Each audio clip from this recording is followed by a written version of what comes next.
as well, a blue belt with 5 wins by submission coming in tonight. Yeah, and she's a fighter that, like, affable, the great way to describe it, because when Pudolova got in her face in the weigh-ins, she was kind of laughing and joking around about it. She seems to have a very good nature. But unfortunately, she's on a losing streak.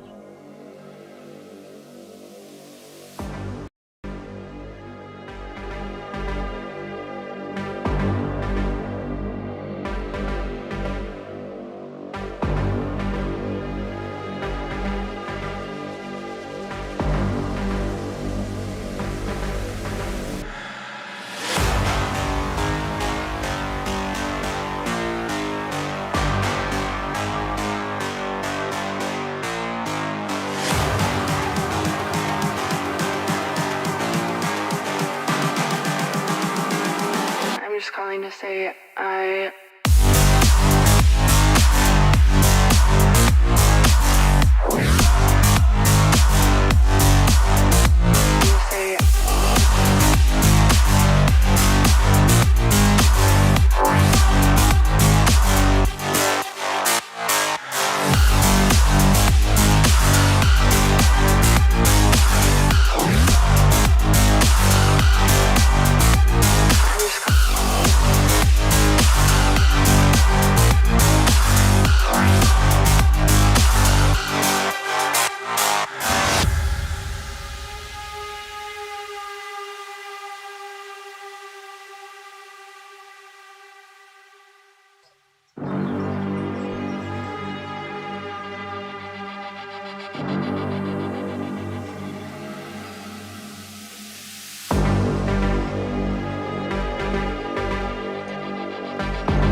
What is up, fight fans? I think we're live. I think we did it here on MMA Weekly. I got the bright light in my face. I'm in a hotel room in Bristol, Connecticut after I just did a couple of hours on ESPN Radio, and I am pumped to be live with you. It's Jim Greasehopper. Call me Grease on MMA Weekly, and I am going to tell you what, the more I think about this fight card tonight, the more I can't wait for Kamaru, Usman, and Leon Edwards 2, Paulo, Costa, Rockhold, and Merab, Dvalishvili, and Jose Aldo, the King of Rio, in action tonight. It's UFC 278 live reaction show on MMA Weekly, and it is powered by MyBookie. Kamaru Usman, a big favorite over Leon Edwards. It's been a rocky couple of years for Leon. 6 canceled fights since COVID started. Kamaru Usman, in that same time frame, has taken out Jorge Masvidal twice, Colby Covington in the second fight, and he has taken out Gilbert Durinho Burns, who I talked to earlier tonight. We got the second fight of the main card starting right now, but man,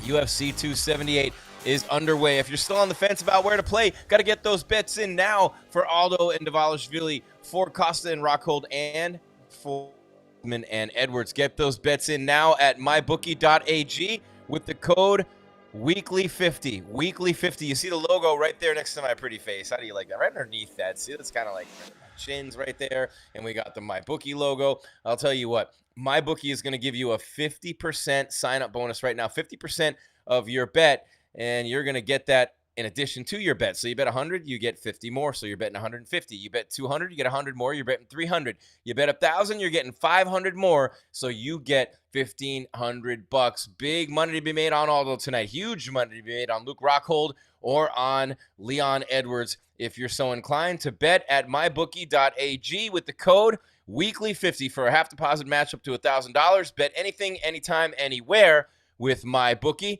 Also tonight, powered by Manscaped and Smooth Sack Summer. If you haven't heard already, it's Smooth Sack Summer at Manscaped. I'm feeling smooth. I don't know about you are. I'm always feeling smooth. When you're playing in the summer sun, you want to make sure you're scaped from pubes to bum, and Manscaped is just the place to do it. Keep your balls cool while still looking hot. You see them right there on the octagon. Manscaped, the leader in below-the-belt grooming, is making sure we all have a ball this summer by giving our pants partners everything they need to stay fresh. Dive headfirst into Smooth Sack Summer by going to manscaped.com for 20% off plus free shipping. That's manscaped.com, 20% off free shipping with the code MMAWeekly. It's Smooth Sack Summer, boys. Get on board or get left behind. And you don't want to get left behind, right? The ladies love it. You want to be taken care of.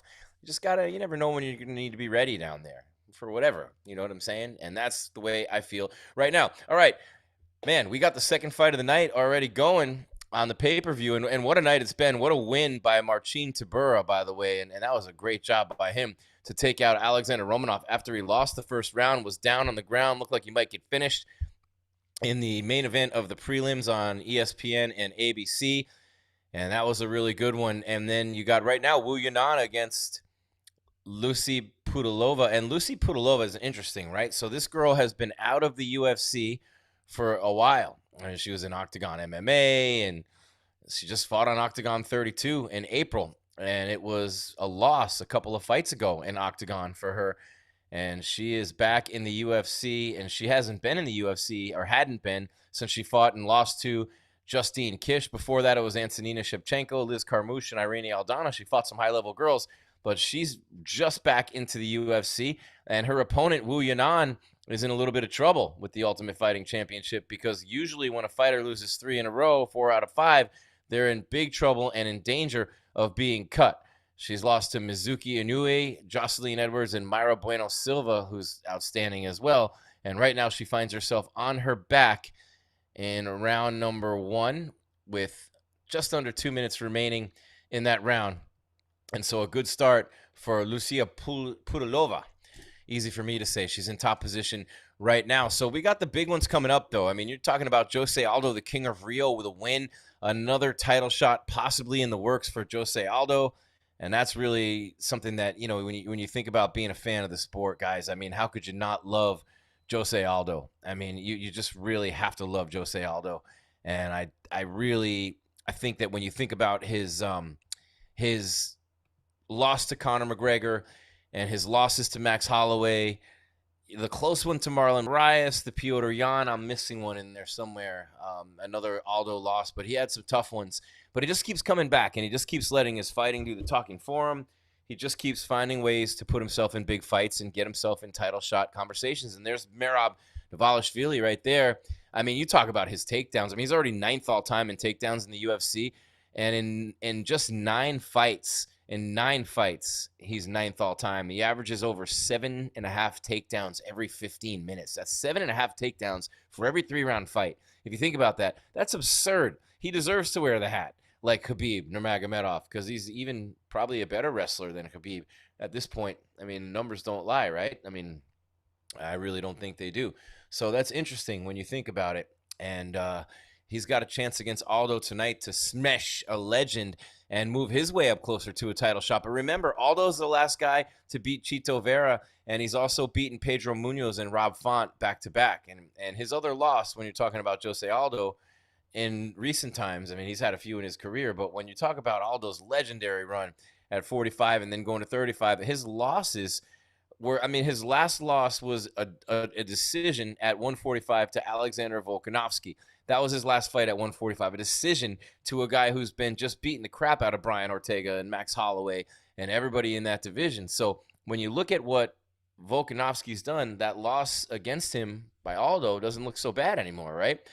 And you look at the Marlon Moraes loss, which was a razor-thin decision. And then he got the title shot against Piotr Jan, and that was for the vacant Bantamweight Championship when Henry Cejudo walked away.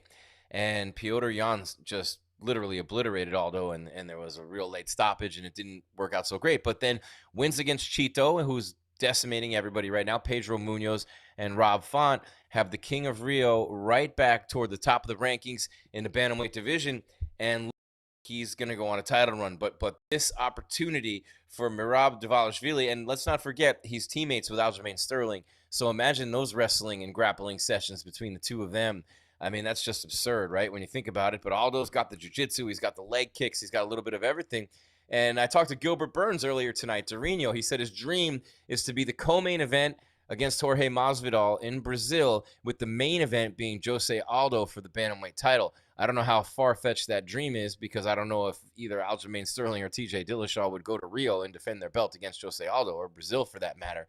But I think that'd be pretty interesting And it was a nice little conversation piece that we had tonight across the country with Gilbert Burns. But this fight right now with Wu Yanan and Lucia Pudolova into the second round, and Pudolova is just putting it on her. She's just, the striking has looked really good for her tonight as you look more at Jose Aldo. And it's, I mean, just look at him, man. He looks a lot older than he is. And Jose Aldo doesn't get the respect that he deserves as a legend in this game.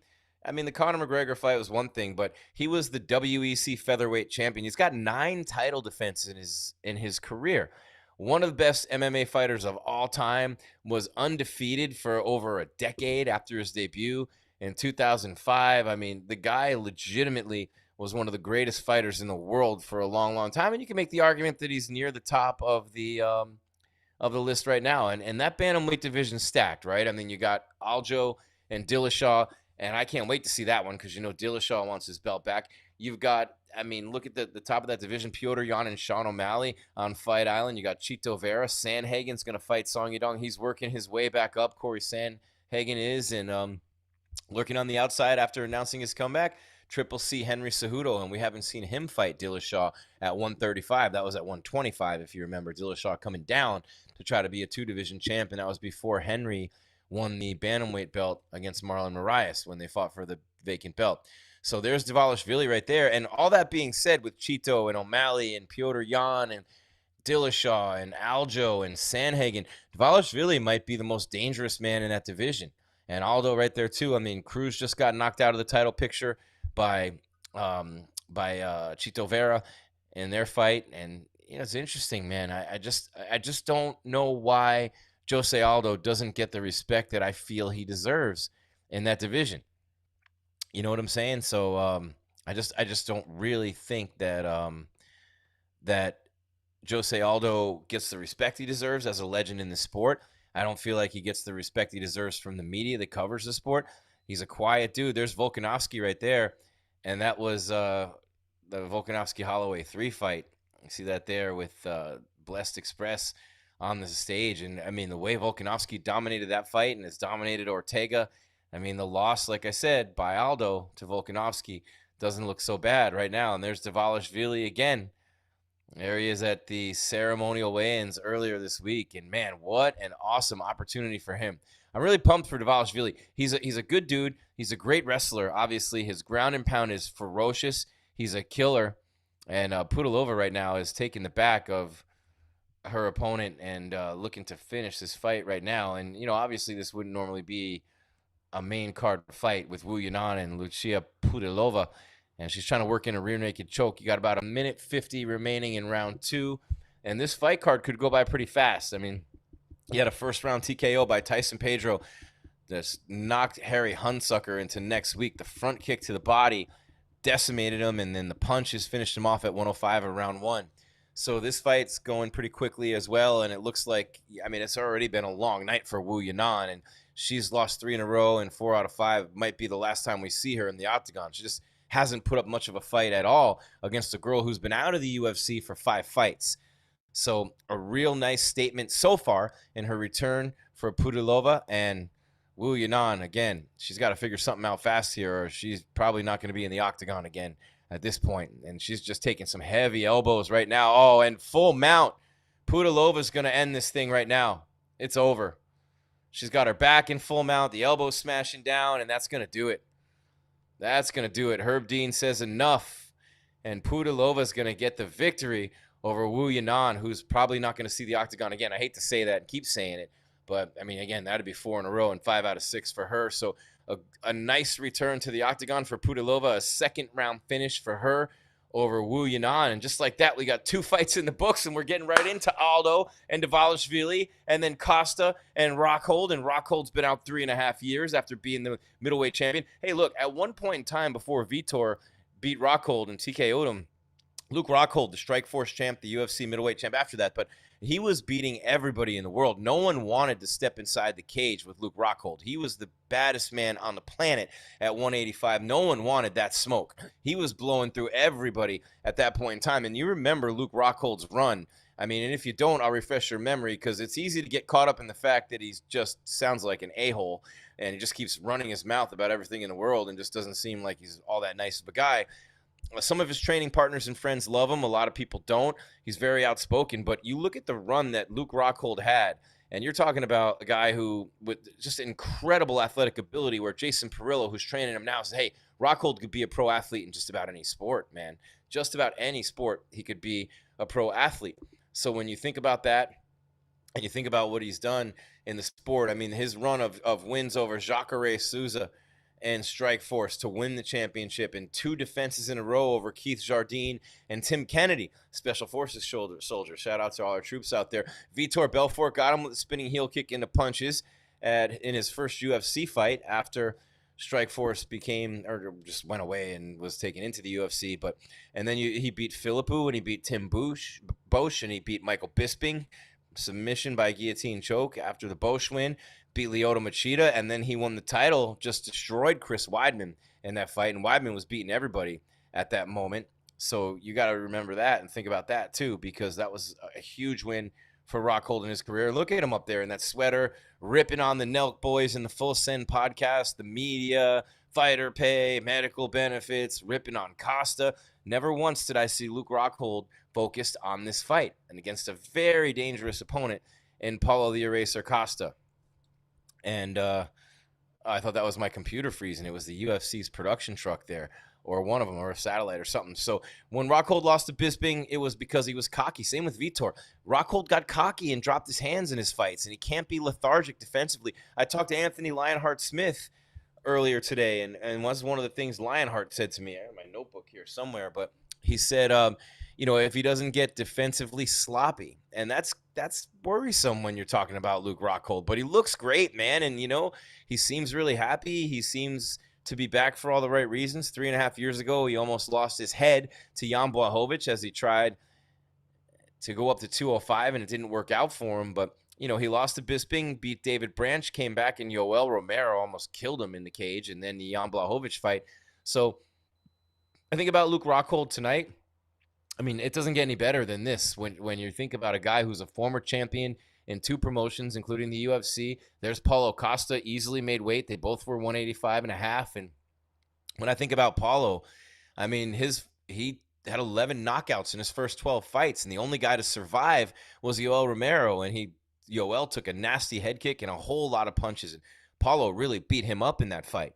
You know what I'm saying? So that was something that, you really need to look at. And then Paulo Costa, speaking of him, he lost to Israel Adesanya and Marvin Vettori back-to-back. They're showing Justin Gaethje on the camera inside the arena right now, and I think Gaethje's having a little fun tonight, maybe a couple cocktails. But he's got Kamaru Usman training with him now, and one of the things Gaethje said to me when I spoke to him was, he said, man, we beat the wrestler out of him.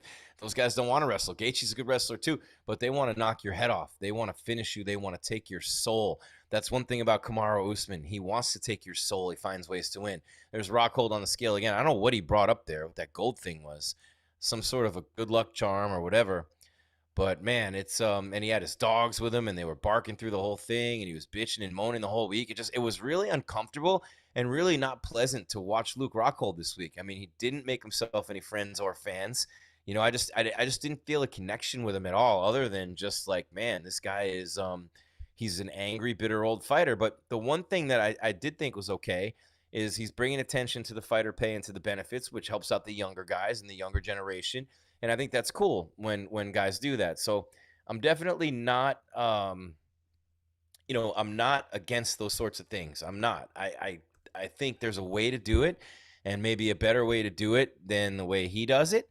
But you know what? I mean, look, he seemed like a bitter old fighter, seems like an angry old dude, just pissed at the world, telling everybody to get better and be better and create a better culture, while pissing and moaning the whole week and coming across like a cranky 75-year-old when you're 37 is really not the way to change a culture. So I'm not here to tell Luke how to live his life. I'm just saying, man, like, if you're looking to make fans and friends, you didn't do that at all this week, and you probably made Paulo Costa a lot more fans. In fact, Paulo's on his last fight of his UFC deal. Look at the inside of the arena right there.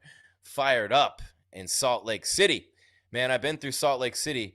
I've only been at the airport on the plane, right? And that is, it's a beautiful, beautiful place, if you know what I mean. I didn't see any of the place. I just saw the blonde, blue-eyed women getting on the plane, and I'm like, whoa, where did they come from? They all look so pure. None of them drink, and I'm just like, wow, those are wives. It's no wonder they marry more than one person, some of the people, because look at them. But anyway, I digress. It's just what I do sometimes. But yeah, guys, check it out. Weekly 50 is the code at MyBookie. Get your bets in now. Aldo, right now, you can get your bet in on Jose Aldo at MyBookie. And Jose Aldo is a plus 115 dog. Dvalishvili is minus 135. Oofed. How are we all? Fighter at the podium right now. That was a quiet response. It is. Glad you're doing well. Shit. Is that Tyson Pedro? There he is. Colorful outfit. Right here on MMA Weekly. Just so you guys know, I might be getting a call from my daughter while we're here, so if you don't mind, love it. I might take a couple seconds. Well, Tyson, congrats on the win. How deep you get into that bottle of Howlerhead so far? Not very far. I'll polish that off before the interviews, but not these ones. That's not very good, but I'll get into it tonight. Well, at Media Day you said you were expecting... Oh, no, it's all right. I'll wait till you're finished. Though. Well, at Media Day you said you were expecting like a quick fight like this, at least action-packed. So is this exactly how you foresaw this fight playing out against Harry? Nah, never. I always expect to go the 15 minutes. If you expect it to be the 10 seconds, it's going to be you're in for a fucking long fight. Sorry for swearing. You're okay. Yeah, so... I just pictured, like, man, you have no idea how many times we practiced, like, that backwards jab, and I saw him, I'm not a psychologist, but I saw him yesterday pacing back and forward in the weigh-ins. Media was pretty rough on him, you know, I said I hated him, but he's a very, very good dude. I met him a couple of times, and he's a very nice guy, and this is a very ruthless sport, and who knows, he might get cut after this one. That's why there was a lot of nervous energy, so I said if I get the bonus, I'll give him 10K. Oh, really? 100%. Well, the snapping jab that dropped him, you said you drilled that a lot. What from Harry did you see in like either his past fights or tape or whatever led you to believe that you could take advantage of that? Well, it was the backwards jab, so he likes to overextend and rush, so it was more just to keep it in his face, but yeah, I just thought there would be a lot of nervous energy at first, so I thought he was going to really overextend and try and swing. You know, when someone's nervous and their back's against the wall, they're going to try and come hurt you if they're not able to control that energy. So, yeah, I was just ready for it. He swung pretty hard on that first left hook, and I knew that I just needed to kick back, relax. I heard everything from Eugene, even though the Utah crowd was amazing and loud. So, yeah, thank you to all the team at City Kickboxing that allowed me to practice those moves that worked perfect, and I'm always happy when you're able to execute exactly what the coaches taught you.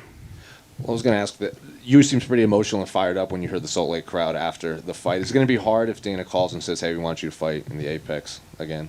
Oh, no. I love fighting, but there's nothing like fighting in front of that crowd, man. And obviously the bigger octagon, there's more room to move around. So I'm happy to fight wherever. I want to get one more in before the end of the year. Christmas is coming up. We're going to Paris, so those flights are expensive. And I think the biggest star coming out of this is Twitter loves your dad, especially tackling you in the octagon. They're all tweeting about him. Did you see the ref almost stop him? The ref came over and tried to stop the fight. What's going on? Plus, yeah, he needs to relax with that. That's 150 kilos on top of you. So, yeah, well, I wasn't ready for that. We didn't train for that weight. Can I just quickly, team, is that all right? Thank you.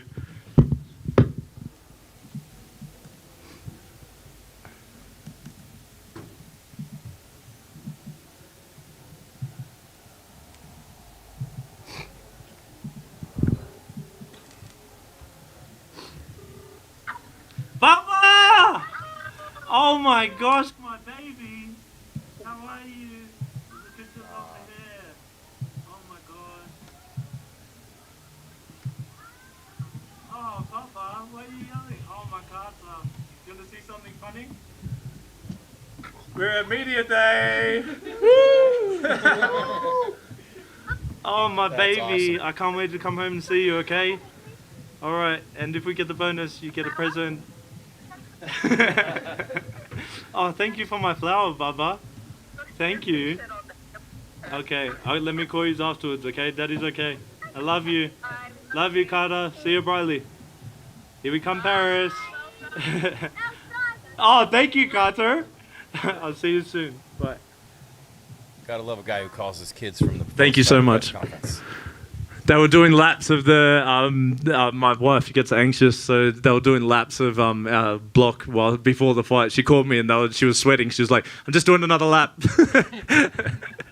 Tyson, right over here. Yes, sir. Have you heard from any of the members of City Kickboxing, maybe Izzy or someone like that? Oh, no, I'm not that. Bro, this is my first camp. But we just gave a message to, we've got a group chat. We just sent a message. I can't wait to get back and start training straight away, man. I'm not going to blow out or anything, and I want to get back and help Izzy out for his camp. So, obviously, there's a lot of guys coming up out of there that trained and helped me out with camp. Cam Ralston, Navajo,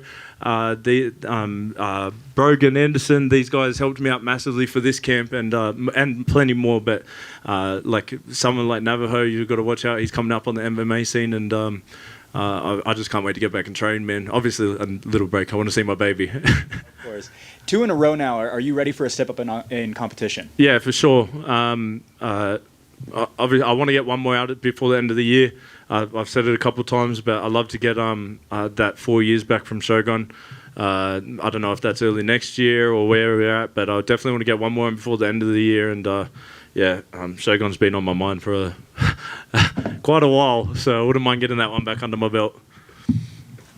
Tyson over here. Yes, ma'am. Salt Lake City reporter. What do you think of Salt Lake's first ever UFC event? How'd you feel in Vivint Arena, and any altitude issues? Just take me through your mindset of Salt Lake. Okay. Well, I'm not going to lie. The first couple of days, because I just came in and I was like, you know what? It is what it is. The altitude, whatever. I was breathing heavy. And there was like a couple of days, because you don't want to say it to anyone that you're like, shit, my lungs are pumping. But I tried to just put that to the back of my mind and trust that I was fit enough and done the hard work. So everything was good. I pushed. Obviously, it helps that the fight wasn't very long. So, but Salt Lake it's been one of my more favorite cities in USA that I've been to.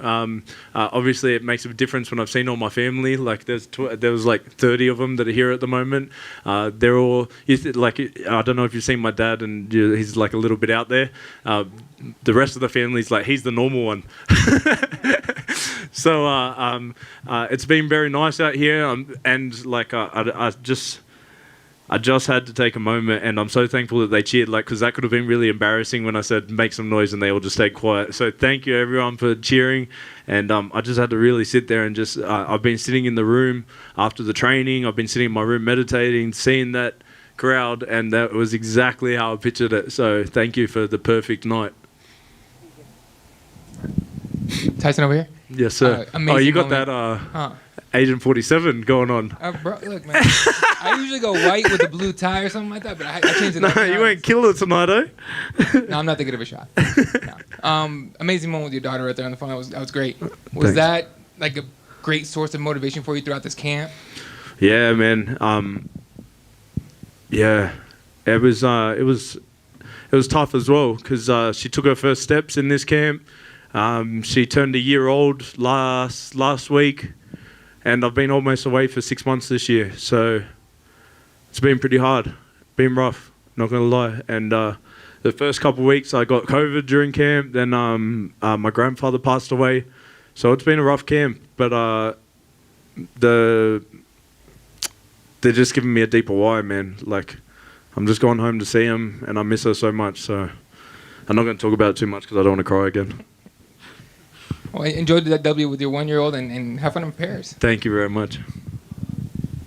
Tyson, congrats on the win. Thank you, sir. You're back better than ever. Shout out to that. Chito's got that big kick KO over Adam. Then you see Moreno with Kai. Now we got you with that front kick. What's going on with the kicks coming back and being the highlights of 2022? I don't know, man. Not with the lighter weights anyway, man. Those guys are fast, but I like keeping that front kick out in front. Obviously, I don't even know if that's the first time I've used it in the fights, but I love that front kick. I use it a lot in training, but we've obviously practiced it a lot in this camp. And yeah, I just saw when he put his hands up after I chucked that jab out. I think he thought it was an eye poke at first, but I knew my fist was closed, so I gave him the nod like, fuck yeah, we're on, brother, because I'm still coming. So I chucked it up the middle after I saw his arms come up and just hit that.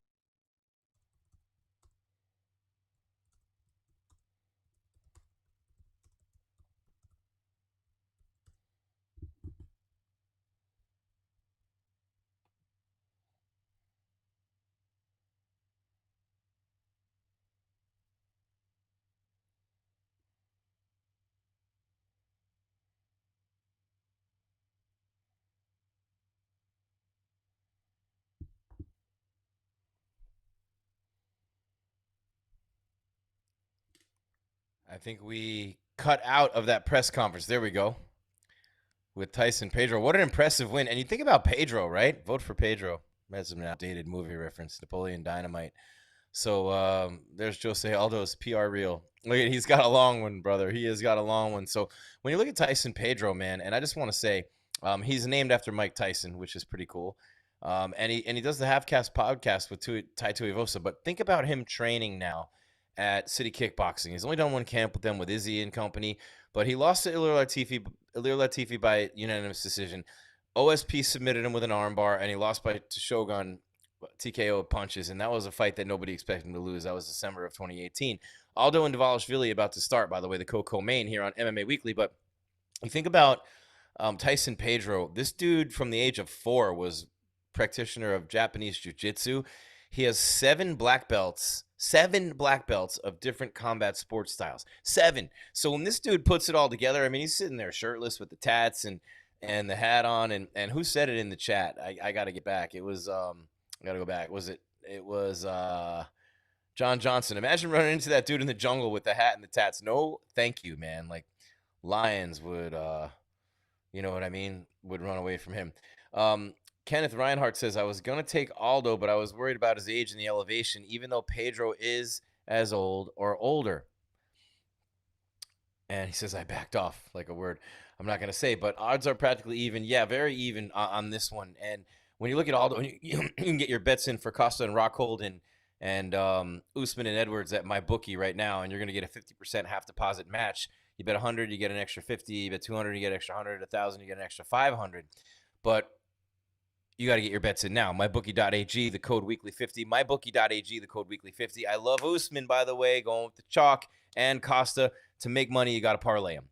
Parlay Usman and Costa. That's my advice. Aldo and Dvalishvili, by the way, just got started, and they're in the center of the octagon right now. Jose's got to win this one on the feet. Obviously, I'm master of the obvious right there, get a Moto award, but, man, nobody wants to see Aldo lose. The sentiment in the chat, the sentiment around the world right now is Jose Aldo. Everybody wants to see Jose Aldo win this fight. The King of Rio is the sentimental favorite. He's a little bit older now. I mean, when he was young, he was unbelievable. Look what he did to Uriah Faber.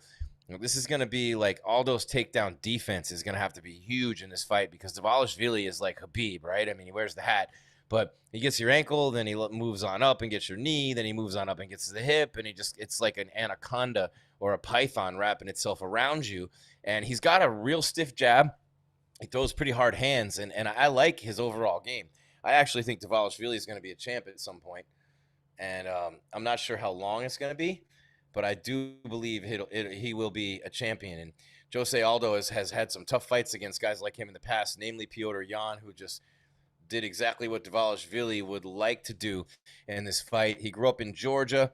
He's only 5'6". Aldo's got a little bit of height and range, and it's just so hard. I mean, he just shot on Aldo. He's so quick. And Aldo trying to stay against the cage and keep those legs flushed up against there and get him off there. The first takedown attempt, and Dvalishvili is not letting go. Remember, he trains with Aljamain Sterling, and Aldo successfully defends the first takedown attempt. He's a black belt in judo. Speaking of Dvalishvili, he's got only 1 submission win, but 3 knockouts. And, you know, I mean, he's a guy who wins fights and just wears you down. He beats you up and he wears you down, whether it was Casey Kenny or Gustavo Lopez or John Dodson or Cody Stammen. He just bludgeoned Marlon Moraes his last time out. But Dvalishvili, I mean, you could probably say, other than maybe Marlon, although Marlon had some tough luck before that, this might be his toughest test to date when you're speaking of Jose Aldo Jr. There's Aldo up at the scale. And, you know, these kicks of Aldo's are going to be huge, right? When you're taking on a wrestler like this, they're about output. They're about volume. They're about wearing you down. Well, what do you want to do against a wrestler that's trying to wear you down? Take away those legs, man. If Aldo can blister him with those leg kicks, take away the legs, which are the power base of any wrestler. Legs are the power base for wrestlers, right? So you want to take away the power base of the wrestlers, and that's a good start for Jose Aldo. And then you hit him with those body kicks, right? Those liver kicks up under the rib cage. And, you know, there really hasn't been a lot of action in this fight, and they're throwing leg kicks back and forth right now, and Aldo's got some of the best leg kicks in the history of the sport. He will take those legs right at you. He'll throw front kicks, throw teeps at you. So Kenneth Reinhardt says, I parlayed Usman and Costa Usman wins and Costa method of victory, KO, TKO. Basically even odds, exactly. I like that bet a lot. That's how you bet MMA. If you're paying attention in the chat, what Kenneth Reinhardt just wrote, man, that's how you bet this sport. You got to go with the prop bets. You got to hit parlays. Did you always know that you would get the shot to come back to the UFC? Yeah, I always won't go back There we to go. the UFC. Okay, so we have another fighter at the podium. And tonight your Victorious elbows in were her fight vicious. tonight. The commentary team was just talking so much about them. Was that a new Lucia wrinkle to your game? Is that Pudolova something at that the you podium on MMA have just Weekly. really been working on at SBG? Yeah, now I working at SBG. It's awesome. Good stuff. Congrats on win. Thank you so much. Woohoo! Thank you so much. Well done, Lucy.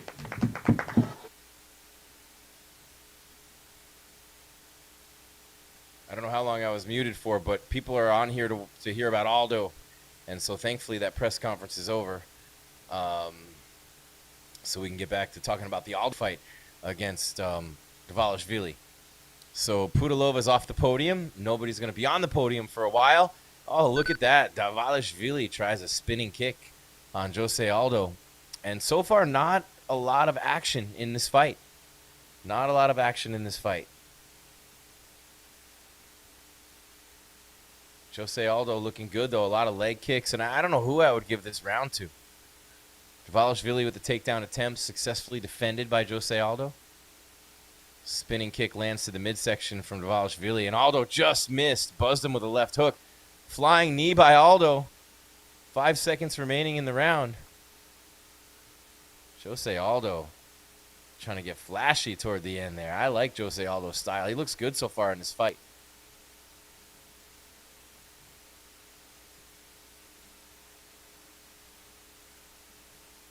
So good job in the chat so far. You guys coming strong. D-Life says Aljo will beat Aldo. I mean, I can't really argue with that right now. D-Life, you're watching live.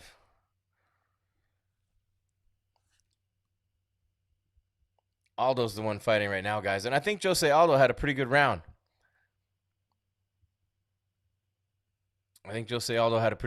Guys. And that's something that, he's going to need to keep up. He's going to need to keep throwing those kicks.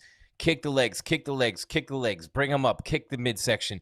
Beat up and wear down that body. Take away the power base from the wrestler. Make those shots less explosive as he comes in for the takedowns.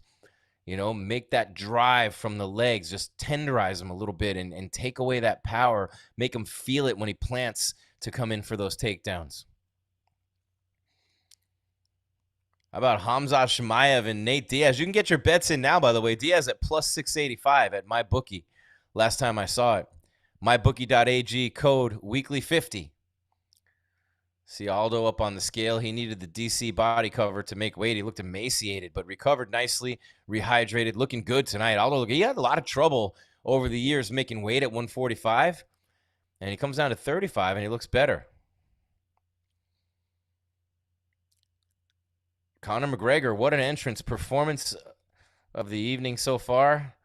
Perfect style for Jose to shine. Conor being complimentary of Jose Aldo. Luke, I am your father. I never get caught by USADA. Interesting. And Merab going for the takedown again. Aldo off the single leg, hopped all the way back to the fence, and he's still fighting him off. Merab working for the double leg right now. Aldo's got the underhooks, and he's actively throwing punches to try to defend himself, looking for arm control. He's got it here. Aldo's got great takedown defense. He's 4 out of 4 so far. So for Merab Dvalishvili to not have any takedowns in round number 1, and so far about a minute and a half into round number 2, he averages 7.5 takedowns every 3 rounds. And he's got nothing so far on Aldo. And Aldo, he knew coming in that he was going to have to really work that takedown defense. But Merab's, I thought he had him for a second there. Merab's throwing some nice knees, though, to the inner thigh and to the knee on the right leg of Aldo. And those add up fast, man. And that will take a lot of the power away from all those leg kicks. It's almost like, you play a video game and you're playing a character that has a power meter and it's drains and drains and drains and drains and drains. And that's what happens. The blood, it's harder for the blood to go through as things swell up and get knots in them. We're almost 2 minutes into round number 2, though, and Dvalishvili shut down and shut out by Aldo in terms of takedowns. in this fight right now. How many of you bet Jose Aldo in this fight? Throw it up in the chat. Let me see. Who had Aldo to win? What do you guys think? Jose Aldo with a takedown D so far. I think he won round number 1 just by volume striking, connecting, and he successfully defends another takedown, gets himself off the cage where he was for like over a minute or so. And so almost 2.5 minutes, almost at the 2.5 minute mark, halfway through round number 2 of a 3-minute fight. By the way, all these fights are a 3-round fight. All these fights are 3-round fights except the main event tonight. So if there's an early finish here and an early finish in the next fight, it's going to be a very early main event. Dvalishvili not as quick on the shot that time. Those kicks from Aldo paying dividends, but he's got the single leg. He's got Aldo's leg up in the air, and Jose defends it again. Kenneth Reinhardt says, damn it, I should have sacked up and took him. Criozola, hello from France. I voted Aldo. Nice to see you, my friend. Luke tested positive for mushrooms. D-Life. Aldo is fast when he's lighter. He looks good at 35, and he doesn't look old at all. He's got some speed. He's got some strength. You can see that 45 strength comes off with a left hook and successfully gets off the cage again. Merab takedownless so far in this fight. Again, he shoots in, relentlessly pursuing the takedown. Aldo again with those legs sideways and the feet pressed up against the bottom of the cage with the underhook with the left arm, pulling up on the right arm, not letting him get that takedown. Throwing punches when he gets a chance, scoring. And Dvalishvili continuing to murder the right leg of Jose Aldo with those knees. And to the point where Aldo's lifting up that left leg to try to block him from kneeing him anymore. And that's where you kind of lose your concentration. You slip for a second and you end up on the mat. So this is the worst takedown performance for Dvalishvili in his UFC career so far. And again, Aldo gets off the cage. And he fires off a right hand that connects. And Dvalishvili again stuffed on the takedown attempt. Aldo with the sprawl. Aldo is placing shots perfectly. Dvalishvili throwing for takedowns. And Dvalishvili's got to watch out here. He's got a great cardio as a wrestler, obviously. But, man, he's throwing a lot and missing a lot. And he's attempting takedowns and trying to push Aldo up against the fence. He's expending a lot more energy than Aldo is. And sometimes you let the other fighter expend that energy, and it almost looks like you're losing or the other guy's doing more and being more active when really all you're doing is, I don't want to say playing possum, but you're just letting him expend all this energy. And Aldo's kind of doing this. Dvalishvili expending way more energy than Jose Aldo. We got 12 seconds, 10 seconds now remaining in the second round, and Dvalishvili again trying to take down Aljamain Sterling in his corner with the hat on. Aldo just shook his head at Aljo. Aldo and Aljo going back and forth. No time left on the clock, and Jose Aldo has successfully stuffed every takedown attempt by Merab Dvalishvili over 2 rounds. This is unheard of in his UFC career. He has been shut down by the King of Rio. And Jose Aldo not really breathing that hard. And remember what I just told you. You're pushing a guy up against the fence, and you're throwing knees, and you're trying for takedown after takedown. You're throwing volume, shot after shot, man. And it's just not working. That takes a lot of energy out of you. A lot of energy out of you. And again, guys, make sure you get your bets in now. You're watching UFC 278 live reaction show on MMA Weekly. Jim Greasehaber, call me Grease. Cage Side Grease on social media.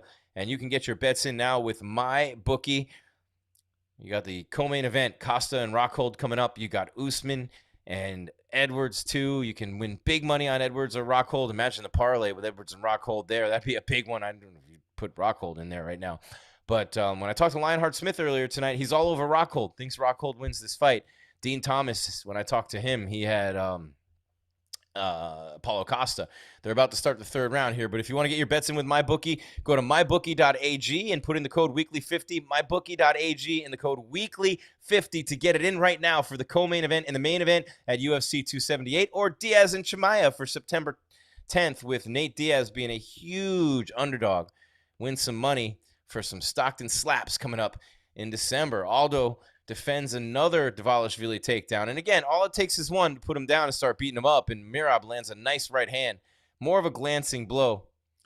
Herzog's the ref in this one. He does a good job. I think the fight's tied in the third round here. So I thought Aldo had round 1. Dvalishvili more volume and output in round 2. Although the takedown defense from Aldo was great. And Merab continuing to be very aggressive here.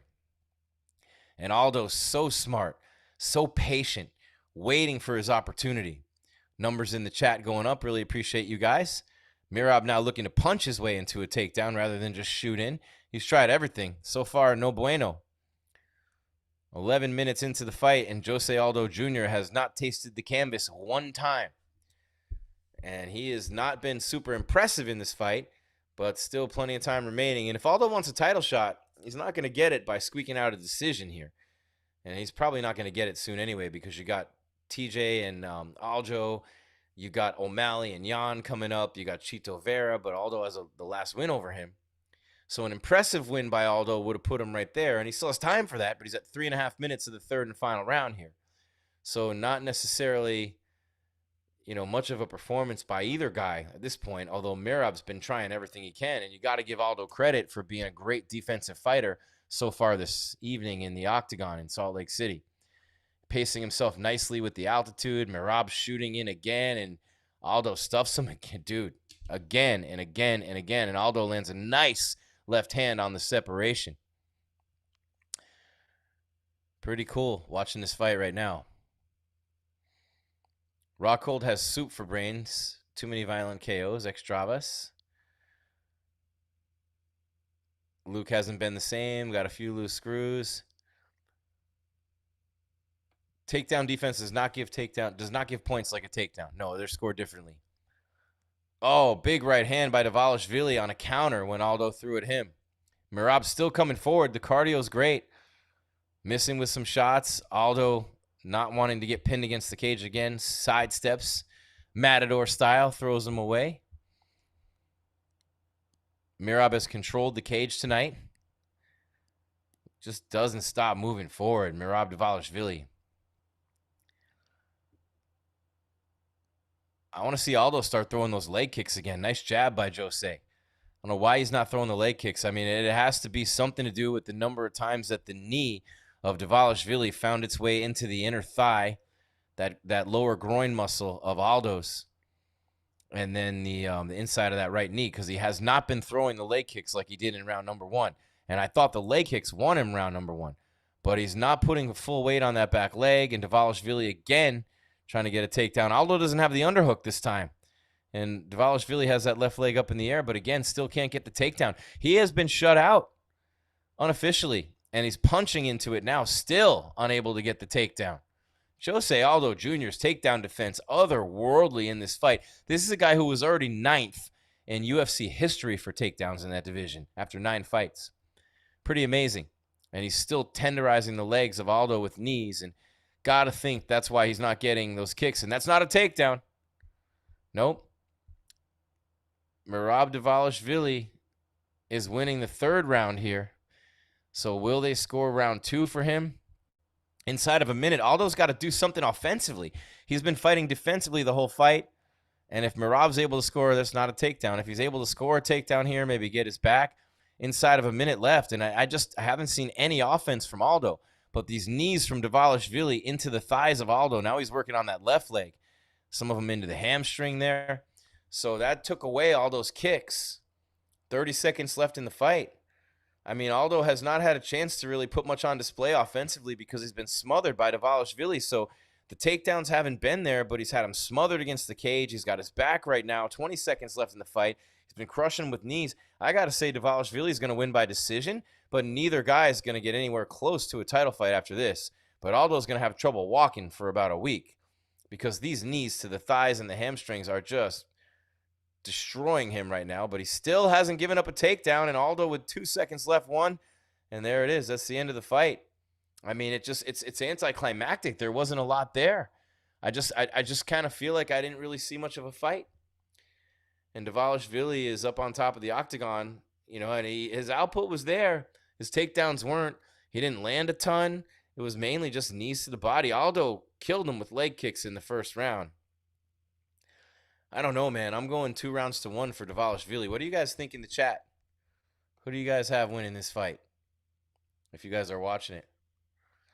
Patrick Watts, who did you pick for the main event? I'm new here, so if you already said, then I missed it. See the pinned comment up there for MyBookie and Manscaped. Check out our sponsors. 20% off plus free shipping at Manscaped. with the code MMA Weekly. And then 50% off half play deposit bonus from MyBookie. MyBookie.ag. Click the link up top and put in the code Weekly50. So we're going to get the official decision in just a second here. I mean, I just don't feel like that was a good fight. I don't feel like I want to see either guy fight for a title after that. I got to be honest. I don't think Aldo should necessarily retire. He didn't take a lot of damage. But I think Dvalishvili wins, and I don't think Dvalishvili gets a shot. Not with that division being loaded. I mean, look, you got Cejudo coming back if he doesn't get a Volkanovski fight, and Volk wants to move up. So, man, it's a close call. I've seen too many fights that have gone to the judges where I thought one guy won and, the other guy gets the decision. So we're going to see here. Slightly, 7 more significant strikes for Aldo. He stuffed every takedown. I mean, I thought Dvalishvili won round 2 and round 3, and Aldo won round 1. But, again, so close. For me to kind of score it while I'm doing a show here, not easy. So the judges score the contest 29-28, 29-28, and 30-27 for Dvalishvili. So one judge had him winning 3 rounds. Not really sure what that was all about. And Aldo is down on the ground, exhausted after that fight. I don't know how you could think you won if you were either guy in that fight. I mean, I wasn't really astoundingly impressed by either fighter, and they're forehead to forehead in the octagon. I think Aldo's praying over him right now. I mean, what a class act. What a credit to the sport, man. I mean, give the guy his due. He is a major, major legend. Now that Aldo might not get the title shot, does he want to keep doing this? That's the question. Does he retire? Does he leave the gloves in the octagon? I don't know if he does or doesn't, but I mean, the guy's 35. He's still got some fight left in him. He looked pretty good tonight, stuffing those takedowns. First time Dvalishvili hasn't had a takedown in a fight. Not unless they scored one of those a takedown, but I didn't see a takedown in that fight that would have been scored. I don't know if you guys are seeing the live stats or not. Rogan's got him in there now, interviewing him, Dvalishvili.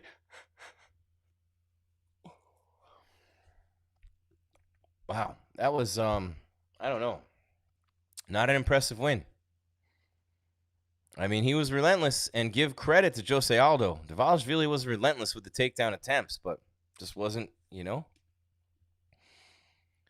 Jose Aldo getting up and leaving the octagon. I don't know what's going to happen with him. It was an interesting fight, to say the least, and I was really looking forward to that fight. And Aldo's takedown defense and the amount of time that Dvalishvili held him up against the cage, just it wasn't what I expected. It wasn't what I wanted to see. But it's a win for Dvalishvili, who goes to 15-4, second active, or the longest win streak, tied now for the longest win streak in the Bantamweight Division with his teammate, Aljamain Sterling, 7 apiece. So the Bantamweights with Ray Longo doing a great job. It's not the same hat as the Khabib hat. It's very different. In fact, it looks like an afro more than a hat, but it's a hat. Wow. Look at the inside of Vivint Arena in Salt Lake City. Dvalishvili won. Yes, the elder.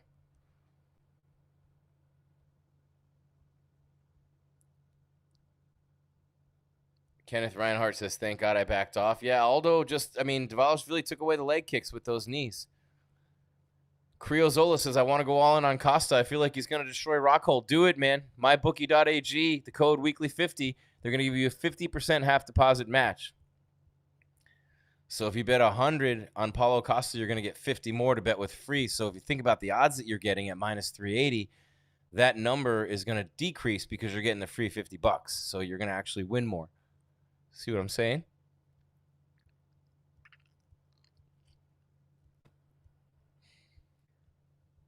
Long day back here on the East Coast, but it's still kind of early. There's the MyBookie logo. 50% bonus on your first deposit right now. Costa versus Rockhold can still get it in. Get the props in. Get the parlay going for Costa and Usman. They're both huge favorites. You're not going to win any money betting straight up. Get the parlays in right now. MyBookie.ag. Weekly50 is the code. Dvalishvili's a happy dude. There's Matt Serra and Ray Longo, his coaches. And Aljamain Sterling. How about that for a corner? Longo, Serra, Sterling.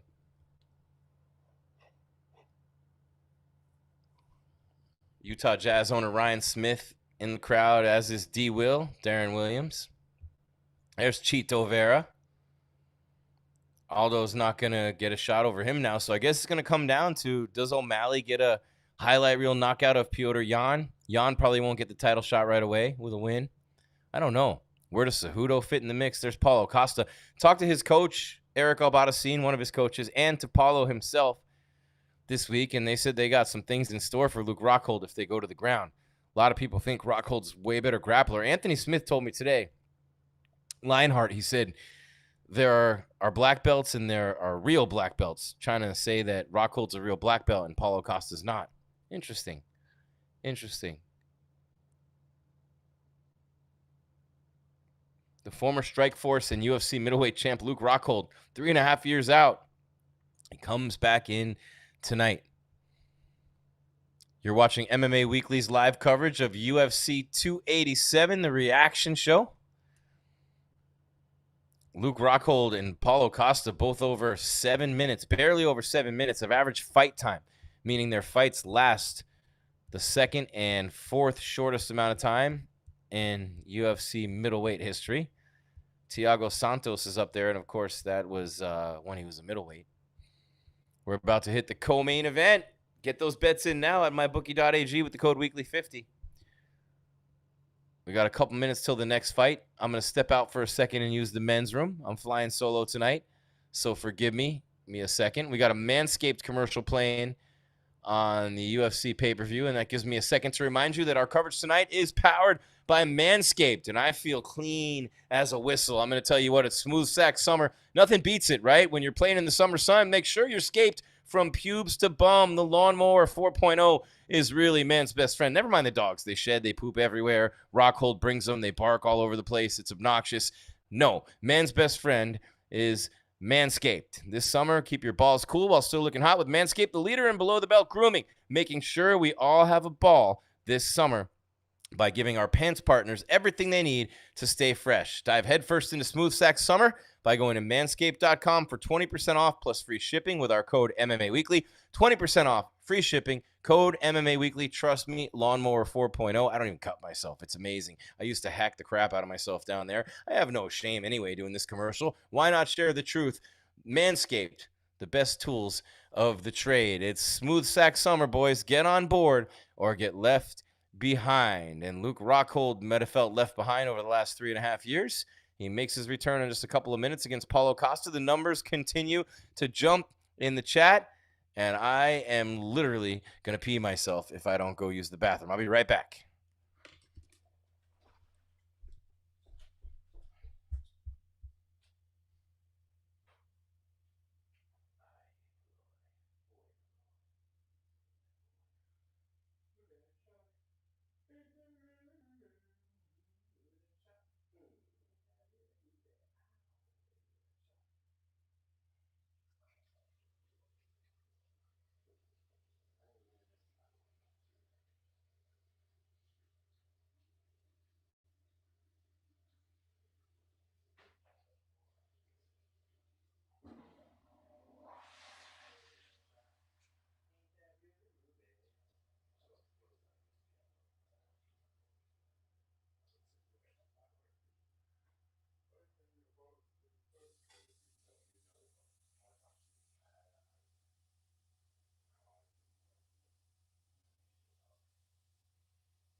All right, guys, make sure you smash that subscribe button, hit the bell, like, comment in the chat, and get those bets in on Costa and get those bets in on Rockhold if you want. I don't know if I would if I were you, but Captain Eric and Paulo told me they got something planned for Rockhold should he try to get this fight to the ground. But I think Paulo Costa's got a lot to prove here, right? When you think about this, right? You see the pinned comment, my bookie 50% half play deposit match right now by going. He's with Perillo, who coached Bisping when Rockhold lost to Bisping, ironically, or maybe not ironically, but I think it's ironic.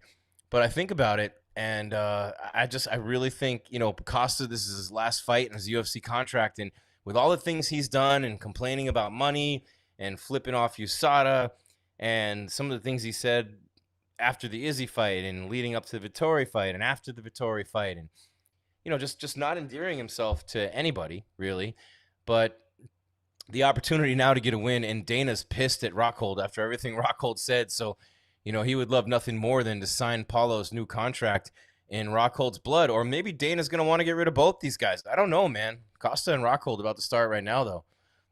What do you guys think about this fight? Johnny, the sports guy, says, Dana wants Rockhold unconscious tonight after talking so much crap about Dana and how UFC treats fighters all week. If I had to bet Costa plus Usman, you probably should bet. It's not a bad idea. Duke says, I shave my nuts with Manscaped. There you go. That's what I'm talking about. We have that in common.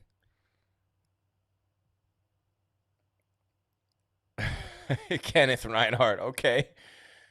Kenneth Reinhardt. Yeah, it is horrible. A sweaty, hairy sack in the summer. I'm with you.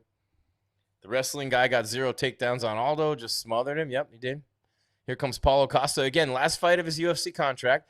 He's coming off losses to Izzy and to Vettori. Really looking to get back to the top of that division. Sazaza, hoping Rockhold doesn't get put away like the way Bisping did him. Why not? A lot of people are hoping he does. Derek Trevino, I think Luke is going to get it, but definitely not confident putting money on him nowadays. Nah, I'm right. You're right there with you. I mean, you never know with either one of these guys, honestly, right? Costa should just maul him from the start. That's the way I see it. Kenneth again says, I took Costa KO TKO with an Usman win. I like that at mybookie.ag. Luke seemed like he was showing a lot of nervous energy in the press conference. I don't think he thinks much of Costa, but I also don't think Luke is very confident in himself. Good job, Patrick Watts, coming strong with the insight in the chat. Costa inside the first 2 rounds by KO. Michael Lynn. I think Costa wins with or without wine. Extravas, mic drop. Mic drop, baby. Mic drop. Costa is going to pull a ring girl or two, SJ. No, he's in love. He's got his girl with him. He's got his girl. And Paulo's a good dude. Rockhold has no chin. Thurston Howell III. Thurston Howell III. You think Costa going to leave UFC? Austin Nazemic or Nazemic? No. Luke by body kick. When the Usman Edwards match starts. After this is a 3-round fight. Costa looks great, by the way. He's ripped. He made weight easily. He was on weight the night before. I have good ins with his camp. And by the way, shout out to Paulo and to Captain Eric for making a nice little promo video for me this week, sending that out. They've been good to me for a long time. Paulo Costa is very misunderstood. I like him a lot. He's an extremely, extremely nice human being. I think his accent hasn't helped him with some of the things that he said. They come across to be a little bit more comical than they really would be or should be, or the way that his accent sounds when he says certain things, it just isn't conducive to, to his image. And someone said during the press conference, Paulo, just answer in Portuguese. So Luke's got a 2-inch height advantage and a 5-inch reach advantage for Luke Rockhold. So the way Rockhold wins this fight is, to me, picking Paulo apart from range. And then if it gets into the grappling exchanges, even though they're both black belts, I think Luke Rockhold has a little bit of an edge there. All that time wrestling and grappling with Habib and DC and Cain Velasquez, I mean, years of that at AKA, right? And you think about that. SJ, let's go Costa. Luke definitely has that glass jaw. Kenneth Reinhardt. Luke Rockhold at 37 years of age. Paulo 31. That's the most important number. But he does have Perillo in his corner. Perillo's an outstanding striking coach. I mean, nobody's going to argue or dispute that, right?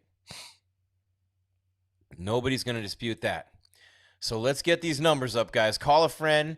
Get your people on board. We got to get these numbers up in the chat. We got to get the conversation going, man. What do you think is going to happen in this fight? The former champ, Luke Rockhold, has been 3.5 years since Jan Blachowicz knocked his head off with that left hook. Yoel Romero, who could forget Rockhold sitting up against the cage, just getting blasted by the Olympic silver medalist, who's now in Bellator. What are the odds? Kelly O'Shea wants to know. Funny you should ask, Kelly, because I got him right here. You've got Luke Rockhold at plus 290, which means you bet 100 to win 290. Paulo Costa is at minus 357. You got to bet 357 to win 100. So there's your odds. You're welcome, Burkett TT. The age difference really shows up quickly in the altitude. Kenneth, there you go. And Kelly, you got the odds in there. Who's fighting right now? Costa and Rockhold. Oh my God, I'm having a brain fart. The ref with the long beard. Mike Beltran. There you go, Mike Beltran. Damn, Darren Williams, girl's hot. Former Utah Jazz point guard. Sorry, D. Will, when we offend you there. But, I mean, that wouldn't be offensive, right? You'd be happy. Leon Rocky Edwards will get the win. Mark my words. Wampa production. Costa by brutal left hook a la Bisping. Rockhold's got a big brace from just underneath his left knee down across his foot. And he's throwing kicks coming straight at Costa from the jump. Oh, Costa counters the left hook. Rockhold going right in for a takedown. Paulo stuffs it and starts pounding away at Rockhold's face. I think Rockhold underestimated the strength of Paulo Costa drastically, and Paulo's extremely strong. Rockhold came out fast in this fight, but I think he's got maybe a bad wheel. His left leg doesn't look so good. Rockhold's hands down again. Luke Rockhold has to feel comfortable taking this fight to the ground, but Paulo Costa connecting with some shots. He's a volume striker. He's not usually going to finish you with one shot, but he stumbles Rockhold there with the right hand. Yeah, I mean, I had Costa by TKO in the second round, and now Paulo with the takedown. He's got to be careful, though, with Rockhold on the ground.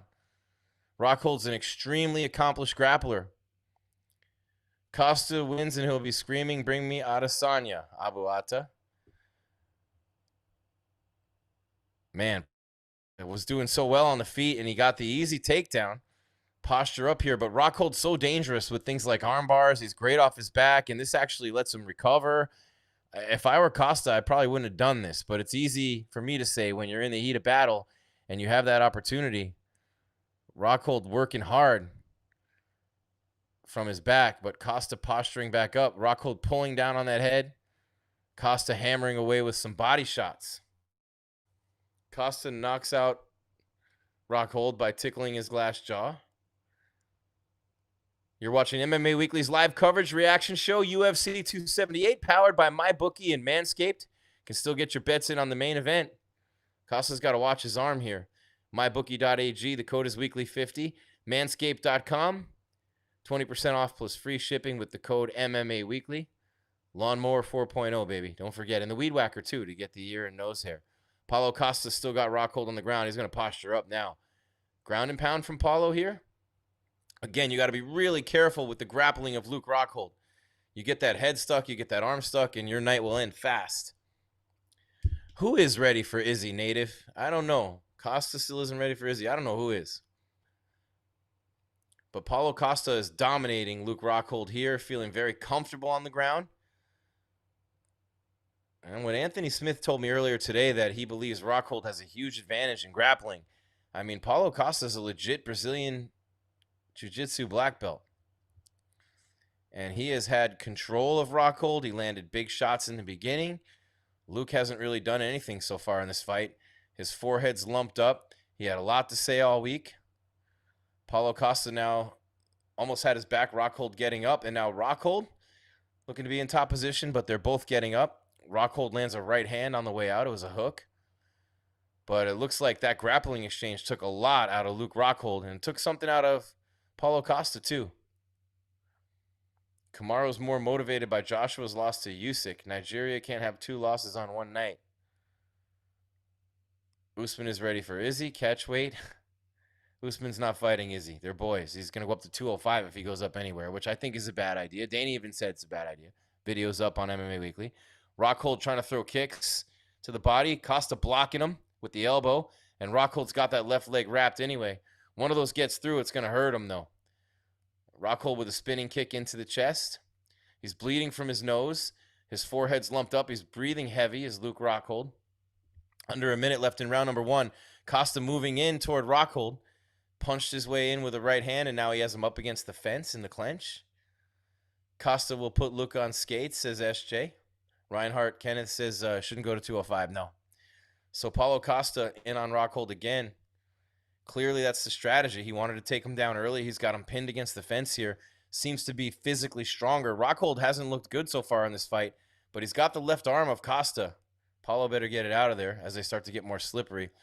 Rockhold really breathing heavy with the blood coming out of his nose, breathing out of his mouth. They're in the center of the octagon with 20 seconds left in round one. Costa breathing a little heavy. Rockhold really breathing heavy. Lands a left hand, though. A jab came through for Luke. 10 seconds left in the round. Rockhold missed a right hand. Luke will survive round one. They're at 3 seconds remaining. Paulo Costa, in my mind, an easy win in round number one. So he's up 10-9. And Rockhold's really breathing heavy. Really breathing heavy. And he's got a lot of blood coming out of his nose. Got the arms up over his head. Perillo come out. Rockhold kind of looking like he doesn't want to be there. I mean, I'm not taking shots at a legend. I mean, he just looks really tired. Paulo Costa wear him out big time in that first round. Big time. Will Hamzat KO Nate Diaz? Thoughts on this? Jesus Diaz. Well, plus 685 for Diaz at my bookie. And I would say this, Nate always has a chance in any fight. But when you think about his strengths, Hamzat brutal on the feet too, though. Diaz has a great chin and tremendous jiu-jitsu. He has heart for days, and he lands a lot of shots late in fights. But, man, Paulo Costa has absolutely put it on Luke Rockhold, landing big shots in round number one, body shots, shots to the face, took him down, big body shots on the ground, and Rockhold just got really beat up. I mean, he's got blood on the forehead, lumps on the forehead, his left eye swollen. He's not talking like he was talking earlier this week now, but he's very dangerous. And Paulo breathing a little heavy too. Rockhold runs right out at him. What a great athlete Luke Rockhold is. Only way Luke wins is through submission unless Luke lets those kicks fly. Want to see Luke chop Costa's legs. Slurp says that. It's great analysis, man. Good job. I have the under 1.5 rounds at minus 110. Put 600 on that, says Thurston Howell III. Go Costa. Rockhold with the takedowns. Costa with the sprawl all the way down to the mat. Rockhold's blood's going everywhere.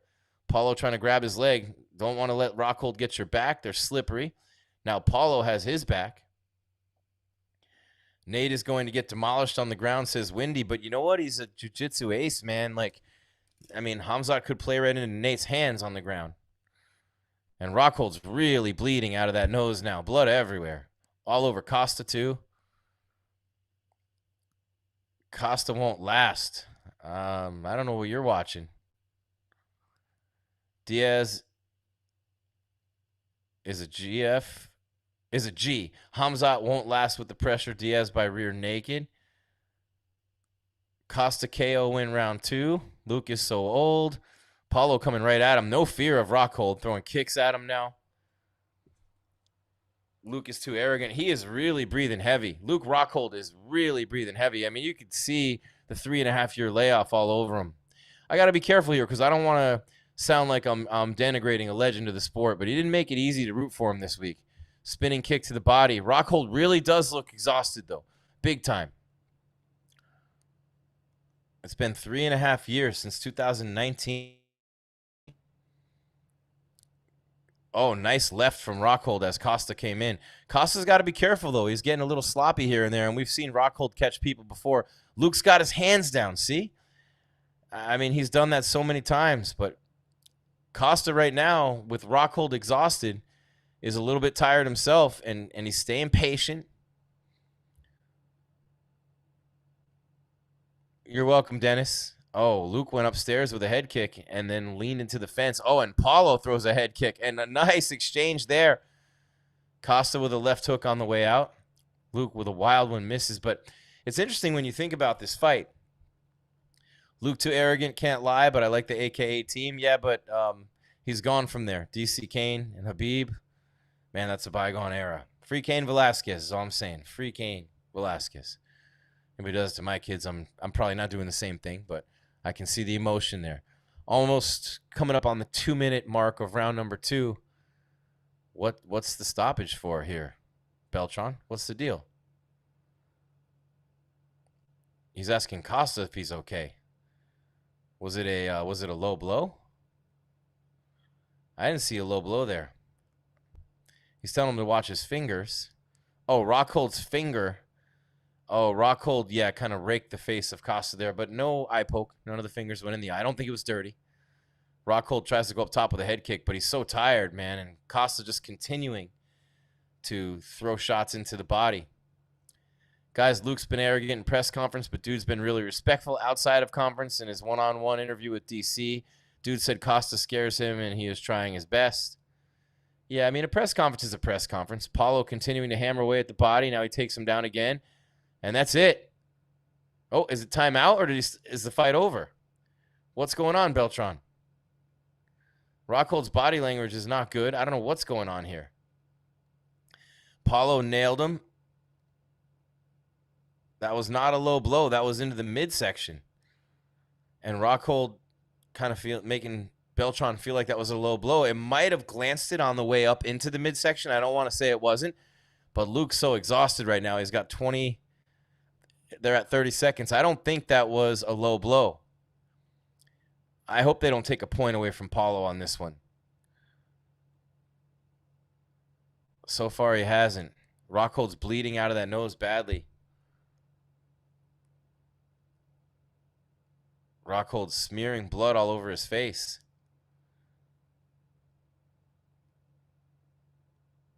You take as much time as you need if you're Luke Rockhold right now. He's exhausted. He's bent down at the waist, hands on the knees.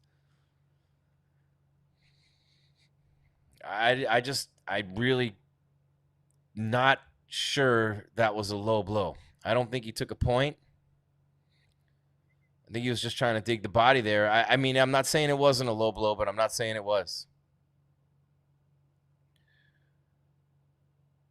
Have UFC events in places with more than usual oxygen. Mega tuna melt. Salt Lake City, high altitude. Kill him, Costa, says UFC Iceman. Yeah, I don't think it's Beltran telling him to keep it clean. I miss the beard, man. But Costa's going to come out and throw volume now. He's got Rockhold really hurt. And I think that actually really helped Paulo a lot to have that break because he was starting to fade a little bit.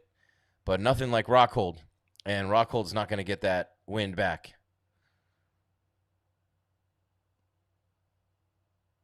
A point should not be taken there. Accidents happen. I agree with you, Slurp. Nice numbers going up on the chat now. Appreciate you guys being engaged with us here on MMA Weekly. UFC 278. Costa and Rockhold about to hit the minute mark of round number 2. Luke's still a dangerous fighter, though, man. He's got those kicks and those punches. And, you know, I mean, clearly he was no match for Costa on the ground. Costa's so strong. I mean, you can't ever... You really just can never count out brute strength when you're talking about grappling. Look what Ngannou did to Ciro Gane. No one thought he could do that wrestling, and he did.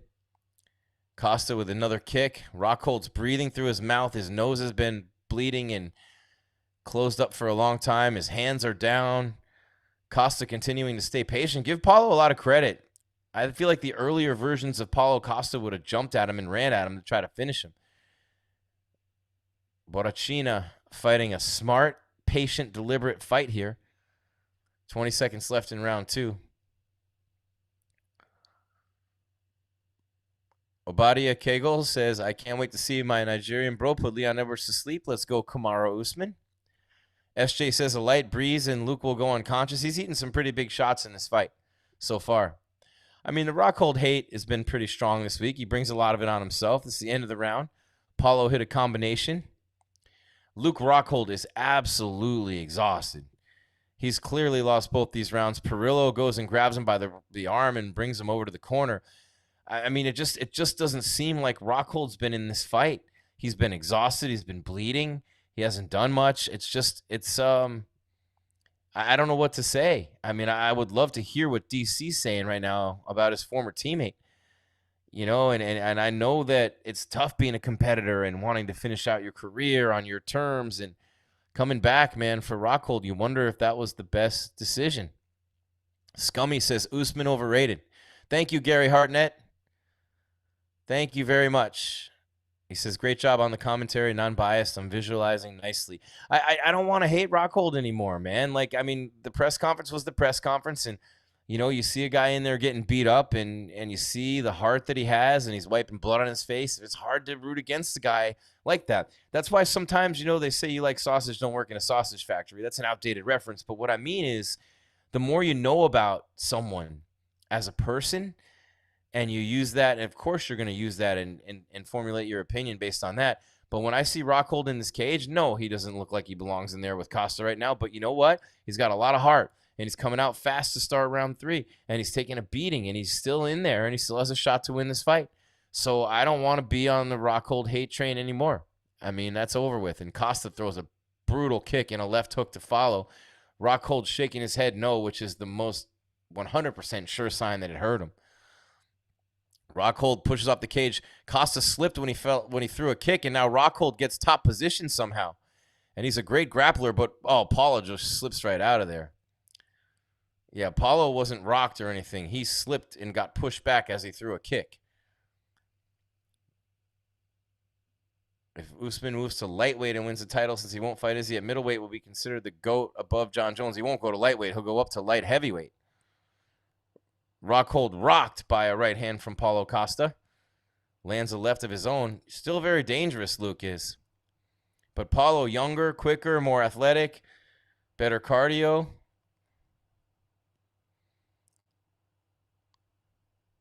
You guys are really starting to feel the Usman fight now. It's coming up in just a couple of minutes. Get your bets in now at mybookie.ag. The code weekly50. Usman, a big favorite at about minus 360. Wild punches being thrown by Rockhold.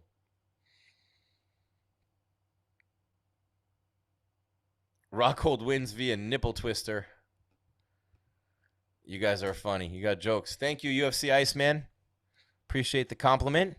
We're having fun here on MMA Weekly. Make sure you subscribe. Hit the bell so you know when we're coming to you with more content. We got a lot of new things on the way. Thank you to our great sponsors like Manscaped and MyBookie.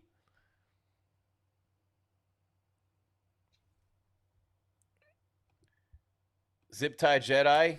Can't really blame you for being on the Rockhold hate train. Dude is a douchebag. He is way too into himself.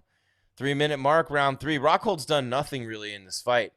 I mean, he's not going to get another UFC fight. This will be the last you see him. He's walking around in the octagon right now, and he shoots full speed at Costa and ends up on his stomach. Tried to play possum a little bit there, and now Paulo's got his back, and now Paulo mounts him. And Luke Rockhold's in trouble again. I mean, I just want to say it's almost an embarrassing performance for a guy who used to be so incredible, a legend in the sport. He's been breathing hard the whole fight. He's been bloodied up. I literally can't wait to hear what Dana says about him in the press conference now. But I don't want to pile on the guy. He's a legend in the sport. But when you're a cocky, I don't even want to say the word, man. I don't want to do it. I want to be a better human than that. But you act the way he acted this week. Everyone in the world wants to see you get your ass beat. And that's exactly what's happening right now. It's been a slow and deliberate ass whooping by Paulo Costa is the only way to put this. And it's almost like an easy night for Paulo. There's no such thing as an easy night in the octagon, but I've got my bet in for Rockhold getting knocked out, low body fat says. Well, got about 2 minutes left for that to happen. Come on, Paulo, finish him, says Kenneth. Yeah, you got Paulo by TKO and KO, but Costa's so far ahead right now, he's not going to take any risks. But I'd like to see Paulo throw some elbows right now from top because Luke already can't breathe. Paulo's got mount. Now he's got his back. Maybe you could choke him out here. Oh, Paulo's got his back. Yeah, he's working for a rear naked. And Rockhold already is having trouble breathing. His nose is full of blood. Nitro. Rockhold, let's go. He's in trouble. You got a minute 20 left. Dana is going to shred him. You're right, SJ. Thank you for the commentary. I've looked everywhere, and this is the best channel thus far. Keep up the amazing work. Thank you so much, Jeremy Lorenzi. Really appreciate that. That's why we do what we do.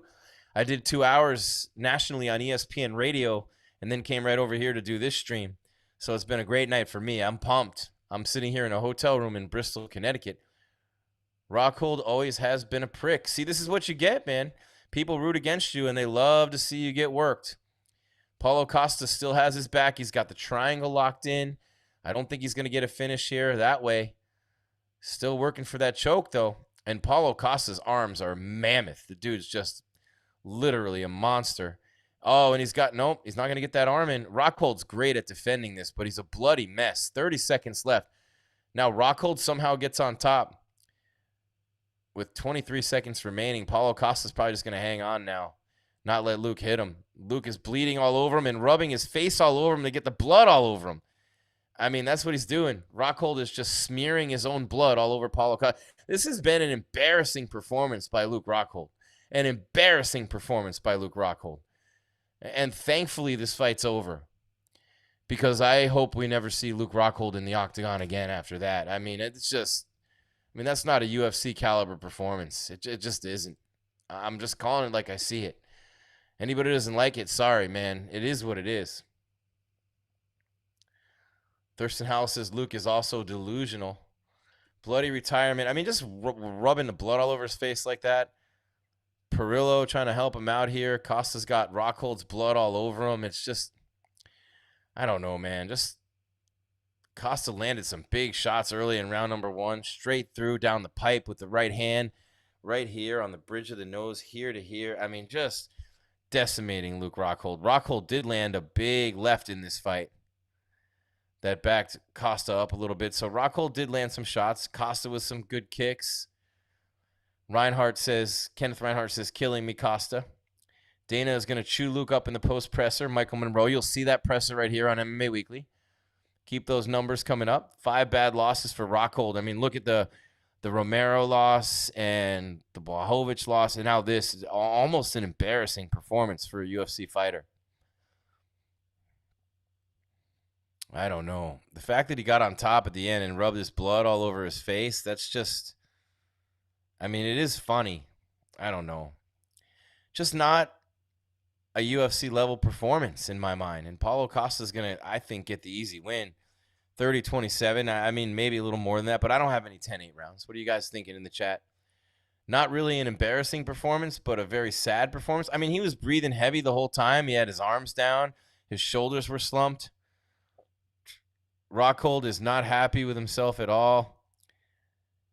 He's almost looking like he's in tears. And I mean, you feel bad, but you can't. How do you feel bad for the guy? How do you feel bad for a guy who said the things he said to Paulo Costa this week? He can barely stand up. He's so tired. Easy win for Paulo Costa, 30-27. Across the board. Unanimous. Costa does stupid shit as well. Again, a lot of that's probably his accent. Luke's MMA career is over. So is his modeling career. He should do commentary or coaching. No one's going to hire him as a commentator. Coaching, maybe. I still can't get used to Joe Rogan in the white shirt. And why would you wear a white shirt in the octagon when you're interviewing bloody fighters? What happened with Joe with the black shirt? I wonder who told him to wear the white shirt and the tie, or if he's just doing that on his own. Never met or even heard of a Luke Rockhold fan in my life. Rockhold's a prick and deserved that beating on his way out. Kenneth Reinhardt, I thought you were going to get that TKO for a bit.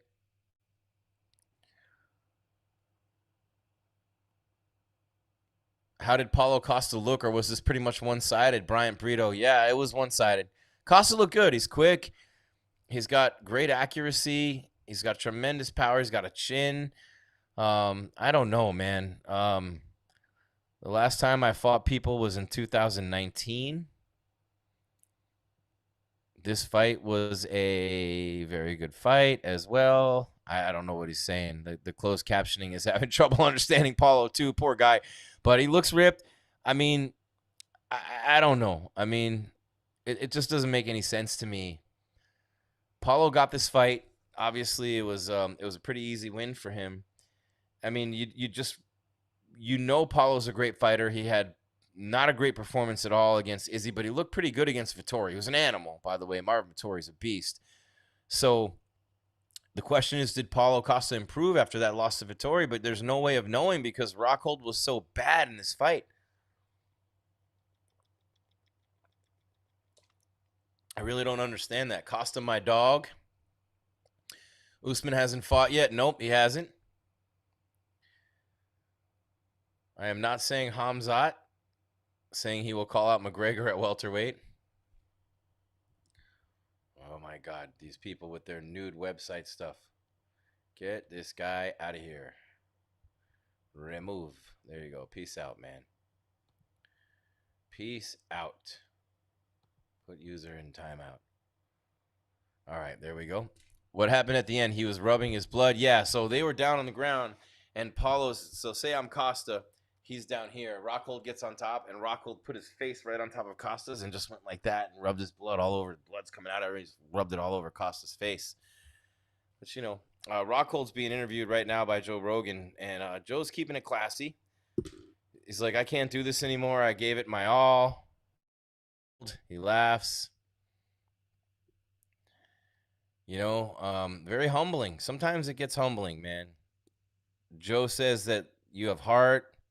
That was an amazing display of perseverance and guts and the will to win.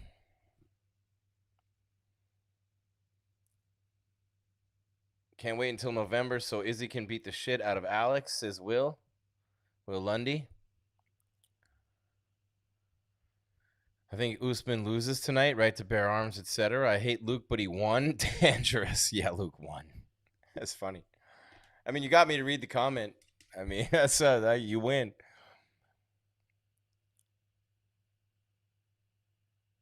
It's disgusting in a post-pandemic world, T-Mac 2020. Who is Luke hugging and kissing there? He's very well put together, and he's a great-looking dude, and he's got money. DC ran over and gave him a hug. I mean, a lot of people really love him. And Luke is taking that hug. I mean, just really nice to see DC hugging him and kissing him. I mean, it's hard, man, because like the people who really know him love him, right? But I mean, what else do we have? And there's Chito Vera who loves him, and Ali Abdulaziz and Gilbert Burns and all those guys. I mean, I think Luke Rockhold's going to be done here. Gilbert Burns, who I really like a lot and have a lot of respect for. These guys all love Luke Rockhold. They love him, man. And it's really hard for me to he's crying on the way back. I mean, maybe that talk this week in the Bravado was maybe more of like a you know, I don't know, like his way of kind of knowing he was done and being cranky. But I just, you never know when you're not inside someone's mind. So I'm done with picking on Luke. And there's Kamaru Usman. I mean, you talk about a guy 15-0 in the UFC, about ready to tie Anderson Silva if he wins tonight. Leon Edwards 9-0-1 in his last 10. The Bilal Muhammad fight was when he really made me a believer. He was picking him apart, bro. And believe me, Bilal's an animal. And the other thing that impressed me about Leon Edwards this week is the way that he did not shy away from the moment. He did not shy away from the moment at all. And not only did he not shy away from the moment, it literally didn't faze him at all. He's unfazed. And when you grow up and your dad was killed selling drugs, and Usman's dad spent his childhood in jail, so there's a mutual respect with these two guys here. But Usman's been beating Covington twice and Masvidal twice and Gilbert Burns, you know, and Leon Edwards missed 6 fights, the Woodley fight, a bunch of Hamzat fights during COVID, and then he had the no contest against Bilal. It's been a tough go for Leon Edwards, but because Kamaru Usman has cleaned out the division, right? Because he's just cleaned it out at the top, you know, who else is going to fight him? So Leon Edwards, after the win over Diaz and the no contest of Muhammad, he gets the title shot. When really, does he deserve it at this point? It's, you know, it's hard as it was either going to be Hamzat or him, and Hamzat beat Burns, and I don't know, man. Costa in light heavyweight will more likely become a champion. I see an easier path from there. No cutting weight can make him more explosive, maybe more powerful, Jesus Diaz. I'm predicting this will be another spectacular performance from Usman. Usman is he's about minus 360. You can still get your bets in now, by the way, at MyBookie. MyBookie.ag is the website, and the code is weekly50. Did Luke throw a question mark kick? No. Yes, Jeremy Costa. Who doesn't like chocolate milk, man? I literally drank 2 of them with 2 of the cookies that they give you at the DoubleTree. My whole diet went to shit tonight right after I did my show at ESPN here in Bristol, Connecticut, came down the road a half a mile to the hotel, plugged in here. Look at Usman at 20-1, Edwards at 19-3 with a no contest, Covington 17-3, Hamzat's 11-0, Gilbert Burns 20-5, Bilal Muhammad 21-3 with a no contest. Is there a division in the UFC with a better top 5 than that? I mean, let's be real. So right now you got Edwards at plus 281, Kamaru minus 344. I saw him as high as 380. So Edwards has been getting some money put on him. So you want to get in now, man. What do you think? You think Edwards by KO, TKO, your odds go up even further? A round you can throw in there? Go to mybookie.ag. Get that 50% half deposit bonus. You bet 100, they give you 50. You bet 200, they give you 100. You bet 1,000, they give you 500. It's up to a G with mybookie.ag and the code weekly50. Bet anything, anytime, anywhere with MyBookie and yours, MyBookie. Man, they're showing highlights of the Usman Burns fight. Burns rocked him in round 1. I talked to Gilbert earlier tonight on ESPN Radio, interviewed him. And, along with Dean Thomas and Anthony Smith, and everyone picked Kamaru. Anthony Smith said it's not a knock on Edwards, but he'd pick Usman over anybody right now. Dean Thomas says Usman will just wear him out, has all the intangibles. Gilbert Burns said that Leon Edwards is accurate and fast, but doesn't have the power to put away Usman, and Usman's just too much and relentless. And the thing I love about Kamaru Usman, and I think this is what he has over GSP, who do you think the welterweight GOAT is? Would you go Usman with a couple more wins? Would you go Usman now? Or would you go GSP? Or are you someone who, like me, thinks that fighters evolve and get better, and that GSP's wins over Hendricks and Condit and maybe Nick Diaz were probably questionable at the very best decisions, and I think maybe he lost a couple of those fights. That's not a knock on Georges. I love Georges St. Pierre. He's a G, and he didn't lose at the end of his career. He went up to 85 and beat Bisping. So, yeah, Usman's not on PEDs that we know of, right? But Usman's got the dog in him. What he did to Woodley, man, he's the first guy to take Woodley's soul. After that fight, Tyron Woodley was never the same. Kamaru pushed him up against the fence and just beat his ass. And Tyron Woodley was a monster, an all-time great welterweight champion. And Kamaru just destroyed him. And Kamaru outlasted Colby in that first fight, and fake nutshot notwithstanding. And the second one, he was even better. The Gilbert Burns fight, he got rocked, and Gilbert came so close to beating him. Gilbert told me tonight he wished he hadn't been so emotional and been so quick and had that adrenaline flowing to try to finish that fight right away. Wished he was a little bit more deliberate in that fight. He's the one who came closest. But what Kamaru did to Woodley, that's just dirty, man. He has another element of his personality. Israel Adesanya has it too when he told Gastelum from across the cage, "I'm willing to die, bro." And I interviewed with Izzy after that. And he goes, "I was willing to die." And I said, "Yeah, you really wanted to win that bad?" He goes, "No, I was willing to die. So that means I was willing to kill. Because if you're willing to die, you're not going to die before you kill or try to kill." That's what a wild animal would do. But that's what happens when you're in a war like this and you're a fighter. You keep fighting. And if you die in there, you die in there. If you kill in there, you kill in there. You're not thinking about this. That's the way your mindset has to be in some of these wars. And I believe Kamaru Usman has that. I believe he likes taking the souls of his opponent. I believe he enjoys, as a civilized man, as a really good dude. All the times I've talked to him, he's been nothing but a gentleman. He's a great father, a very nice person. But remember, he grew up with his father in jail. There's a hard edge to him that a lot of us don't get. Look, my dad left my mom before I was born. And I was adopted by another guy, and then I had a stepfather. My friends called me my three dads. So people who had dad issues growing up, we kind of connect on certain levels. And Usman's was worse than mine, but I connected with him on that, and he connects with Edwards on that. But when you've had something like that happen in your life, you have a different element inside of you where if you're in a battle and a fight for your life, and it's you or the other dude, you got no problem taking that man's soul. And Kamaru Usman has that. Kamaru Usman has every single bit of that. He's an elite wrestler who is training at the Olympic headquarters in Colorado as a Division II national champion. His grappling is off the hook. He's been training with Trevor Whitman and sparring with Justin Gaethje and Curtis Blades. And I mean, good Lord, man, when you think about, right? When you think about what Kamaru Usman has done, how much better he's gotten in every fight, the different ways in which he's won the fight. Now, Dean Thomas told me tonight, and he's got a great point, Usman against shorter opponents was able to stand him up against the cage in the clinch and work him. He's shorter than Leon Edwards. He's not going to be able to do that. Leon's got those vicious elbows, man. Dan Hardy said it on his preview show. The ability to just slip his hand around the neck and crack an elbow in like that is a big weapon for Leon Edwards. And I threw it up higher because my mic's right here and I don't want to hit it, but the elbow will be like right down here. Bang. You know what I mean? And that'll slice the forehead open. So one shot, and Dean Thomas said this, one shot from Edwards with an elbow, and Usman's night could be over. And Usman has been hit. He's been hit a lot by Covington. He's been hit a lot in the fight against well, not a lot, but got rocked big time by Burns. So he's been, he's been touched up. He's been hit. Jose Caceres, I told you I'd get you in there, my boy. Alex's brother, Jose, is the man. Love that dude. He's the last person to beat Kamaru Usman 20 fights ago by rear naked choke in South Florida on the local scene when Kamaru was really just getting started in his career. So shout out Jose Caceres, Alex Bruce Leroy's brother.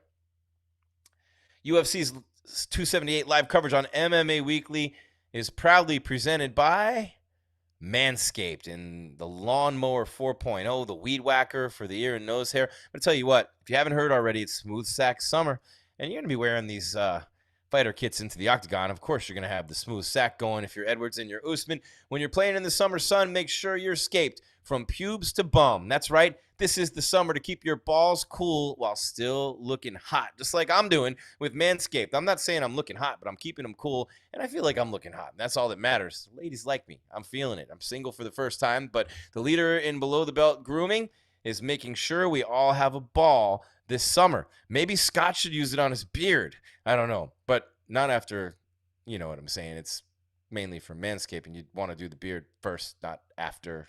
You know what I'm saying. So anyway, dive headfirst into Smooth Sack Summer by going to manscaped.com for 20% off and free shipping. 20% off and free shipping from manscaped.com. I got a beautiful package in the mail with the lawnmower for down there, with the ear and nose trimmer, with the ball toner. Makes them feel fresh and smell good. You got the deodorant.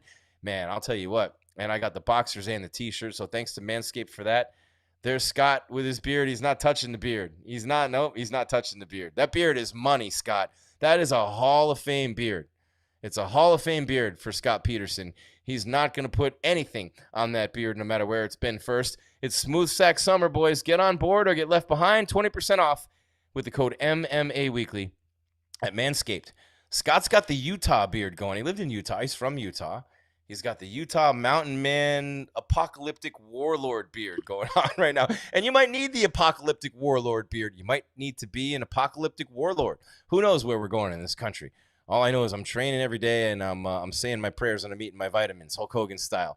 UFC 278 live coverage here on MMA Weekly is also powered by MyBookie. You got time. Get the bets in now on Kamaru or Leon, whatever you want. I'm going Kamaru by TKO in round 4. That's right, round 4. He drags Leon into deep water. Don't forget the way Edwards faded against Diaz. Don't forget the lack of action he's had. The Bilal Muhammad fight got stopped early. He faded against Diaz. Listen, his cardio is not what Kamaru Usman's is. Dean Thomas told me earlier today that's mental. It was mental fatigue on the part of Leon Rocky Edwards. Kamaru's been fighting killers and dogs and everyone in the top of the division while Edwards was having fights canceled. Is it his fault? No. Does it affect him? Hell yes. As Kamaru Usman getting ready to walk out in the black and gold hoodie with the black and gold hat, befitting of a champion. Man, his brother's right behind him too. He's a monster. He's going to be a huge problem at heavyweight. Just won a big fight on the Contender Series. But I'll tell you what, if you're still looking to get your bets in right now on Kamaru Usman, who's looking to keep that legacy moving, he doesn't have the FU money yet or the F-off money yet. He doesn't have the amount of money in the zeros in his bank account that I know of to be complacent, to forget about the training, to have all the other demands pulling on him. There's more than before when you're a champion, but he's so focused. If you talk to his coaches, if you talk to his teammates, and I have, I've been known Gaethje a long time, just no one's beating this dude. Plain and simple, no one's beating him. Now, anyone can get caught, but over time, the law of averages tend to play out. And over time in fights, the better fighter, the volume adds up.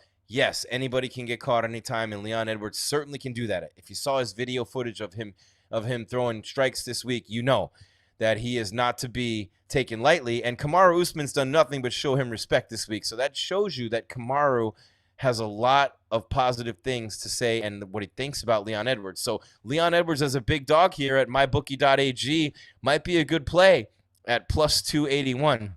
Especially if you want to take him by TKO. And that's the only way Leon Edwards, to me, wins this fight, is by TKO. There you see him fighting Nate Diaz, and Diaz stalked and slapped him. If that fight, and Nate was right, he said, hey, man, if we were in the street and we were really fighting, I'd have killed him. That fight would have been over, and that's true.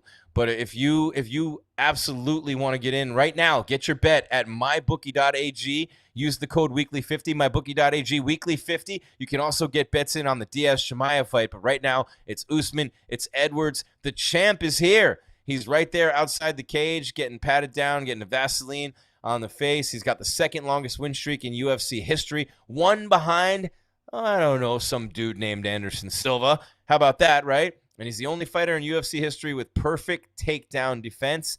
Opponents over 31. You can say Colby got him the last fight, and I thought he did too, but it was not scored a takedown. So get your bets in now at mybookie.ag. Weekly50 is the code. They're going to give you 50% of your bet to match it. Not 100% match, but 50%. Bet 100, they give you 50. Bet 200, they give you 100. Bet 1,000, they give you 500. Is Kamaru Usman number one on the pound-for-pound list right now? Where does he stand on GOAT Mountain? Is he the greatest welterweight, or is it GSP? He's got to beat Leon Edwards. He's beaten everybody else. So what's going to happen here?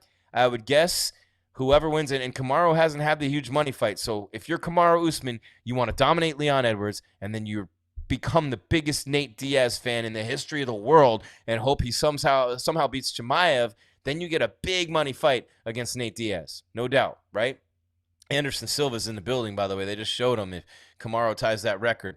And he's just another type of dude. He's in there hitting himself in the face, getting ready, and just becomes a different animal when he's in there. That number's all the way down to minus 340, plus 283 for Edwards. Usman is 5 years older at 35. How many fights does he have left? He wants Canelo. He wants to move up to light heavyweight. Doesn't want to fight Izzy. They're boys at 85. But, man, when I think about Kamaru Usman, he's got the dog in him. He wants to kill people. He becomes the biggest Diaz fan. Do I think Diaz is going to beat Khamzat? I think with his jiu-jitsu and his chin, maybe he has a way to outlast him, but we're hitting the main event. Numbers going up. We appreciate you guys watching live on MMA Weekly, UFC 278, powered by MyBookie and Manscaped. I'm Jim Greasehaber. Call me Grease. Jim Grease, Cage Side Grease on social media, GRIES. Man, we got more people coming in. You are out of here. Put user in timeout. Come in here trying to promote your adult stuff in here on this thing. Leon Edwards, man. I mean, look, he's long, he's lean, he's got a couple-inch height advantage. But if you're Kamaru, you want to get a dominating win here. You become a huge Diaz fan. But if Khamzat wins, then you got Kamaru and Khamzat, right? That's the fight. Dana said it. It's the one to make. Does Usman take it? He's probably going to have to, unless he moves up or he gets Canelo. I don't think he's going to get Canelo. He's not going to fight Jake Paul. Please, no more of this Jake Paul stuff. But Khamzat wins. He fights Kamaru. Gilbert Burns gets the winner if he beats Masvidal. And Gilbert told me tonight he's looking at December or January is what Masvidal wanted. But Gilbert said he's ready anytime for Jorge Masvidal. And we're ready right now for Kamaru Usman. I mean, when you get to see, feel, touch greatness on any level in any sport, he's the best in the world right now with Jones out so long. Who's better than Kamaru Usman? Amanda Nunes lost earlier this year. He's number one pound for pound. He's won 15 straight fights to start his UFC career, 19 in a row overall. He's got a very tough striker, and Leon Edwards, a very smart fighter, good chin. He's never been finished in any way, shape, or form in his career. Man.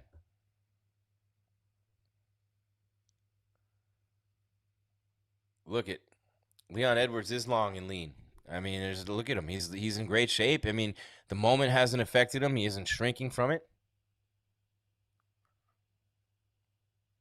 Jay Day wants to see Jake Paul get smashed. I understand that. Kamaru Usman at 20-1. He's got the wrestling. He's got the clinch game. He's got the striking with Trevor Whitman. He's got the high IQ in there. He's got cardio for days. He finds a way to win. That's what Henry Cejudo, I talked to him so many times. And the thing about Triple C, when it gets to deep waters, when you're hurt, when you're on one leg or you have one arm or one eye is closed, you still find a way to get it done. When you're Kobe Bryant and you had one finger mangled on his right hand and a left shoulder out of socket and you're fighting on one leg. Usman right in Edwards' face as Buffer introduces him. Before they even meet in the middle of the octagon, he went all the way over there. Wow, this is intense. Kamaru's intense. I mean, he wants this fight to start right now. He's crouched down. He's staring down Leon Edwards, and Edwards not even looking at him. Not even looking at him. If Chimaev got Usman to the ground, I believe he would win. Getting him to the ground is a big task, though. We're going to keep it here for the post-fight press conference. Stay on for that. We got, I mean, just to hear Dana's thoughts on Luke Rockhold, you got to watch it. I mean, that's must-see TV. I mean, you got to. And I know my English is terrible right there. It's okay. I'm not going to worry about what my grammar teachers and English teachers would say. Here they come. It's underway. Usman and Edwards. Now, Kamaru's not going to have a height advantage in this fight, obviously, and Colby did well striking, but remember that the threat of the takedown was there. Ray Area 36 says, holy shit, I feel like I'm in there right now. Thank you very much. Yeah, Burns did beat Chimaev. I'm with you on that. I didn't think Chimaev won that fight. We got the numbers popping up, doing a good job. Kamaru Usman, very patient, very deliberate, more than ready and willing to go 5. He's shown it before. He's been in there with the top of the tops, and that's the biggest advantage he has. That, and he'll just outlash it, and he finds a way to win. You find a way to win through every form of adversity. But you got to watch out for that long jab, and Edwards going to try to come out from distance and throw leg kicks to chop Usman, and he's already thrown a bunch here. A minute's gone by in round number 1. Not a whole lot's happened.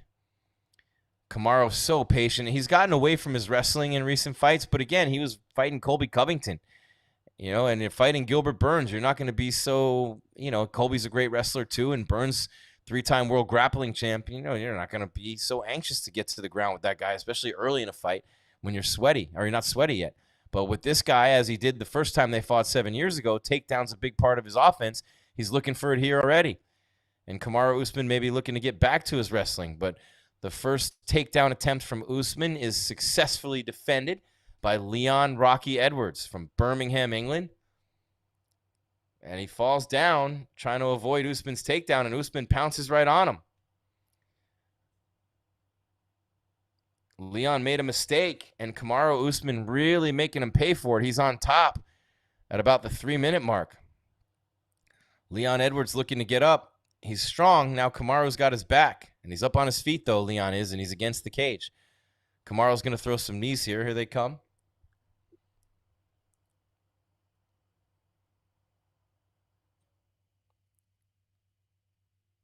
Jeffrey Allen says, let's go, Leon. A lot of people rooting for Leon Edwards here, the underdog.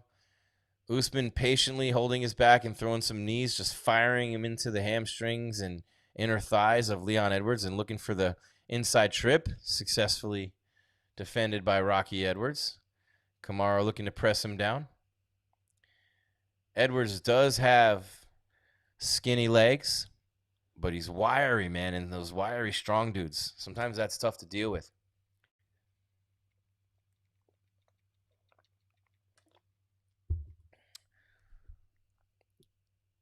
Talk about greatness. Michael Jordan, Game 5 and then NBA Finals over the Jazz, deathly ill, and pulled out a win. That wasn't the flu. Now Edwards on top of Kamaru. Look at that. Reversal there. It was actually food poisoning for Jordan if you watched The Last Dance. Man.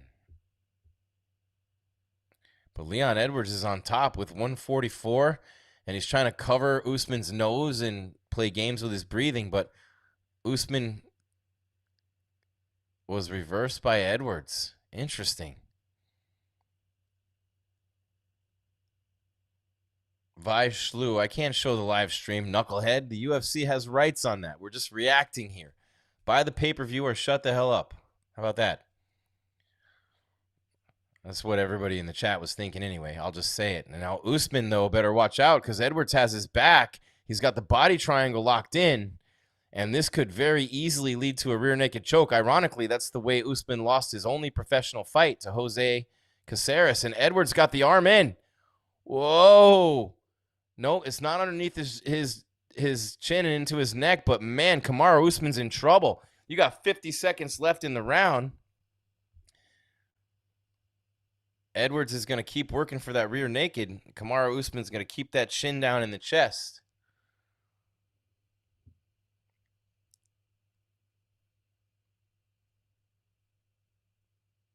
Man.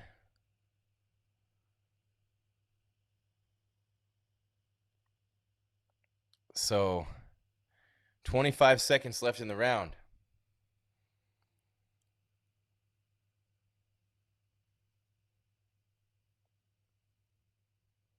Usman is fine. I agree with you there. Derek Trevino. A lot of come on Leons in the chat. Some Edwards fans in here. 2 seconds, 1. End of round number 1. And Leon Edwards had a really good round in the first fight against Kamaru Usman. It was pretty even. Kamaru ended up fighting off a rear naked choke with the body triangle locked in. Pretty good round for Edwards at the end. At the start, it was mostly Usman. Trevor Whitman talking to him in the corner. Kamaru nice and calm.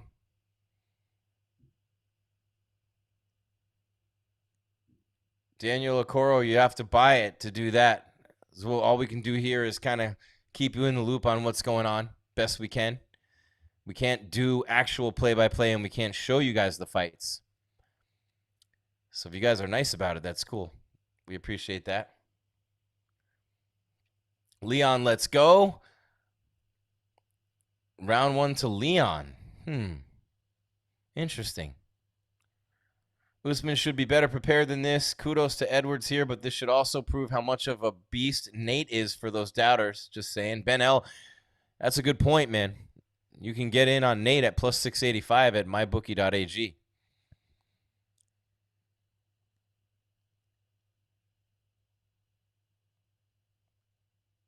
Careful of those coyotes with your pit bull, Nitro. We want higher fighter pay. Usman, let's go. Usman and still. Kamaru coming in, firing jabs and hooks now. I mean, he's not playing to start round 2. Looking to get in that clinch. Heavy volume striking to get in there and push Edwards into the cage. And still, says Marcus Aurelius.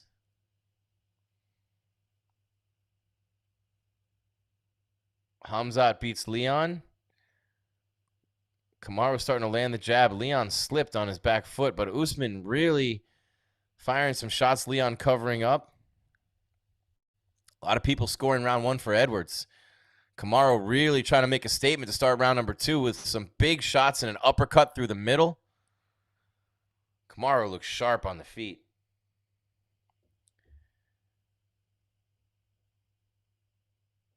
Lust FN, yes, I can. You are real and you do have an impact on the world. Appreciate you being here. Let's go Usman, Shayna Torrance. Thank you, Jason. Appreciate you too. Diaz Army in the house. Usman getting technical, I agree.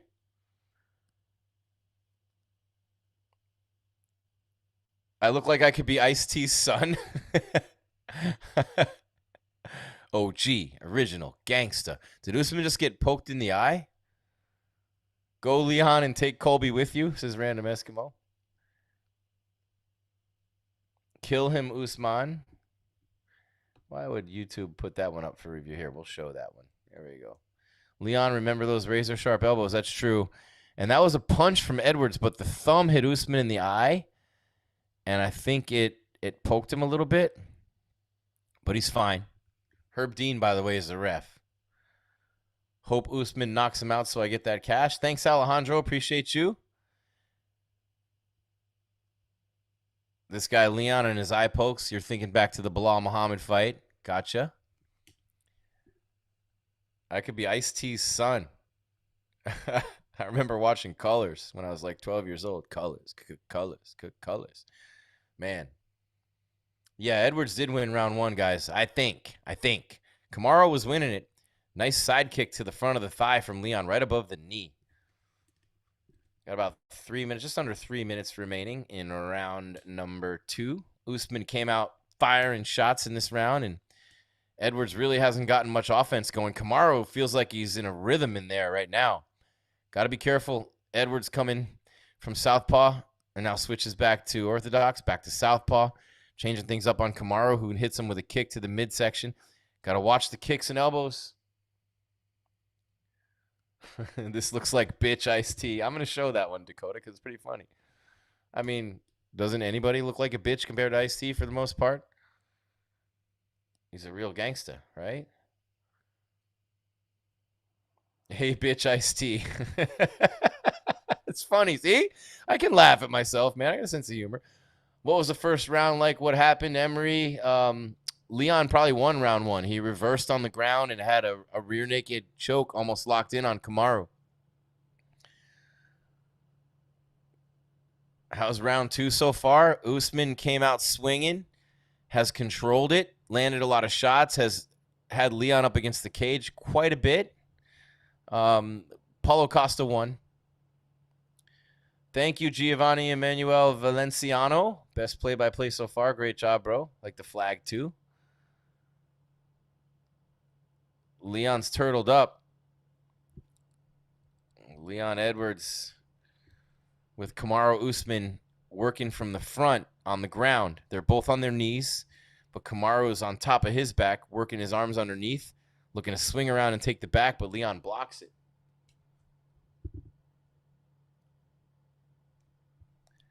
Leon's pretty strong, man.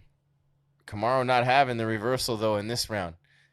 So it's as of now, with 55 seconds left in round two, looking like it's going to be 1-1. But Kamaru is starting to hit him. A nice elbow in tight. Leon's getting touched up here. Kamaru better be careful. Edwards barely missed a moment ago with an elbow. There you go. Colors, colors. Jason Washburn. Edwards done.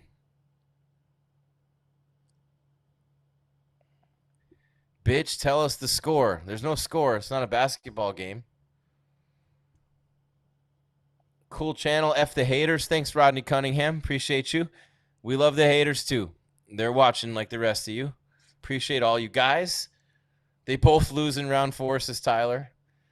Kamaru's on top now with less than 10 seconds remaining in the round, and Leon Edwards starting to feel what so many of the other Kamaru Usman opponents have felt before him, which is relentless pressure, heavy hands of Kamaru Usman, who came out in round number two and erased immediately the end of round number one. This uppercut that they're showing a replay of now up against the cage was the best shot of the whole round.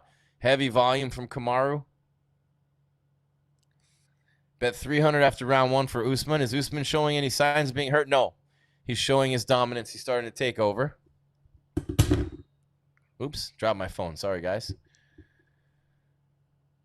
After the cage grabbing, I'm 100% positive Herb has money on Usman. I mean, sometimes Usman's been known to bend the rules a little bit here and there. I mean, look at Covington 1. Was it the fake nut shot? Leon going to gas out. Kodiak 660.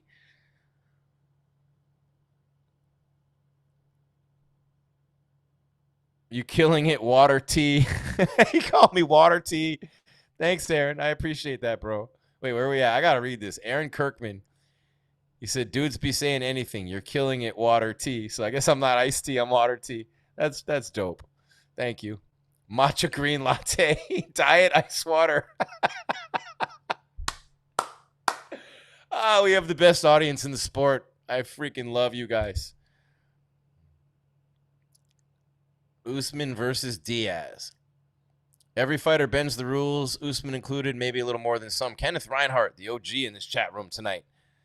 Man, we're in round three now, about 4.5 minutes left. Nothing really happening so far here, but you know, Leon's very intent, very calm, very focused, but Kamaru really showed last round he came out strong. This round, he's not coming out as fast. He changes paces, he changes styles so many times within these fights. The Cop Killer. Oh, man, Milo Tanner. Yeah, that was probably there was a lot of controversy on that song. I was more of an NWA guy. I didn't mind Ice Cube, but I love NWA to this day.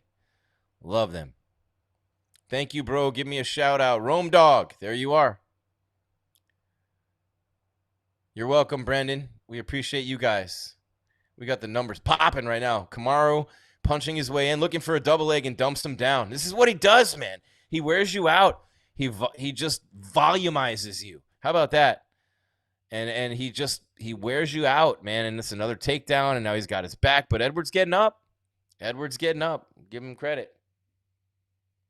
Enough with the Diaz talk. Shit's lame, says Derek Trevino. Well, you're going to get a lot of it coming up toward December 10th, brother. Roman Bravo. There's your shout out. Post-fight press conference coming up next on MMA Weekly. Powered by mybookie.ag and Manscaped.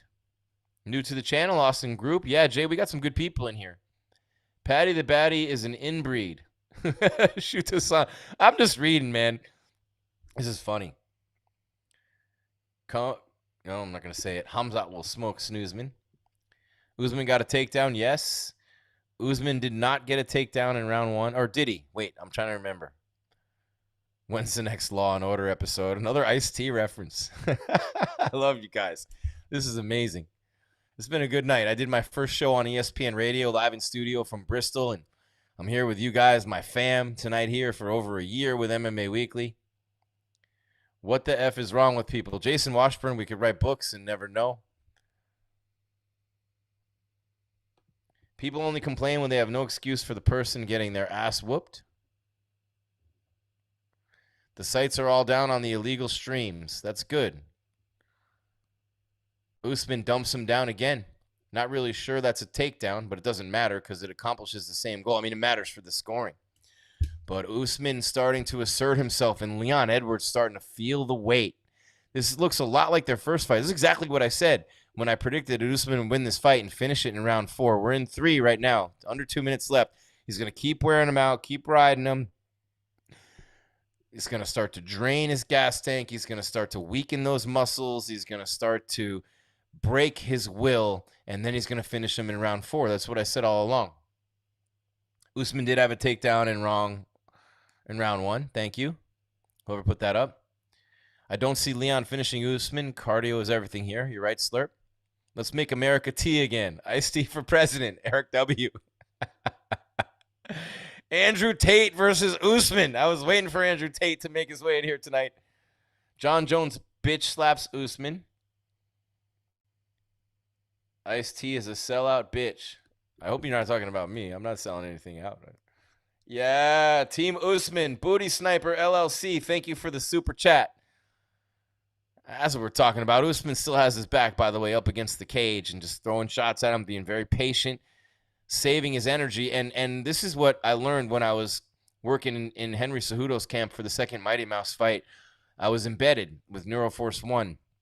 And with their science, they determined that Henry's resting heart rate was best when he was on top as a wrestler. So when he would get a takedown, he would just hold a guy down. And you would think you're expending so much energy to hold a guy down, but the guy who's trying to get up is expending way more. So Usman's resting heart rate, and he's probably getting it back to the point where his cardio is going to be much better. And now he's standing up, and Usman is standing up, and Edwards is sitting up against the cage with Kamaru throwing shots at him. And now Kamaru's got the arm around the neck, and he's just mauling him. I mean, I don't even know if he's going for a finish here. He's just draining the battery of Leon Edwards. That's the best way to put it. He's draining Leon Edwards right now. He's setting him up for the next couple of rounds to take him in the deep water and drown his ass. This is what Kamaru Usman does. This is why he's so good. He's smart. He's tactical. He's patient. He's strong AF. And Leon Edwards leaning up against the cage. He's tired now. I mean, your battery's just getting drained. Battery's just getting drained. Dragon Machida. Man, I miss those days. I ain't playing. Usman is taking him to school.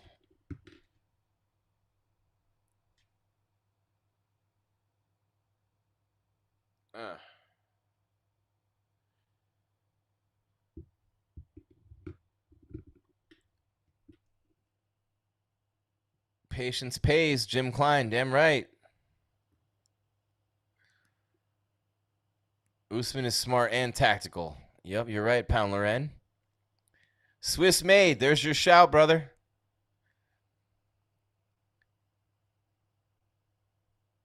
Cobra Tate versus Water T. Boers' only challenge for Usman. I don't know.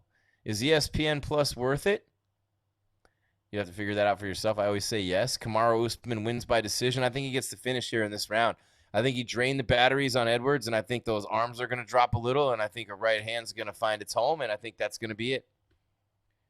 I want to hear that Kamaru Usman knocked his ass out, Michelle Tallman. Well, you might here in just a minute. I'm not going to. Thank you very much for the $1, Paulette Marsov, Kamaru Usman, Utati. Really appreciate you guys with the super chats. We're having fun in here now. Kamaru Usman is definitely up 2 rounds to 1. 29-28 through 3. I had the first round for Edwards. Edwards is tough as nails, though. He has that puncher's chance. He does, and the elbower's chance. He's still changing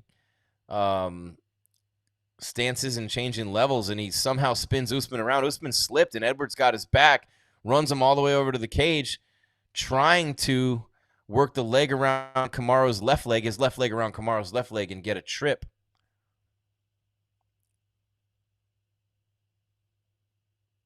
Aeon Michaels, Edwards finna win. Eric W., you are so good at this, Ice-T. I actually paid per pay-per-view, but turned it off so I could watch you. Thank you so much. Thank you. I appreciate that. Because those guys are great. What would have to happen for it to end in round 4? It'd be a KO, a TKO, or a submission. Or a doctor stoppage. But that would also be a TKO, now that I think about it. Izzy puts the crowd to sleep, but never his opponent. Jake Paul will knock down Usman round 1. Leon messed up his chance to win in round 1 when he got the rear naked and didn't capitalize. I mean, he was close to getting that choke locked in. I don't know about close to winning. Kamaru with a big right hand on his way in and dumps him down again. Here comes Kamaru Usman at his old school wrestling best. Think of Ryan Bader against Rampage. Think of most Merab Dvalishvili fights except tonight because he got shut out and had no takedowns against Aldo. Kamaru Usman's 7th time in UFC career, he landed 5+ takedowns. He just got dirty tonight, went back to his roots. And Leon Edwards continues to be drained. He's really tired, guys. The end is near, I believe, for Edwards. Thank you, Giovanni. Second best to Joe Rogan. I'll take that, man. I'll take about half of his podcast audience and his Spotify paycheck. You see that, Scott? You got to match 1/10. Wait, you got to do the MyBookie bonus. Half of what Rogan gets paid. What do you think? Khabib or GSP? I think Khabib would have lost to GSP. Prime versus Prime. Just saying. I'm not the world's biggest Khabib guy. I love him. He's a great dude. And I met him a bunch of times, interviewed him a lot. But, I mean, he never really fought the best of the best in his era. My girlfriend left for college, Anthony Storm. Oh, time to find a new one while she's gone.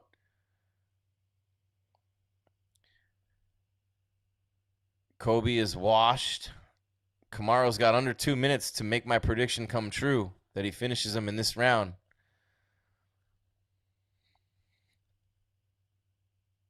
I liked Ice-T and Body Count. Still got the Cop Killer album. Milky Lopez, I agree. GSP would have kicked his ass.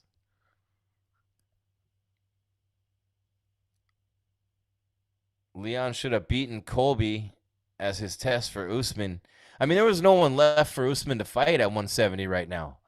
You got to just let Hamzat get one more win. Maybe that fight against Burns was, I thought Burns won. I really did. Or the way you probably would have seen Burns here now. But I think Edwards, you know, I mean, look, he didn't have the fights and the wins to get this shot, but it wasn't his fault. I mean, the Woodley fight got canceled for COVID. Hamzat had COVID. He had COVID. The Bilal Muhammad eye poke, he was dominating Bilal, who's been, you know, been great. Look what he did to Luque. GSP would have slaughtered Khabib. Facts. Usman dumping him down again, man. Kamaru's he's just another level of beast. He can win in so many different ways. Why is Herb separating him? What's happening, Herb? What is happening, Herb? Why are you letting him sit down? Oh, he's going to put him back in that same position. He grabbed the fence. Okay. Thank you, Scott. Scott Peterson, who's never going to let a Manscaped Lawnmower 4.0 touch his beard. Even a brand new clean one out of the box. I would never, Scott. It's too good of a beard now. It's like ZZ Top at this point. Armpit. I'd let it touch the armpits. There you go. Armpits and toe hair. Usman has his back. I don't know if he's going to get this 4th round finish like I thought he would, but he has dragged Leon Edwards into deep. Oh, big shots from Kamaru.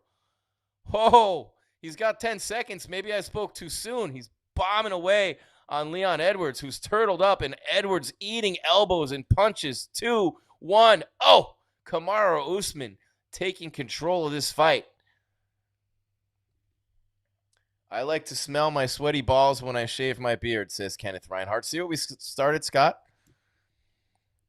Well, as long as they're smooth, and it's smooth sex summer, Kenneth, right? You can get the 20% off from Manscaped, get the lawnmower, and you can get the trimmer for the ear and the nose hair. And then you can do whatever you want with your armpits while you smell your sweaty balls. That's what I say. Punch, kick, punch, punch, kick. Usman is really taking control of this fight. Trevor Whitman's got him now, just saying, hey, man, give me 5 more minutes. And this is where Kamaru Usman has that switch. This is what makes him so great. I mean, look, GSP had it too. Scott, you tell me. You were there for almost every one of GSP's title fights in 20 years with MMA Weekly. Who do you think's better, Usman or GSP, prime versus prime, GOAT versus GOAT?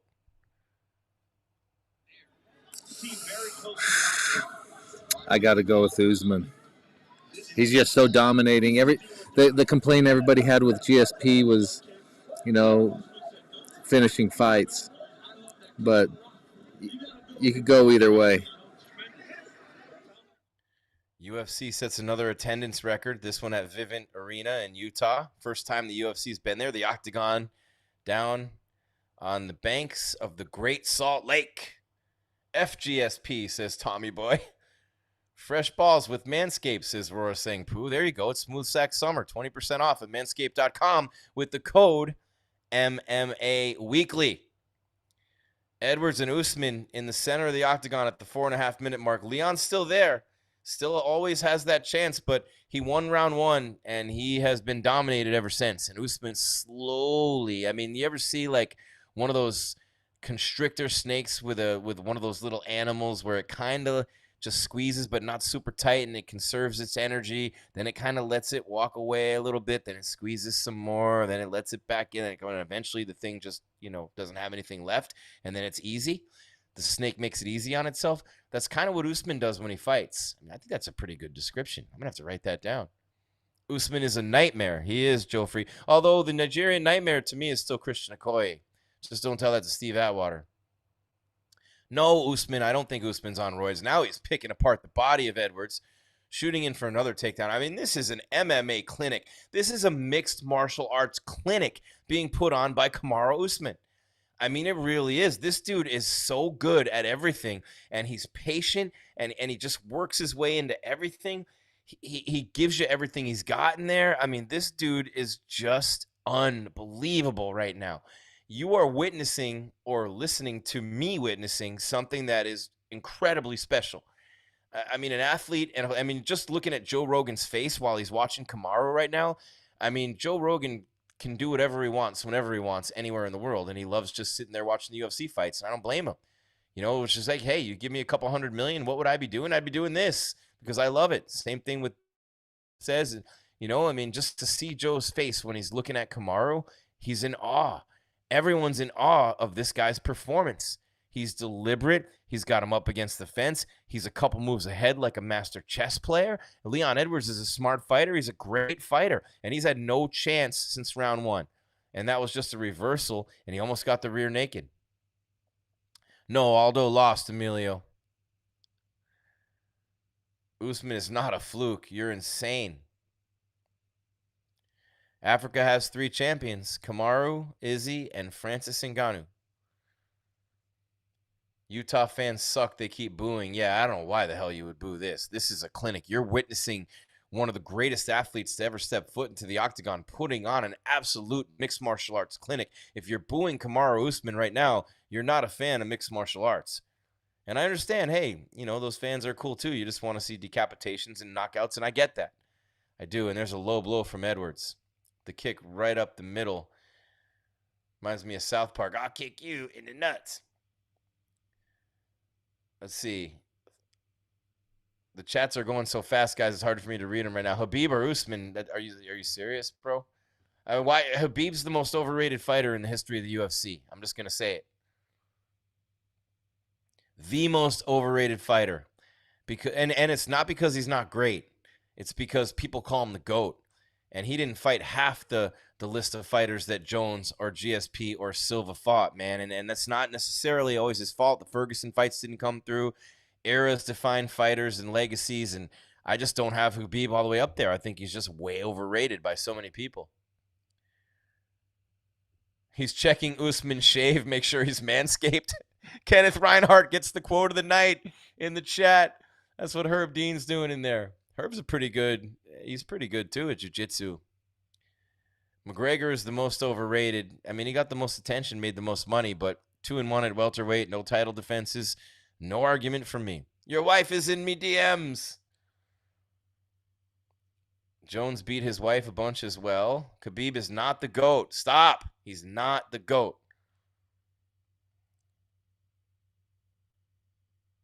Khabib ain't shit compared to Usman. Colby probably breaks Khabib. I mean, I wouldn't be surprised. Or what in the world just happened? What just happened? Did Leon Edwards just knock him out? Leon Edwards just knocked out Kamaru Usman and won the belt. Are you kidding me? Are you kidding me? What in the world just happened? Kamaru Usman was dominating this fight, and he just got laid out cold by Leon Edwards. And Rocky is strutting around the ring. He's been dominated this whole fight. One shot can change everything. This is the most beautiful sport in the history of the world. Leon Edwards is the champion. Are you kidding me? Are you kidding me? Are you kidding me? Oh, my God. Oh, my God. Can you believe what just happened? Leon Edwards is the champion of the world. He was dominated and mauled through this whole fight. The one knock on Kamaru not getting finishes. Leon Edwards threw a jab. Kamaru slipped it to the right, and a clean head kick came straight up to the side of the temple and laid Kamaru Usman out flat and cold. Limp body hits the ground, and Leon Edwards, one of the biggest head kicks in the history of the UFC, becomes the champion. The kid from Birmingham, England, whose dad was killed when he was young, is the champion of the world. He's been dominated in this fight after round number 1. And this is it in real time. Oh, my God. And Herb just jumped right in. That was it. Kamaru Usman was dominating. The jab came through from the southpaw stance. Kamaru slipped it to the right and went right into the head kick, pretty much like what Dominic Cruz did against Chito Vera. Almost the exact replica, if you can picture Cruz and Chito.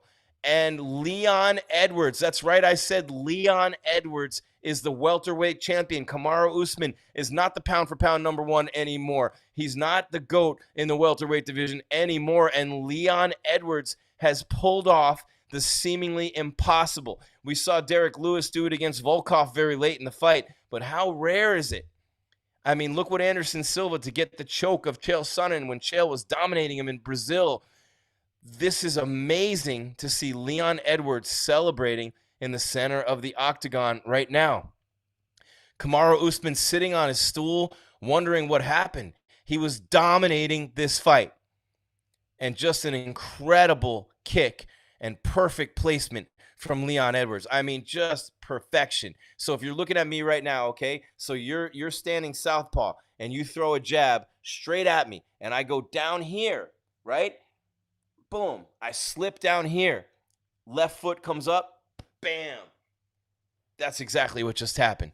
Goodbye belt. Goodbye Kamaru Usman. I mean, he's got to get a rematch, right? He has to. After this, you're going to see an Edwards rematch. So then you'll have Burns and Masvidal, if Jorge can agree, and Hamzat and Diaz. But Kamaru Usman's title reign is over. The move to light heavyweight is a non-factor right now. Anything with Canelo is not happening right now. You got, and look, Kamaru didn't look past anybody.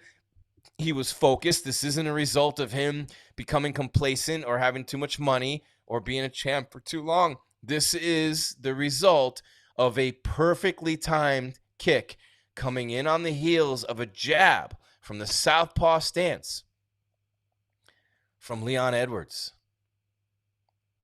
Unbelievable, man. Unbelievable. This freaking sport is the greatest sport in the history of the world. Dana White congratulating Leon Edwards. I mean, look, wow. This is why you watch every fight. This is why you order every pay-per-view. This is why you come in for the live reaction shows on MMA Weekly every time. Leon Edwards crying. His number 1 dream in life has been realized and fulfilled here tonight. Kamaru Usman was dominating him. Could not get the finish. Leon Edwards had so much heart, would not let him do it. And Leon Edwards is the champion of the world. This is unbelievable. Wow. I can't even, I mean, Kamaru's not coming out. Oh, there he is. So they stand in the octagon, and this is just unbelievable. Khabib is not the GOAT. John Jones is the GOAT. Silva, GSP. Wow, Leon Edwards is the champ. How's Kamaru feeling right now? This is terrible for him. He was dominating this fight. He was literally doing everything perfectly. The game plan was being executed flawlessly, minus that little slip up in round number 1 that gave it to Edwards. Kamaru dominating after that. And Rocky Edwards, with the kick heard round the world to the side of the head of Kamaru Usman, becomes the welterweight champion of the UFC. Oh, man. Joe Rogan in the octagon right now with Leon Edwards. Let's see if I can get the captions here from Joe. This is unbelievable and new. Usman dry humps too much, says SJ. I mean, look, you don't get the finish. You're always playing with fire. Leon Edwards says he can't put it into words. It's been 4 years. Man, he had so many fights canceled with Hamzat. He's going to get Hamzat now if Hamzat beats Nate. Imagine the Edwards-Diaz rematch for the belt. If Diaz can get a win over Hamzat. Well, Khabib is not the GOAT, Ray. Come on, man. He was undefeated. Usman got knocked out just after you said Khabib is not the GOAT. This means Khabib is the GOAT. I never said Usman was the GOAT. First ever Jamaican-born champion in UFC history, Leon Rocky Edwards. Wow. Unbelievable. Usman won't be the same again. It's hard after a head kick like that. I mean, you think of Lyoto's head kick. You think of Anderson's head kick. And, one on Couture and one on Vitor. You think of Cheetos on Dominic Cruz. Man, Leon Edwards. I grew up in the trenches, he says. We could win the belt from the UK. I told you, look at me now. Michael Bisping picked this. Now Michael Bisping is not the only English UFC champion. Leon Edwards, Jamaican-born, first ever, but also the second British champion. There is no pound for pound, he says. The pound for pound belongs to me. One of the most amazing come-from-behind victories ever. Again, he threw a jab. Usman slipped it to the right and literally leaned right into the head kick. Landed flush, out cold. Sweat went flying. And that jab missed badly. And, oh, Kamaru. Oh, man. Oh. I mean, just flush straight through. Ah. Ooh. I mean, everyone gets caught, man. Look, Ronda got caught by Holly. You know? Amanda got beat by Pena. No one is unbeatable in this game. It just doesn't happen. And you're going to say Khabib was undefeated, but, I mean, a lot of that was luck of the draw, as far as I'm concerned. 48 seconds away from a win, and a dominating win for Kamaru Usman. And he gets knocked out cold. And all the people who bet Leon Edwards on mybookie.ag with the code weekly50 are rejoicing in the streets right now.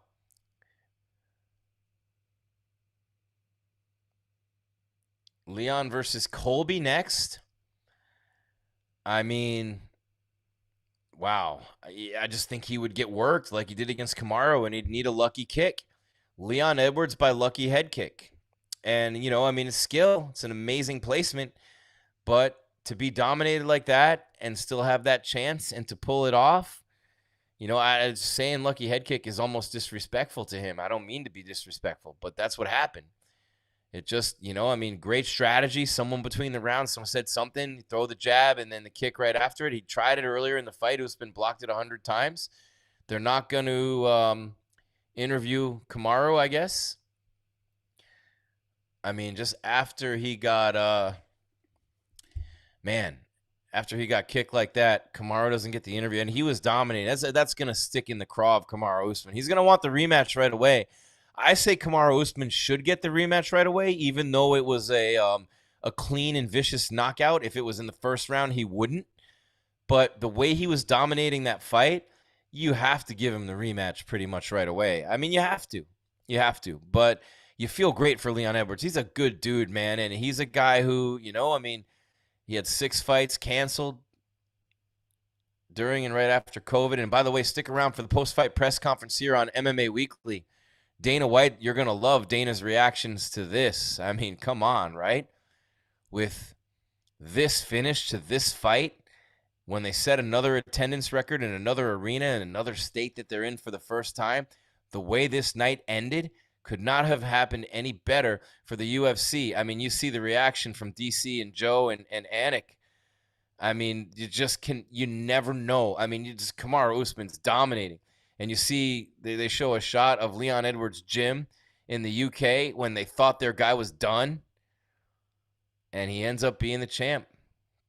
Khabib never got caught. Khabib is the GOAT. Give it up, Ray. Give it up, man. Leon versus Masvidal? No. I mean, 3-piece and a soda, right? I don't think you can't rightfully, under any circumstances, give Jorge Masvidal a title shot right now. You just can't do it. Usman beat his ass twice, almost took his head off. Colby just destroyed him. There's no way Masvidal gets a title shot here. Usman is the GOAT. Fanboys, sit down.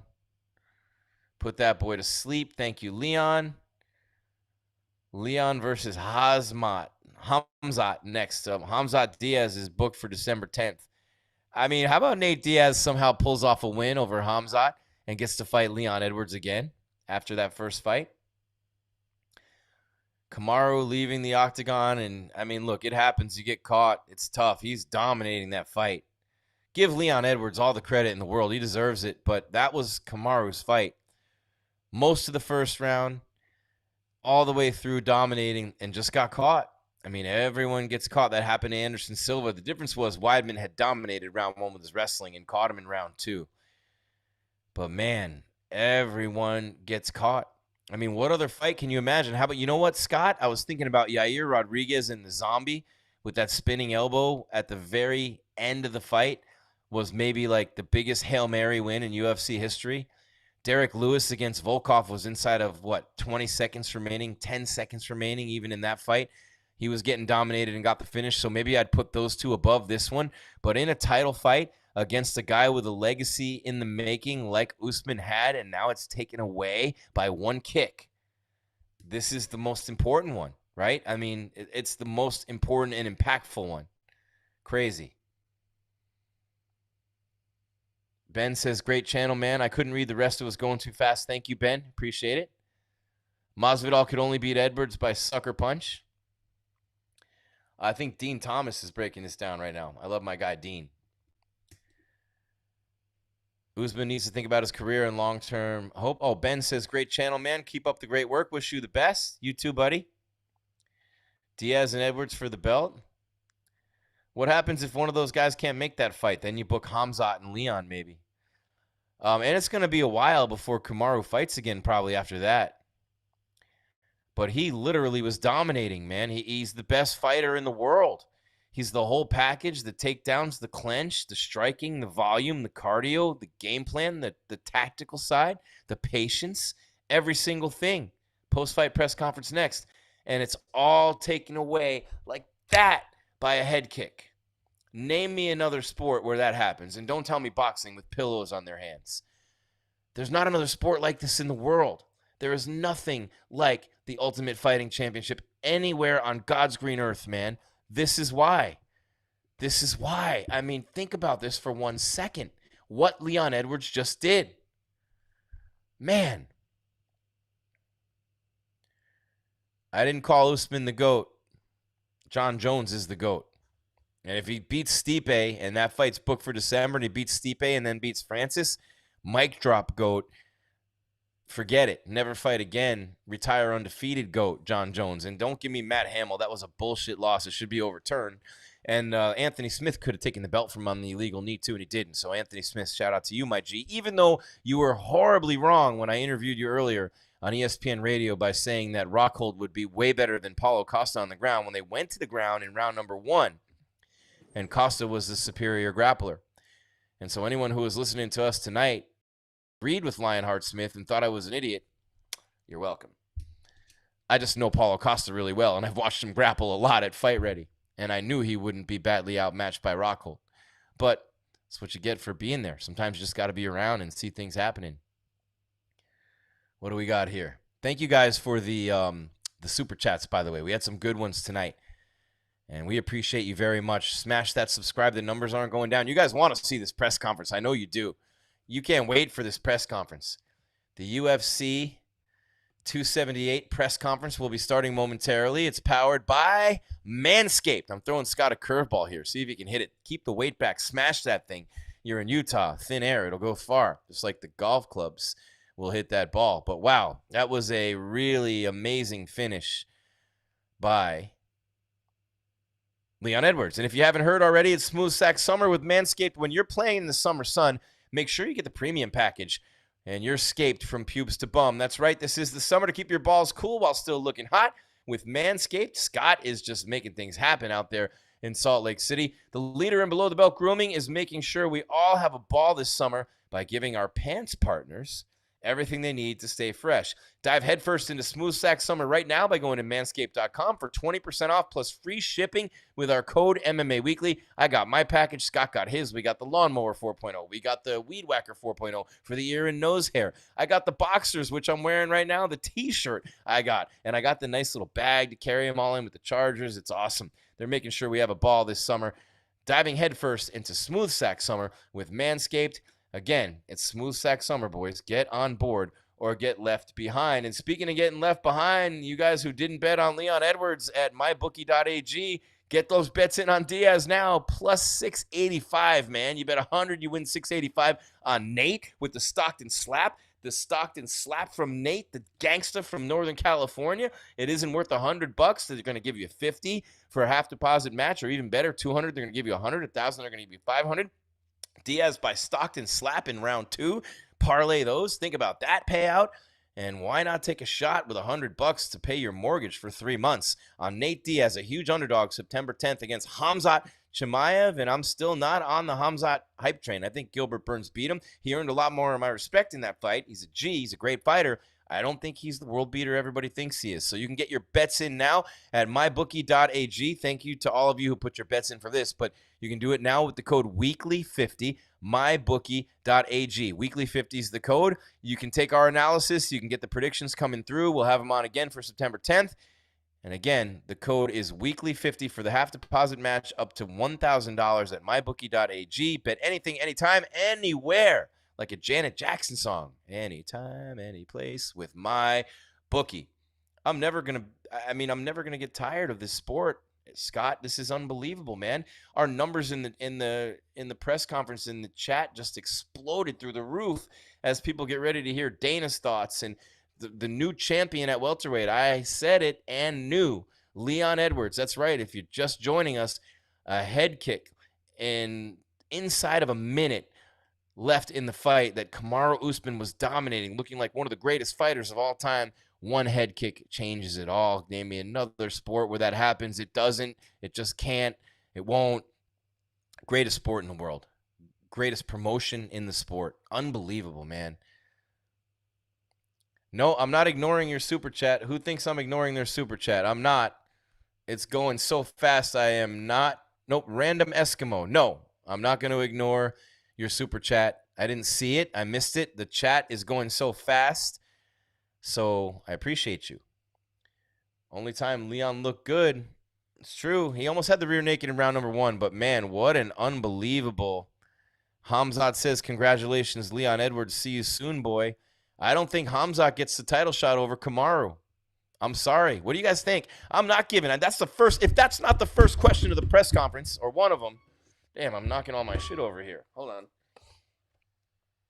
Now, I mean, you got to ask that question almost instantly in the press conference. It's too bad I'm not there to make sure it's done right. Come on, man. There goes my monitor. I got it rigged in the hotel room. My monitor's on top of the tissue box holder. This is how high-tech I am here tonight. Come on. I knocked it over. Herb did a horrible job. Why do you say Herb did a horrible job? Get your response. There we go. So we're waiting on Dana White. We're waiting on Merab Dvalishvili. We're waiting on Paulo Costa post-fight press conference. So think about that. Paulo's always entertaining. Dana's always great. It's going to be a lot of fun, this post-fight press conference, and we got nothing else to do. I was supposed to do one more live hit on ESPN Radio tonight. I did our 2 live hits this afternoon and a live show tonight, but the show went off the air at 1 a.m. Eastern, and we're still on here. That was a long main event, and it almost went the distance. Kamaru Usman looked like the best he's ever looked, continuing to get better. He's got to get the rematch, man. You cannot give Khamzat Chimaev the title shot over Kamaru Usman. I don't care what he does against Nate Diaz. It's Nate Diaz. I don't think he beat Gilbert Burns. What's up, guys? The gate was $4.3 million arena record. The attendance was 18,321. Obviously, you know it's our 23rd consecutive sellout. Fight of the night, no shocker. Costa versus Rockhold. The performance of the night went to Edwards and Altamadano. They all won $50,000. Dane, I'm sure you're probably still buzzing like we are right now about that incredible finish. I mean, just talk us through what you thought of that fight. Yeah, I thought that Usman fought the perfect fight, and it was crazy because I was listening to the commentary, and Rogan and Anik and DC were dead on with everything that they were saying on what Edwards needed to do and what he should be doing, and as soon as they were saying it, literally lands the head kick, and yeah. It's kind of hard to contextualize like the entire history of the UFC in one moment, but is that one of the most shocking finishes to a title fight that you ever remember? Yeah, I mean, you think of everything that was on the line for Usman tonight, and and Usman fought with absolute and total confidence all night. Fought the perfect fight. It might not be the most fan-friendly, style, but he was landing big shots to the body, big shots to the head, elbows. Couldn't have fought a more perfect fight till the last minute. It's crazy, right? Anderson Silva's record stays secure. I mean, what does that say to you? Like, how difficult it is to win 16 fights in a row in the UFC? Well, it's how crazy the sport is. I was talking. It's what makes this sport the greatest sport in the world. That you can sit through 4 rounds and 4 minutes, and that can happen in a fight. Anything is possible in this sport, and. Every time we make a fight and they're like, oh, this is a lopsided, one-sided. There are no lopsided, one-sided fights in this sport. Anything is possible. And I said this week, talking to you guys, the problem with this fight was people won't give Leon enough credit, and he's a very dangerous opponent. Yeah. Wow. You took kind of an unprecedented step this week and said, hey, if Leon wins, we probably got to do a rematch. Do you still believe that's the case? I mean, how do you not do Wembley? I mean, I don't know. Yeah. I was going to ask, you want to do it in England? I mean, ideally, would you want to do it in England? Yeah. Awesome. All right. I did want to ask you about the co-main event with Luke Rockhold, and it seems like he's done. Kind of a controversial week with him and the things he had to say about the company. I'm just kind of curious what your thoughts are now. Yeah, I think that coming into a situation like both of theirs, there's a lot of pressure, there's a lot of stress. And listen, you know me, who's more freedom of speech than me? He's entitled to his own opinions and his own, whatever it is that went on this week. But let me tell you what, I'll never say anything about him. I totally respect him. And after that war tonight, normal humans like us that are sitting in this room have no idea what those two went through tonight in that octagon. And we never will, thank fucking God. Okay? And for both of them to dig as deep as they did and put on an absolute dogfight like they did, I have nothing but respect for both of them. Are they both a little nutty? Absolutely. But, hey, nothing but respect. The last question I had, I did want to ask you about Merab Dvalishvili as well. Not necessarily the most exciting fight of the night, but certainly a big win over Jose Aldo. Just what did you think of his performance? And, do you view him up there now in those top few guys in the Bantamweight division? Yeah, I mean, listen, I think that, first of all, I love Jose. I want to shit on Jose, but Jose had zero offense tonight. And Merab didn't go after it like, a guy that looks like he wants to fight for the title. And, when asked the question about his friend holding the title and what did he want to do, he never really answered the question. So, I think that Merab had, I always say this, we're the bells and whistles guys. We lay it out there for him. We give you the opportunity to shine. And it's up to you to get out there and do it. That didn't happen tonight. Dana, here, Jesus Rodriguez from Univision. I saw a couple of guys being tired, opening their mouths and everything. Do you think the altitude of Salt Lake City was a factor in that too?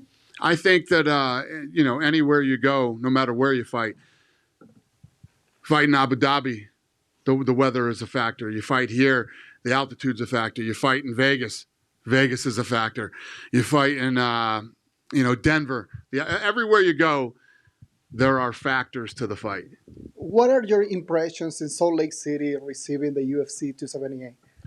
What's the question? I mean, the crowd was incredible tonight. I mean, you could put this crowd up there with anybody tonight. These guys were fired up. They were into it. The arena was 60% full for the first fight of the night. I mean, this is as good as it gets. Thank you. Thank you.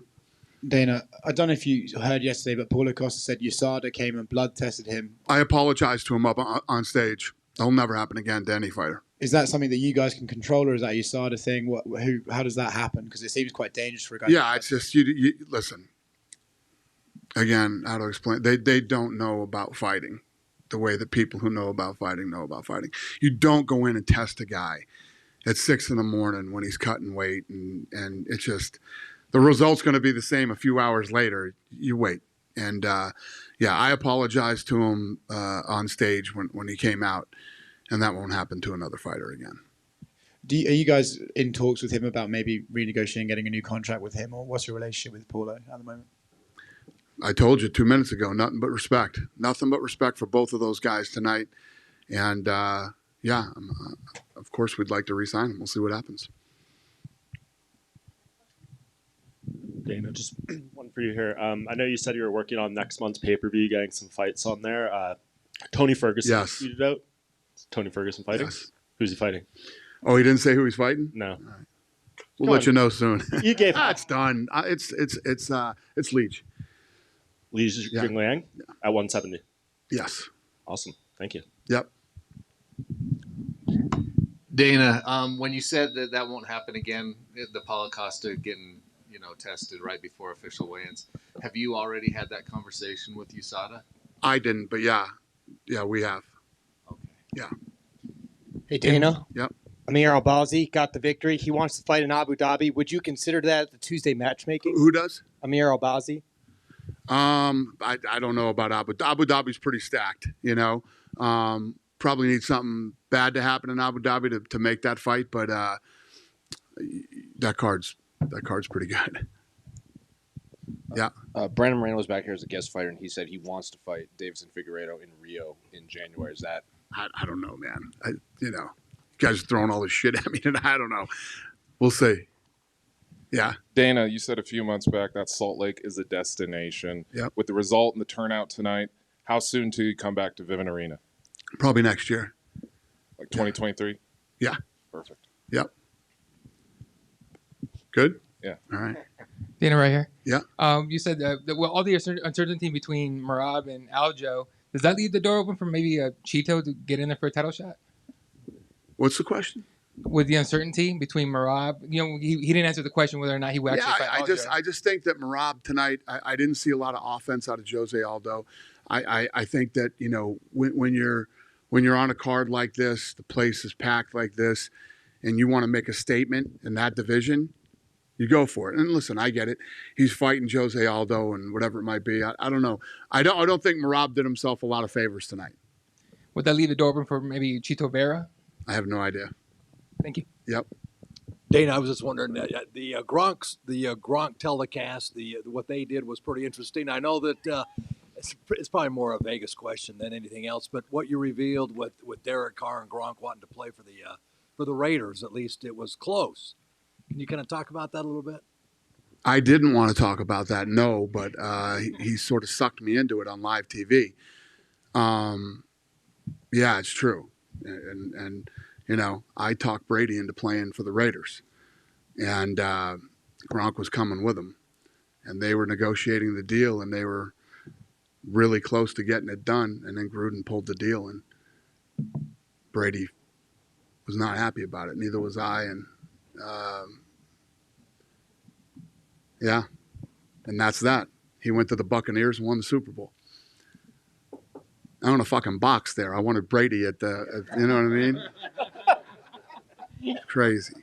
But yeah, it's true. And I thought that I would never tell that story publicly, but what the hell Gronk was doing tonight that he brought that up. But yeah. What could have been, I guess. Yeah, it would have been amazing for the city and would have been amazing for the Raiders. I mean, their first year there, they got Brady and Gronk, you know? So, yeah. I'm sure Mark Davis is real happy to hear this story. Dana, right over here. Yep. 6 years ago, you were here for a fight night, and you kind of talked about that it was on a specific day, and so it was kind of tough to get a big crowd out here. Tonight, you sell out a pay-per-view event. You have a huge opportunity with Leon capitalizing on this big fight. And so I'm just curious, what is it like seeing the world of mixed martial arts, or the sport of mixed martial arts, grow at such a high pace over the last 6 years? Yeah, no, it's been incredible. I mean, just over the last 2 years, it's been incredible. So, but tonight is a testament to that. I mean, you look at Rockhold and Paulo Costa tonight. They're both acting crazy all week. You know, you don't know what to expect when they come out. But anybody who knows anything about the sport knows that if they come out and do what they are capable of doing, you're going to get a fight like we got tonight. We end up getting that. And then, you know, we're probably in a situation, there was a minute left of the fight. You probably had people getting up and walking out because it looked like, you know, this was going to be a shutout for Usman, and boom, a head kick. It's what makes this sport so great, so exciting, and why it's so fun. You can never take it for granted and think that something's over until it's actually over. And when you get that moment that I call the holy shit moment, which was the head kick, and you have everybody in the arena at the same time, everybody who's home watching TV at the same time, everybody in bars at the same time, just explode. It's pretty special, man. The sport is pretty special. Yeah. Hi, Dana. UFC has a new TV as partner in Brazil for 2023. It's Bundy. Would you mind to let me know a little bit more how happy and excited you are UFC is with the new deal, the new partner in Brazil? Yeah, you know, we've been wanting to bring Fight Pass to Brazil for a long time. It's finally going to happen, and obviously get back to Brazil. We haven't been there in a long time either. And I know there's been a lot of smack talking about me. I will be in Brazil for this fight. So we're excited. I don't know what else to say other than that. Finally, and we're excited. We're coming back. Fight Pass, and I'm coming back to Brazil too. I'm looking forward to it. Awesome. How would you resume? How important was Global during the last 10 years in Brazil with you? It's been incredible. Our relationship with Global was and still is awesome. Those guys have been very good to us, and they definitely helped us grow the brand in Brazil. Perfect. Last question, please. And we're not done with Globo either. We'll continue to do work with Globo. Yeah. Awesome. Last question, please. For the near future, how important are Paulo Costa and Jose Aldo for the UFC plans with Brazilian market?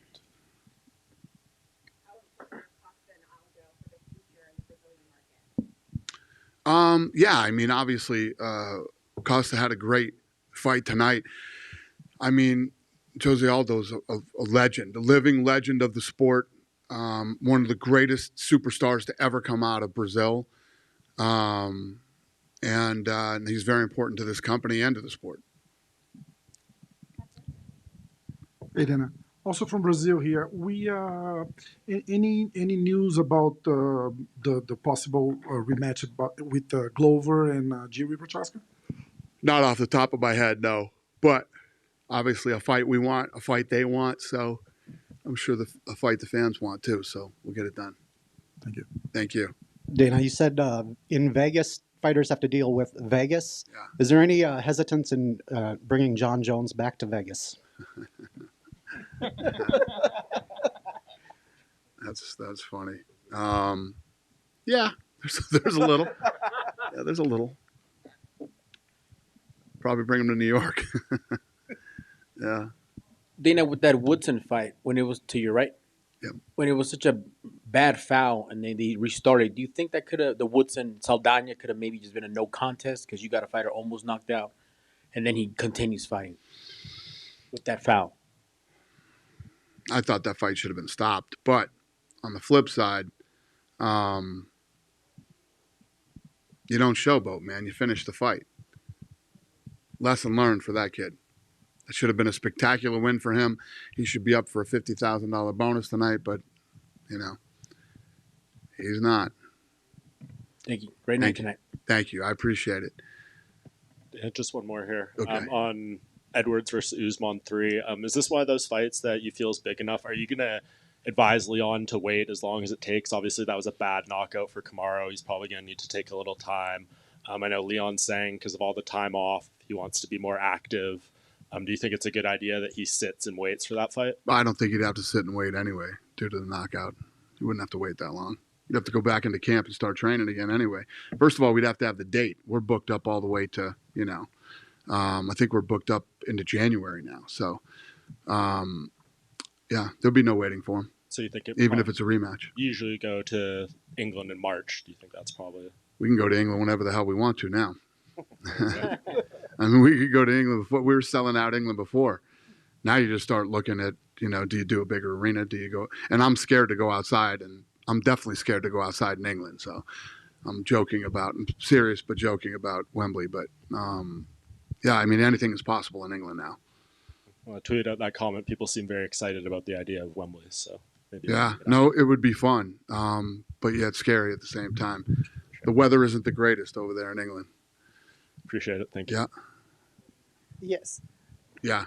Speaking about Brazil, what do you think it'll be next in line for Amanda Nunes? It'll be Juliana Peña number 3 or Valentina Shevchenko? What do you think about that? I have no idea yet. I haven't talked to any of them yet about any of that. I don't know. I don't know what she wants to do. Is she okay? She's great. Yeah. Yeah, because she's very okay. She was in a wheelchair and all of that. Yeah. They were in a war. It was a tough fight, so it happens. I'm sure you're going to see Edwards limping in here tonight too. You know what I mean?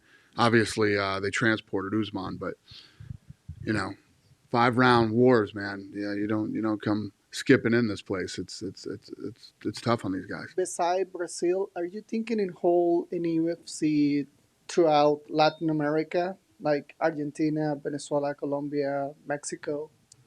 Well, yeah. Do I want to go to those places? Yeah, and actually made the event happen in those countries. Yeah, absolutely. We're going to go everywhere. The world isn't exactly where it was 5 years ago. You know what I mean? When the world starts being like it was the pre-pandemic, I'll take this thing everywhere and anywhere. But like I say, literally every time I talk, I'm not going anywhere that's tough to do business. Hey, what's up?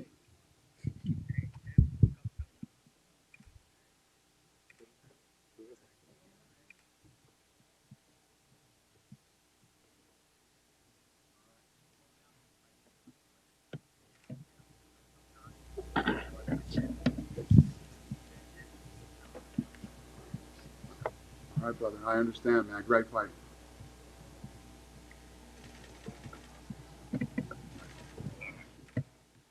Good night. at you guys. You're not going to tell us who that was, Dana? No?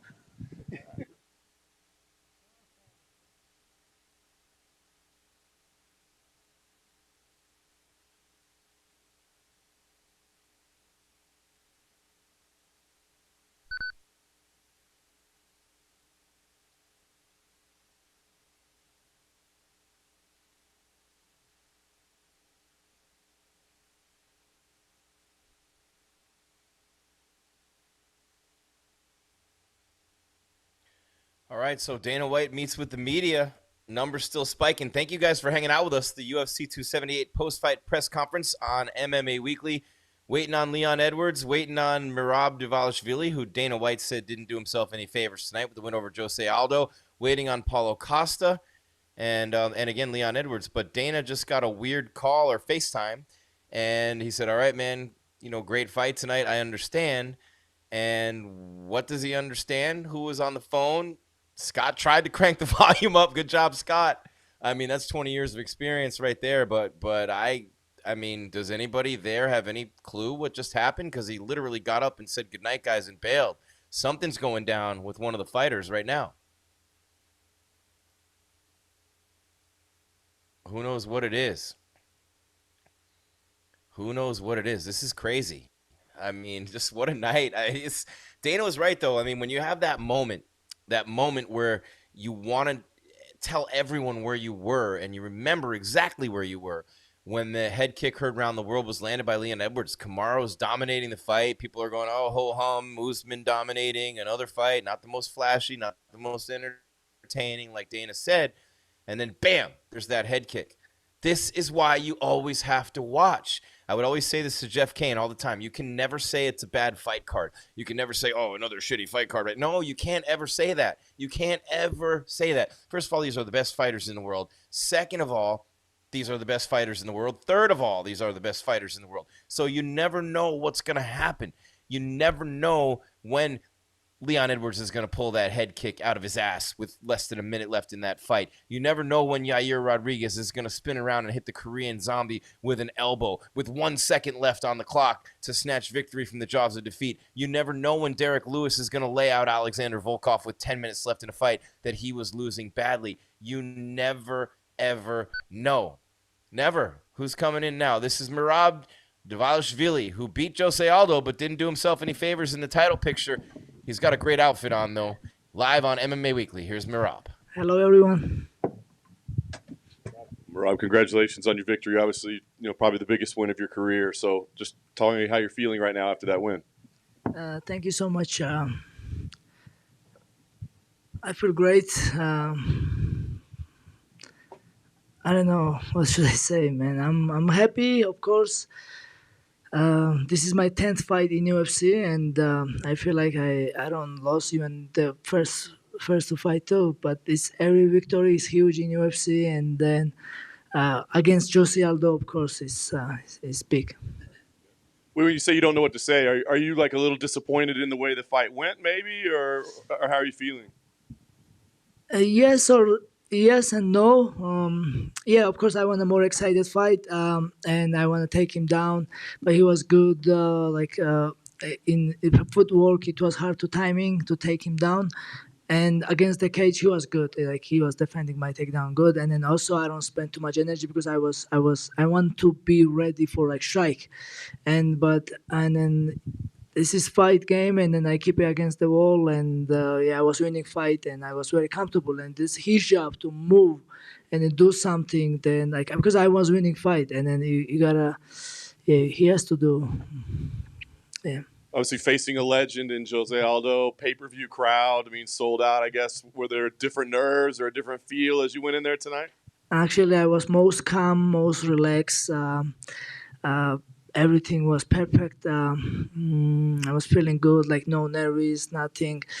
The first once they give me Jose Aldo, I was shocked because I wasn't accepting like this fight, huge fight against legend. But once they give me, and this is just another fight, it's every fight is big, and especially in UFC, and It was just I came here and I fight everybody, and I came and I did what I have to do. I fight and I win. His takedown defense has always been good, but I mean, did it surprise even you in there tonight, like how quality his takedown defense was? Actually, yes, I was surprised. He has a really good takedown defense, and I really try hard. I can take him down like against the wall, but like I said, I don't want too much squeeze or too much risk. Like too much make something, because I was winning. Last thing for me, there's a lot of big fights at bantamweight right now, so I guess you kind of got to wait and see how everybody wins and loses. But what do you see moving forward? Are there names that make sense, or when you want to fight again? Like, what do you think the next step should be? Hey, I'm ready now. Next week, I'm ready. I'm good. Whoever there is, I believe so many fights left for me, and then there is so many. Our division is most excited now. There is so many young guys or like our former champion like um, Henry Cejudo coming back. I don't know. I say there is so many. Actually, I have to. Aldo has to beat them. But like the former champions. But. Uh, yeah, and then like Monday I'll be gym helping Aljo. He was helping me this training camp, man. Not only training, like everything. He was with me and weight cuts and everything. And then we have a big fight. Aljo's fighting title against Cheater, and and then we had to beat TJ Dillashaw together. Congratulations in your fight right here. Hello. Congratulations in your Thank fight. So I'm actually surprised how confident you look throughout the fight, even when the crowd was chanting Aldo, Aldo, Aldo. Was that give you more energy to keep doing what you were doing?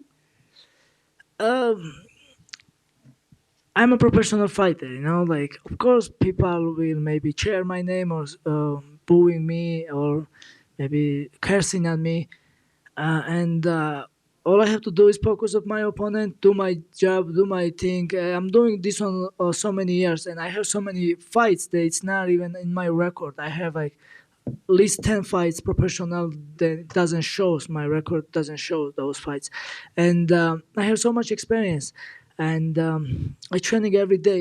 I don't feel like I'm something special, talented, whatever, but I have to work hard. I work, and then I have this experience, I have this, and this like this don't affect me, like people booing, crowd, like of course if they cheering my name maybe give me more energy, but I don't, it's now, I mean, I was fighting against Jose Aldo. It's understandable to people, of course, love Jose Aldo. Maybe if I'm sitting there, of course I go to Jose Aldo. I was actually, me and Aldo, we was watching Apex Jose Aldo's fight against Rockhold. We were so excited, and like we was cheering for Jose Aldo. We was like watching, and you gotta love Jose Aldo. No? When you were coming to the octagon, I didn't know it was you or was Khabib Nurmagomedov, because Yeah. the wig and everything, and actually the way you fought, like trying to wrap his leg and trying to take it to the fence. Are you an admirer or follower of Khabib? No, can you copy me and fight like I fight? No, everybody's different. I cannot copy Khabib. I think Khabib is special. He's different. He's strong, and I mean he's legend. And no, we are from same area, Caucasians. We are Caucasians. There is Caucasus Mountains, and then Khabib is other side. We are this side, like, and then we are like same culture people, just only different we have. They are Muslim, we are Christian, but we are very close people. But the thing is, they representing Russia, because they used to be independent country, but not anymore. Uh, but thank God, the Georgia, that this is the map, my country. Once again, this is the Georgia, and then 2008, Russia occupied another part of Georgia, like this part. And then when I born, 1991, they occupied this. Once again, I'm gonna say that Russia is occupied, and the 20% of Georgia, Russia occupied, and they did same whatever they doing against Ukraine now. And I wanna say loud, hopefully we can stop this war. This is crazy. This is insane. The people dying every day, and then I cannot do nothing. Nobody can do nothing. We all doing sections, but I don't know how we can stop this, because people are there, like the people, normal people, and they are dying. So, yeah, So yeah, Khabib, respect, but yeah, I'm not a Khabib. My name is Merab Dvalishvili. Thank you so much. Thank you, sir.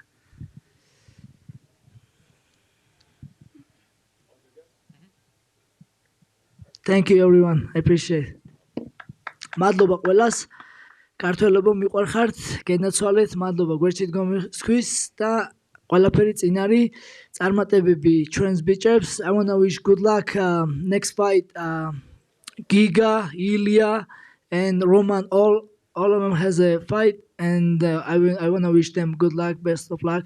And there is one more fighter, Amiran Gogoladze. He's fighting Tuesday, Contender Series, Georgian. He's a good fighter, talented, young, and I want to wish him best of luck. Thank you, guys. Appreciate it. Merab Dvalishvili with the win over Jose Aldo. Performance, won on all three scorecards, one of them 30-27. You are watching MMA Weekly's live coverage of the UFC 278 post-fight press conference from Salt Lake City, Utah, powered by MyBookie. Yeah, you're right. We're just a couple of weeks away right now. I mean, it's silly to think of Nate Diaz and Khamzat Chimaev September 10th, right around the corner. Diaz almost a plus 700 underdog. Khamzat, absurd odds if you're betting on him. But the Stockton slap, man, gangster Nate Diaz, no respect for him whatsoever. And if you want to get your bets in now and win some big-time cash, you get a 50% half deposit match from MyBookie. And I'm talking about you bet 100, they're going to give you 50, so you're really betting 150. 200, you're betting 300. 1,000, you're betting 1,500, but 500 of it's not yours. You getting the point here? Exactly. I hope you are, and I'm not going to explain it anymore if you're not. It's been a long night. You can figure it out. But mybookie.ag, if you get this, mybookie.ag, get in now and get that Diaz bet, because the odds could, if a lot of money comes in on Nate, losing money there. You know what I'm saying? So go to mybookie.ag, put in the code weekly50, weekly50, as in 50% half deposit match, weekly50 from MyBookie at mybookie.ag with MMA Weekly. And here's Paulo Costa, the eraser, coming to the podium right now on MMA Weekly. Well, Paulo, I think we all expected this to be, a quick first-round finish. Instead, we get a 3-round war, back-and-forth battle. So, I mean, how are you feeling right now after that fight? Yes, I almost finished on the very first round. Was very almost very. I try my best, but I think how I am coming from 2 losses, I unconsciently, unconsciously, I was a little bit conservative, more conservative. So I feel I could do a little bit more to finish this fight on the first round when I got a good opportunity, but I didn't. But I need to give good credit for Rockhold. He came on good shape, on good condition for his last fight on career, right? So he came to get a win. He not came to lose. I know that there was a lot of talk and it was kind of personal, but did he gain your respect in there tonight with the way that he fought? Yes. He's a pretty good fighter, former champion. Of course, he has my respect. You had him very hurt, though, along the way. Were you surprised even? I mean, he was putting his hands on his knees and tired. I mean, did you think he was going to quit at some point? Yes, I think I thought when I saw him put the hands on the knees and show how the tired, how tired he was. I think maybe this guy will not finish until the third round, the last moment of the third round. But some way he could be there, and maybe I don't pressure a lot. I let him survive a little bit, just getting points round by round. At the weigh-ins, we saw you express your frustration with USADA. Dana was here earlier. He said, look, that's never going to happen to anyone again. So I guess, can you tell us how you feel about the USADA incident now, and I guess maybe how distracting it was for you or how difficult it was for you?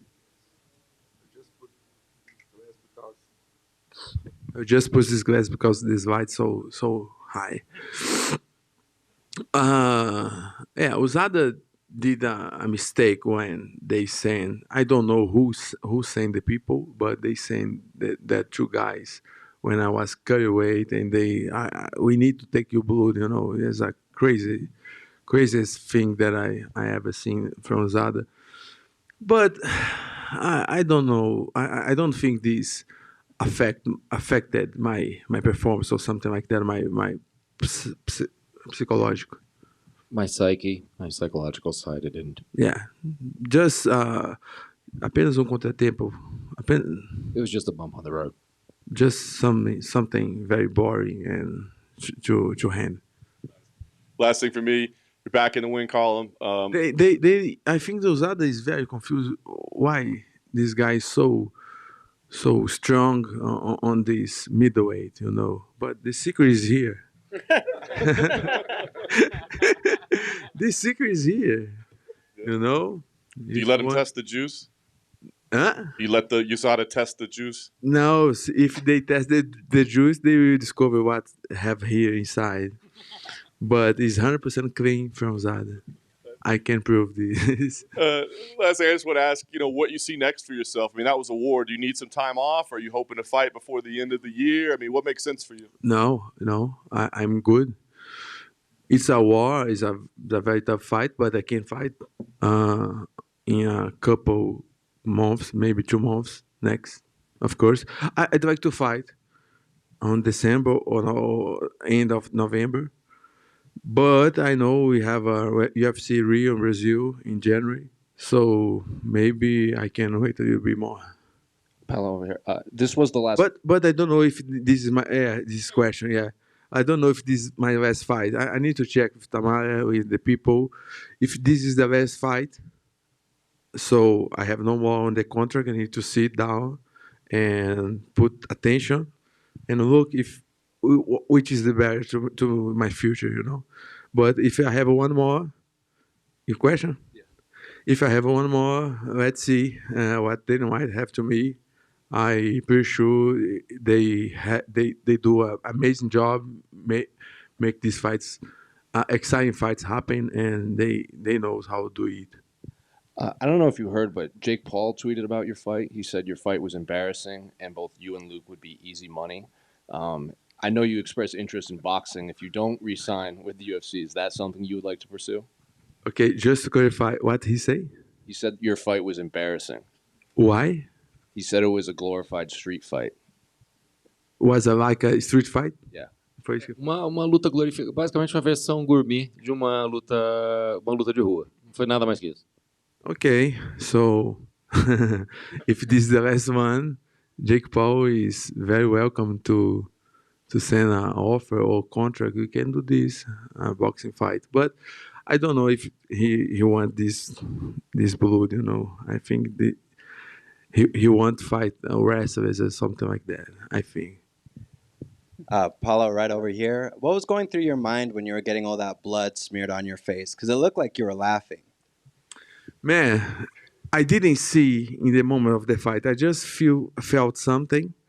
I felt something on my face, you know, but I was so preocupado. I was so worried with. I was worried on, on block his arms to not got a elbow on the face and punched. But I felt something, you know. But now when I saw, it's very disgusting scene. It's very weird moment. I saw the moment that Romero kissed him after beat him as well. This is the way my saying? Weird moment that I haven't seen, but this beat that moment. So I don't know what Rockhold did that. Maybe he was so frustrated, right? Maybe angry because he was lost in the fight. All right. But I take a very long shower after the fight. Over here. Parabéns pela sua vitória. Você lutou como uma fera contra um grande oponente. Após esta brilhante demonstração, o que vem a seguir para você? Oh, muito obrigado. Thank you very much for you for speaking on my language. O que vem para mim, the next one to me, I really don't know. You know, I even didn't know if I have one more fight on UFC. So, if I have, let's do the best one. If not, we need to sit down to see maybe. You know, we have a lot great opportunities coming up. We know the boxing is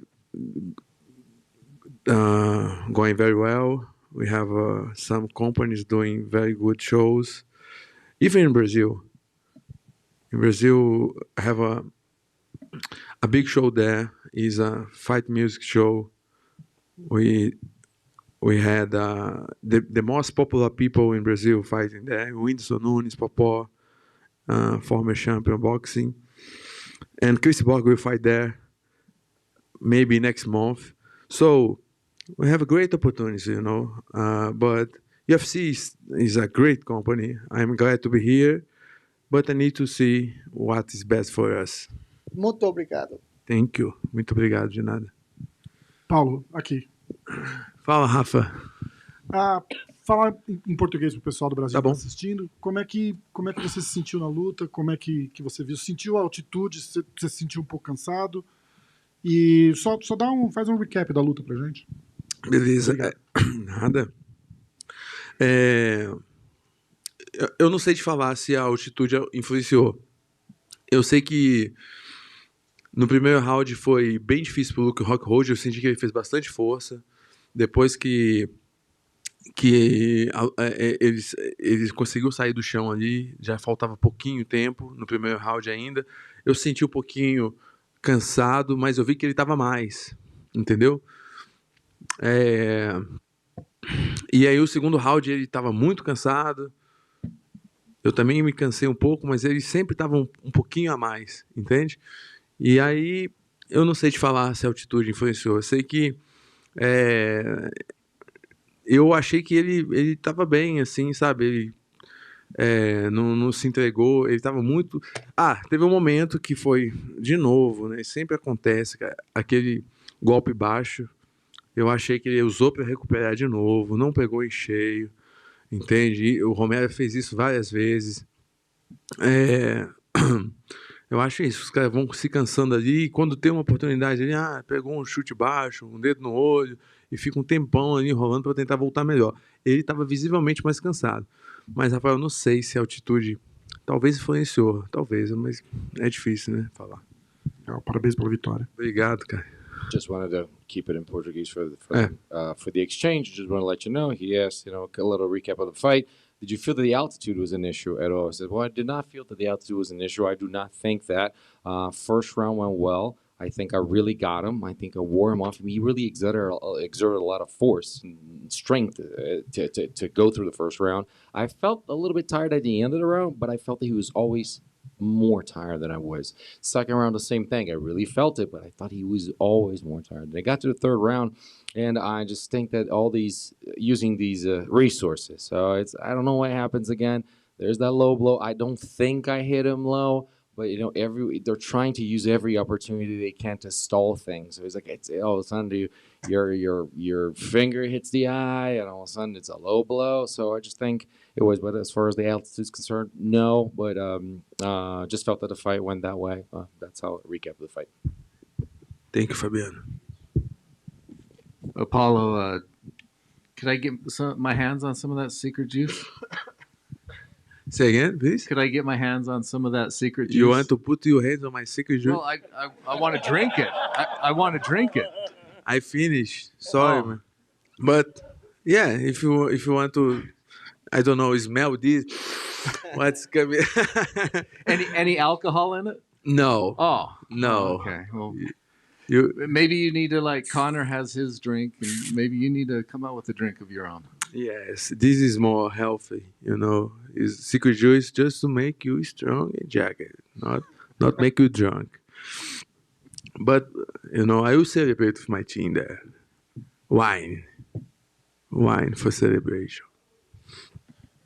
Paulo, what was your experience like in Salt Lake City this week, and what was your impression of the crowd tonight in Utah's first ever UFC pay-per-view? My friend, Salt Lake City people is amazing. You know, this audience there on the arena was so intense. I could feel the good energy when I came here. I hear the people, you know, loud, very loud, every single fight. And when I was getting into the arena, I feel the energy and I feel great.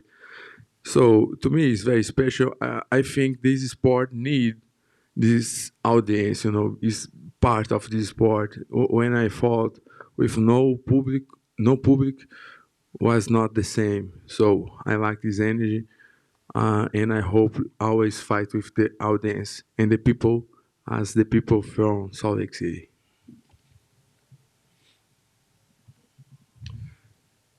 Okay. Okay, guys.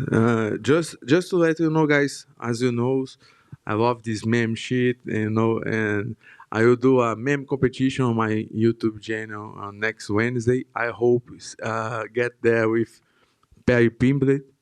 We do a ice cream eat competition and meme competition as well, and we will prize three guys with $1,000 each one. So hope to see you out there. Okay. Thank you, guys.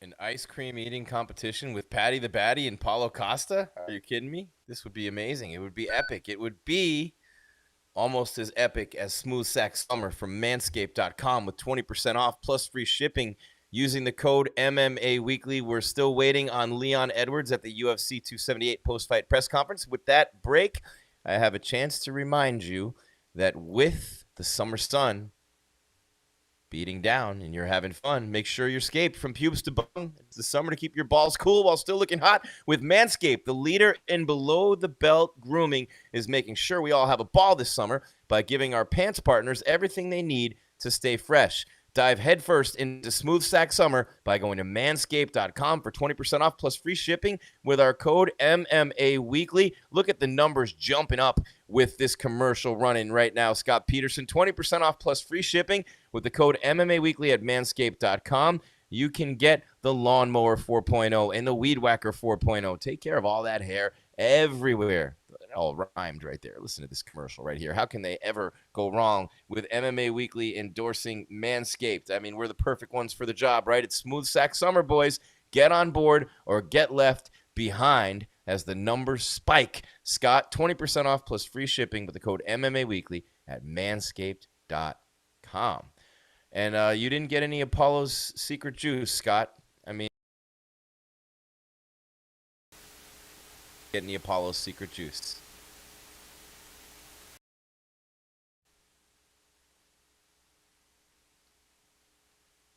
Scott was going to Say that respond. again, I almost buddy. got him. I almost he's in Say it. that again.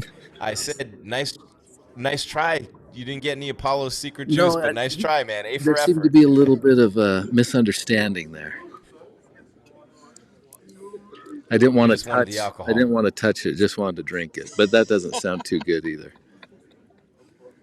No, and then we did a Manscaped commercial right on the heels of Yeah, it, too. yeah.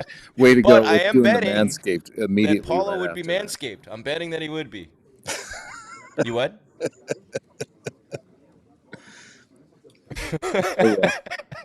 Hey, I'll drink a turd if I can look like him. So That's the most honest thing I heard. Yeah, oh, you'll drink a turd. That would mean diarrhea. I mean, we're going downhill fast here, but the numbers are spiking with this conversation, so maybe we should keep it going.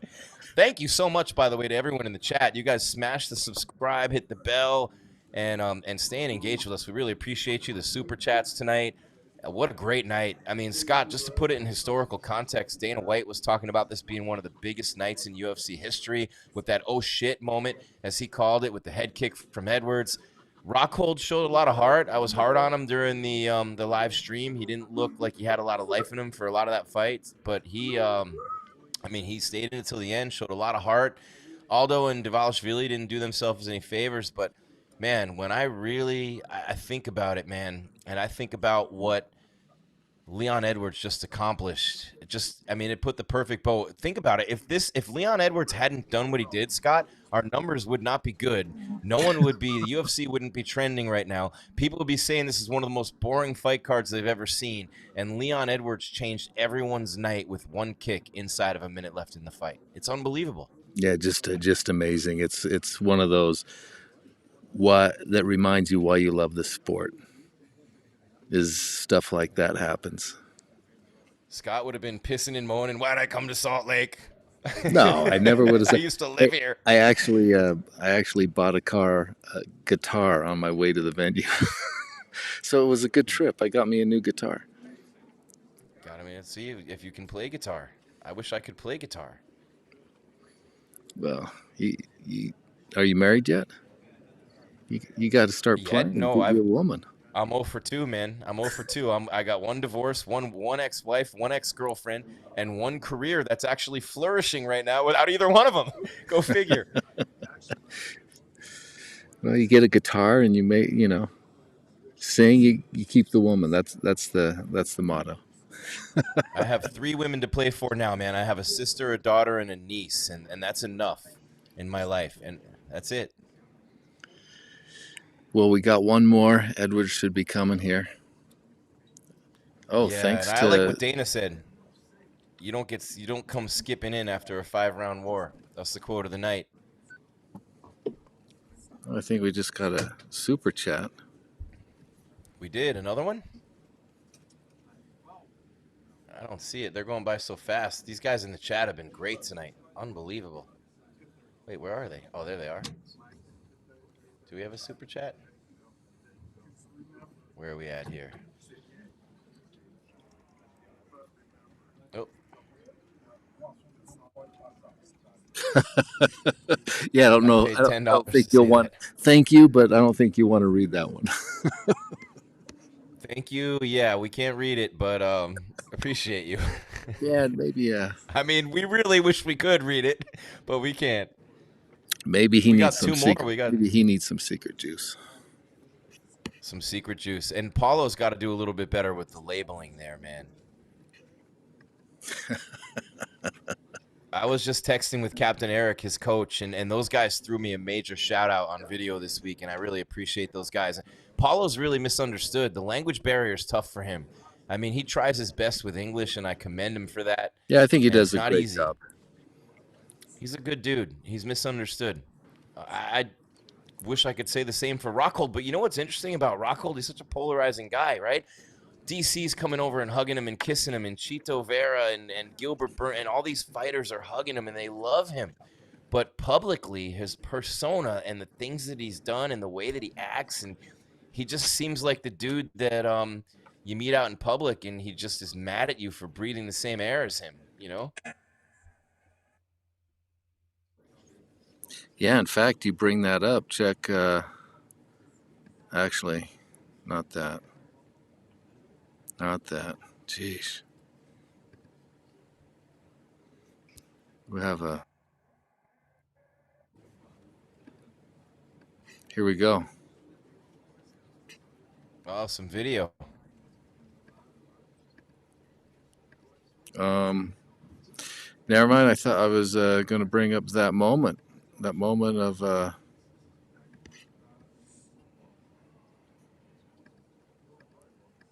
Luke Rockhold with DC? Yeah. Yeah, hang on there, DC guys. kissed him.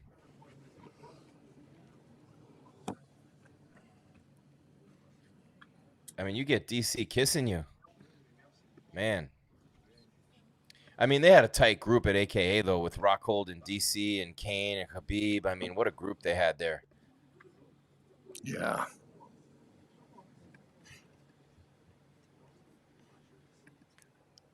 This sport, unforgiving. Dana said the same thing I said. It's the greatest sport in the world. I mean, where else are you going to see total domination like that?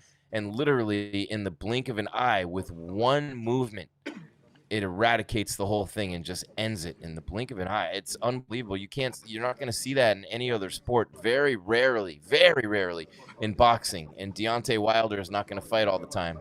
And he's the guy who can do it. Here he is, But Luke there's Rockhold. Rockhold. Okay, here he comes. he almost became a sympathetic figure at the end of this night. Almost. There we go. There comes.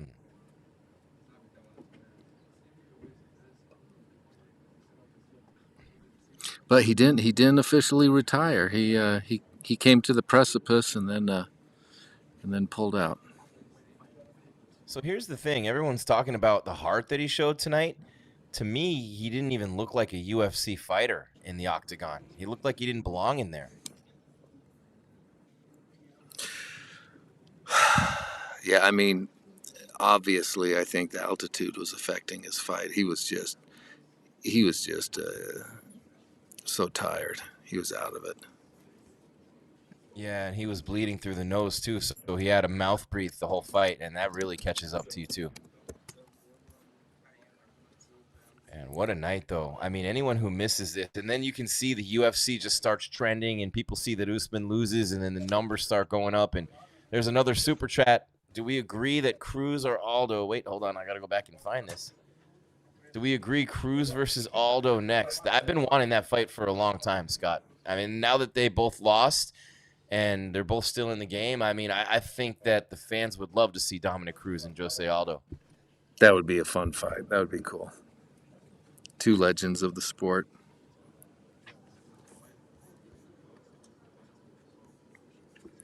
Okay, I'm going to duck out. Matt Davies just hit me up, Scott. Matt Davies said, what's up? He's watching the show. He sent me a screenshot. Oh, nice. Great photographer Matt who's done Davies. a bunch of work for us in the past.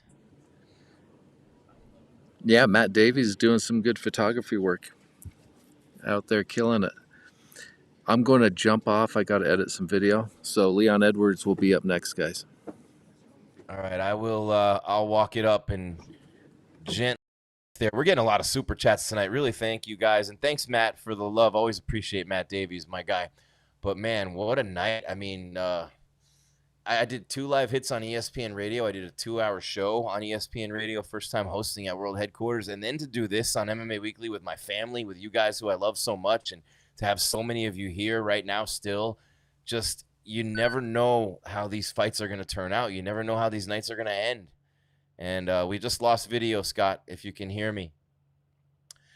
So we no longer have the stage, in case you're wondering. We're literally, there we go. We got it back. But I do have a chance to remind you that UFC 278 on MMA Weekly all week long been brought to you and powered by MyBookie. MyBookie.ag, Weekly 50. MyBookie.ag, Weekly 50. Get your bets in now on Nate Diaz. I mean, look, you got some good fights coming up and some pretty decent odds to make some money with MyBookie. So if you're on the fence, get it? MMA reference about where to bet. I mean, you think about this, right? You've got Nate Diaz and Khamzat Chimaev. Nate Diaz plus 658. Khamzat minus 1250. And Khamzat already tweeted out, "See you soon, boy," to Leon Edwards and congratulating him. There is no way, and The Rock means no way, on God's green earth, anyone gets a title shot before Kamaru Usman. And Dana even said it in the post-fight press conference. So hold your horses, stop the wagon, do whatever you need to do, pump the brake, however you want to word it, man. Smash into a mountain. It's not happening. Khamzat's not getting a title shot with a win over Diaz. Diaz is not getting a title shot with a win over Usman. Nobody else, Khamzat, nobody is getting a title shot besides Kamaru Usman getting his rematch. He dominated that fight for almost all of it. He gets the rematch. Everyone else waits in line. Deal with it. That's the problem with making all these fights and all these scenarios. It reminds me when the Warriors played the Raptors in the finals. Was it 2019 NBA Finals? And the whole year, where's Kevin Durant going to go? Where's Klay Thompson going to go? The whole damn year. And what happened? They both got hurt in the finals and didn't play the next year. You know what I'm saying? All that talk, all that BS the whole year long was for nothing. It was for shit.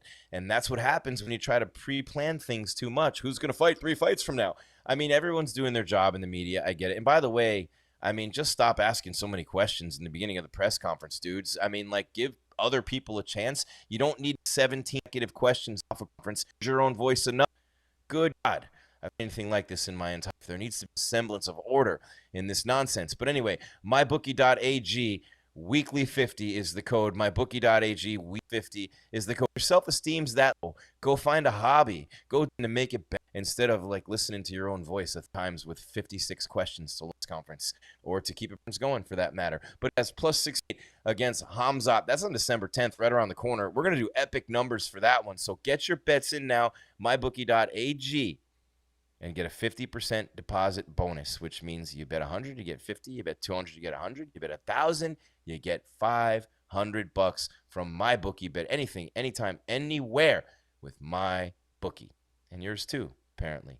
Usman cheated 7 times. You know, a lot of people think Kamaru has bent the rules. I mean, look, the thing against Colby with the low blow, and look at the numbers bouncing through the roof again. They're starting to pick up.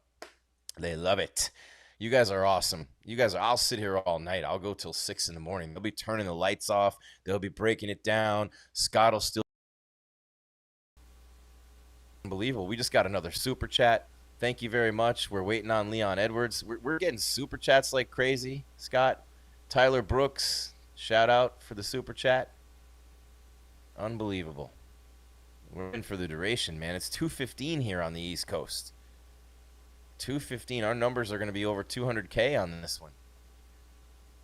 Just confirmed Earth is flat. The comments in the chat. Also want to do one more and then shout out Manscaped and show them some love because I'm feeling amazing down there. I'm not gonna lie. I'm smooth as silk. It's smooth sack summer. Make sure you're escaped from pubes to bum when you're playing in the summer sun. That's right. It's the summer to keep your balls cool while still looking hot. Did you know you can do that? You keep your balls cool and still look hot. At the same time, with Manscaped, the leader in below-the-belt grooming is making sure we all have a ball this summer by giving our pants partners everything they need to stay fresh. Dive headfirst into Smooth Sack Summer by going to manscaped.com for 20% off plus free shipping with our code MMAWeekly. You can get the Performance Package 4.0. It has everything you need to prepare that summer bod. Inside, you will find the Lawnmower 4.0 trimmer. You're not going to cut yourself with it. I love it. Weed Whacker, ear and nose hair trimmer at 50 years old, man's best friend. Crop Preserver ball deodorant, Crop Reviver toner, Performance boxer briefs. They gave me the t-shirt because I got it like that. And a travel bag to hold your goodies. 20% off plus free shipping. That's 20% off plus free shipping from Manscaped at manscaped.com with the code MMA Weekly. You have to remember that one. It's where you are right now. I'm Jim Greasehaber. Call me Grease. I'm going to take a break for a couple minutes, and I'll be here. I'm not going anywhere. We're waiting on Leon Rocky Edwards. Shocked the world. Nobody shocked more than Kamaru Usman. The head kick that ended it all with less than 50 seconds remaining in a fight that he was losing badly against a world-class champion. It's why we love this sport. Leon Edwards on top of the world right now. We'll hear from him momentarily from Utah, Salt Lake City to be exact. It's UFC 278 on MMA Weekly, the post-fight press conference powered by MyBookie and Manscaped.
And here he comes, the brand new champion in the welterweight division, Leon Edwards. Post-fight press conference, UFC 278 on MMA Weekly.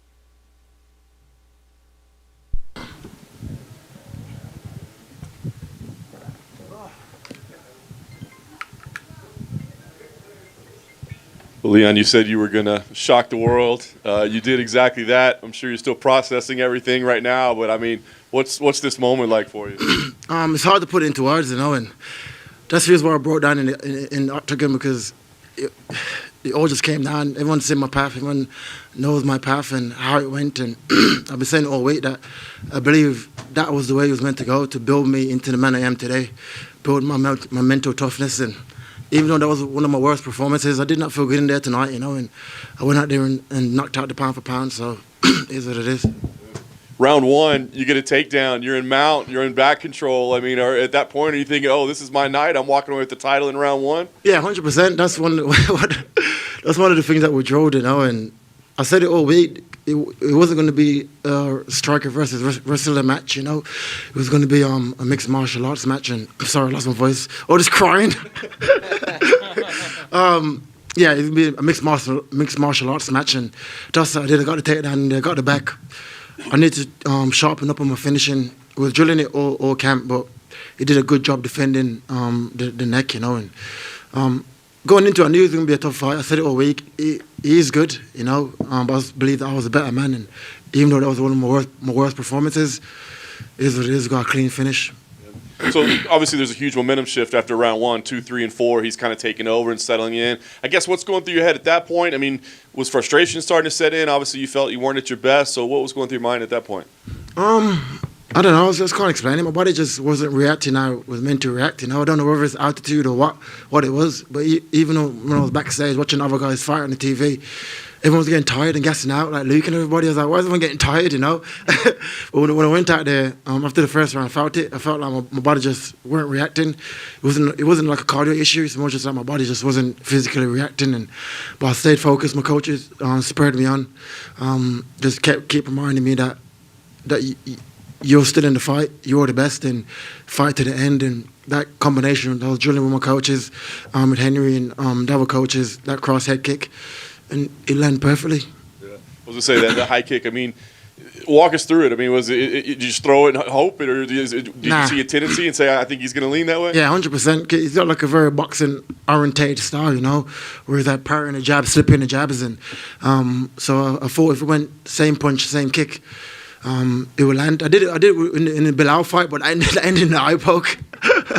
Well, it was the same combination, which is cross head kick, and it just landed perfectly.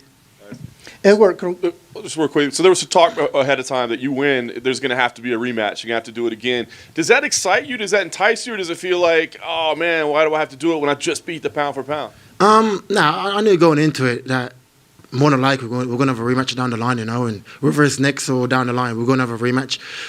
He's been a long champion. They say he's the pound for pound best all week. He's saying he's the pound for pound best. He believed it, and as I said in Octagon, the belt belongs to nobody. It don't belong to me or nobody. No man is meant to hold the belt for that long, and I said it all week that I felt like this is my moment. This is how it was meant to play out. All the layoff, all the COVID, all that. That's how it was meant to play out, and I just felt belonging all week, and we got a clean finish. That's the last thing for me. Dana said he would like to see your first title defense take place in England. I heard Wembley. Yeah. Well, he kind of walked it back afterwards and said, maybe not Wembley. Wembley for sure, 100%. Made that Wembley. That has to be done. This has never been done before, to have a guy from Birmingham in the UK, did it from the UK. I know Bisson did it first, but he did it from living in America, so it was hard for people like me to relate, to say, look, we can do it as well. I made a point to stay in the UK to achieve this, to show the other guys coming under me that, look, we can. If you believe in your country, believe in your team, you can achieve it. And that's what I did. I went out there and I achieved it from a little small gym in Birmingham. And it's a crazy story. Everyone knows my story. And from being born in Jamaica to now winning the UFC World Title was a match story. Edward, right here. What kind of legacy and how important is for you being the first Jamaican-born world champion in this discipline? for me, that's history. You know, it's never been done before. But like I said, it's more for the people that grew up the way I grew up. You know, my path was rough. I know it. I felt it. You know, and even though I put on like a toughness, I felt the pressure. I felt the doubt. I felt them all saying it can't be done. But I'm from the trenches. Like I said in my post-fight interview, I was born with nothing. You know, we had to claw our way up and immigrate to the UK to make a better life for ourselves. And I was able to change my life by getting in the UFC. You know, my mum signed me up to MMA gym at the age of 17 to keep me out of trouble, and I used it to change our family's future. You know, which is I am proud of myself. I'm proud of everything I've achieved, and it's amazing. When Usman came to the octagon, he looks so confident, but you did not make eye contact. That give you some strength to actually go ahead and win the first round? No, not really. I just, like I said, I didn't build him up to be this pound for pound GOAT everyone says he is. I said it all week. I don't believe that he's a pound for pound. Yeah, you have to be better than just wrestling and boxing, you know. And I'm a mixed martial artist. I can do it all. I took him down in the first round. Never been took down before. Yeah, so I brought a 100% record. Took him down, got the back. Going for the choke. He did a good job defending the choke. After that, for some reason, my body just wasn't reacting. I don't know whether it's the attitude or what it was. But even when I was backstage and I was watching other guys fight like Luke and everyone else, everyone was getting tired and I'm guessing out. I didn't understand what it was, but even on my worst night, I beat the pound for pound. So, last question for me: you are a well-rounded fighter. So, was your plan to go in a 25 minutes like we used to see you fighting, or you knew that you need the knockout to actually win the belt? I knew I needed a knockout then to win the belt because I was losing the round. I knew then going into the fifth round, my coach Dave, is saying like, listen, this is the last round now, like, fix up, you know. We've worked too hard. The path has been too hard for you now to come in and give it away, you know, and that's the motivation I need. They know how to push my buttons, and that's what you did. And that was a combination that we drove in the gym. Like I said, it's very boxing orientated for us, it's slipping and moving, and but we slipped right into a head kick, you know. Thank you so much. Thank you. Leon Dunham. Obviously, as the moment you win the fight, you got other welterweights calling you out, Hamzat, Jorge. If it was up to you, would it still be Kamaru next, or would you fight one of those guys just to give yourself a new opponent, or who are you feeling? Jorge would be good, but he needs to go and get a win, you know. Like having him in the UK would be good. Back where the first incident happened, but if not, then let's run it back at Wembley with Kamaru, you know. Like I said, that was the best he had to offer, you know, and that was the worst I had to offer, and I still got to finish. So, yeah, let them all come. Now they're all calling me out, you know. First it was doubt to me, now they're all calling me out. I like how you keep specifying Wembley over the O2. To you, do you like look at the Fury fight there and look at the crowd and just think, oh, I could be the guy to bring that to the UK? Yeah, 100%. I've always envisioned stuff like that, you know, to have opportunity to headline a card at Wembley in the UK. Sold out arena with all the other UK guys. UK MMA is on the rise, you know, and I'm happy now to be the front runner, to motivate the guys to look, we can do more, and there'll be much more champions coming out of UK in the next 5 years, and I truly believe that. Did you do the Conor McGregor Billy strut after you knocked him out? I don't know what I was doing, but I was just happy, you know. I was just gassed. I don't know what I was doing, but yeah. Congrats. Over here. Salt Lake City reporter. What did you think of Salt Lake City? I know you got yourself some sneakers over the last couple of days. That crowd was very, very loud for you when you won. What did you think of Salt Lake City, Utah? It's a beautiful city, you know. When the fight first got made, I was like, where the hell is Salt Lake City? But now, since being here, I rented like an Airbnb. It's by the mountains, and it's just I went like hiking, and just it's a lovely outdoor spot, you know. So I'm happy to come back and visit one day, and without fighting, just be able to hike and enjoy it. Absolutely. Did you notice anything during your fight when it comes to altitude, the mountains, just anything that made you feel any different in Utah? Yeah, 100%. I felt like the altitude definitely affected my performance, you know. Even though I came out here like 2.5 weeks early, yeah, my body just wasn't reacting. I was reacting in training, you know. And but yeah, it's like I said, it's a beautiful city. I enjoyed my time here. I didn't get to enjoy the food as much. But now tomorrow morning, waking up in the morning to go enjoy some of the food, you know. Thanks. Yeah. At the beginning of the fight, it seemed like Kamaru was very hyped up. The entire crowd was going crazy for him. By the end, people were obviously very happy for you and very excited for you. I'm just curious what that felt like to feel that turn of the crowd throughout the 5 rounds. It felt amazing. I don't really focus much on the crowd, you know. I've been in a situation where I was booed before and came out and win, and I don't really focus too much of my energy on the crowd. I just focus on being in the fight and getting the finish. I know if I go out there and perform, I know I can perform.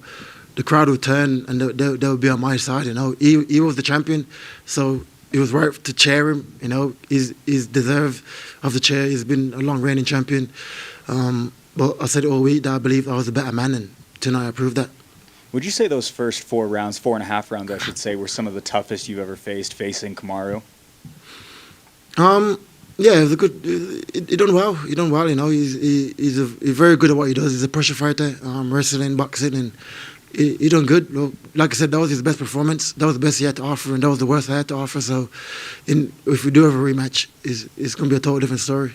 Last question for me. If you could go back and talk to yourself 7 years ago, what would you say to yourself after losing to Kamaru 7 years ago?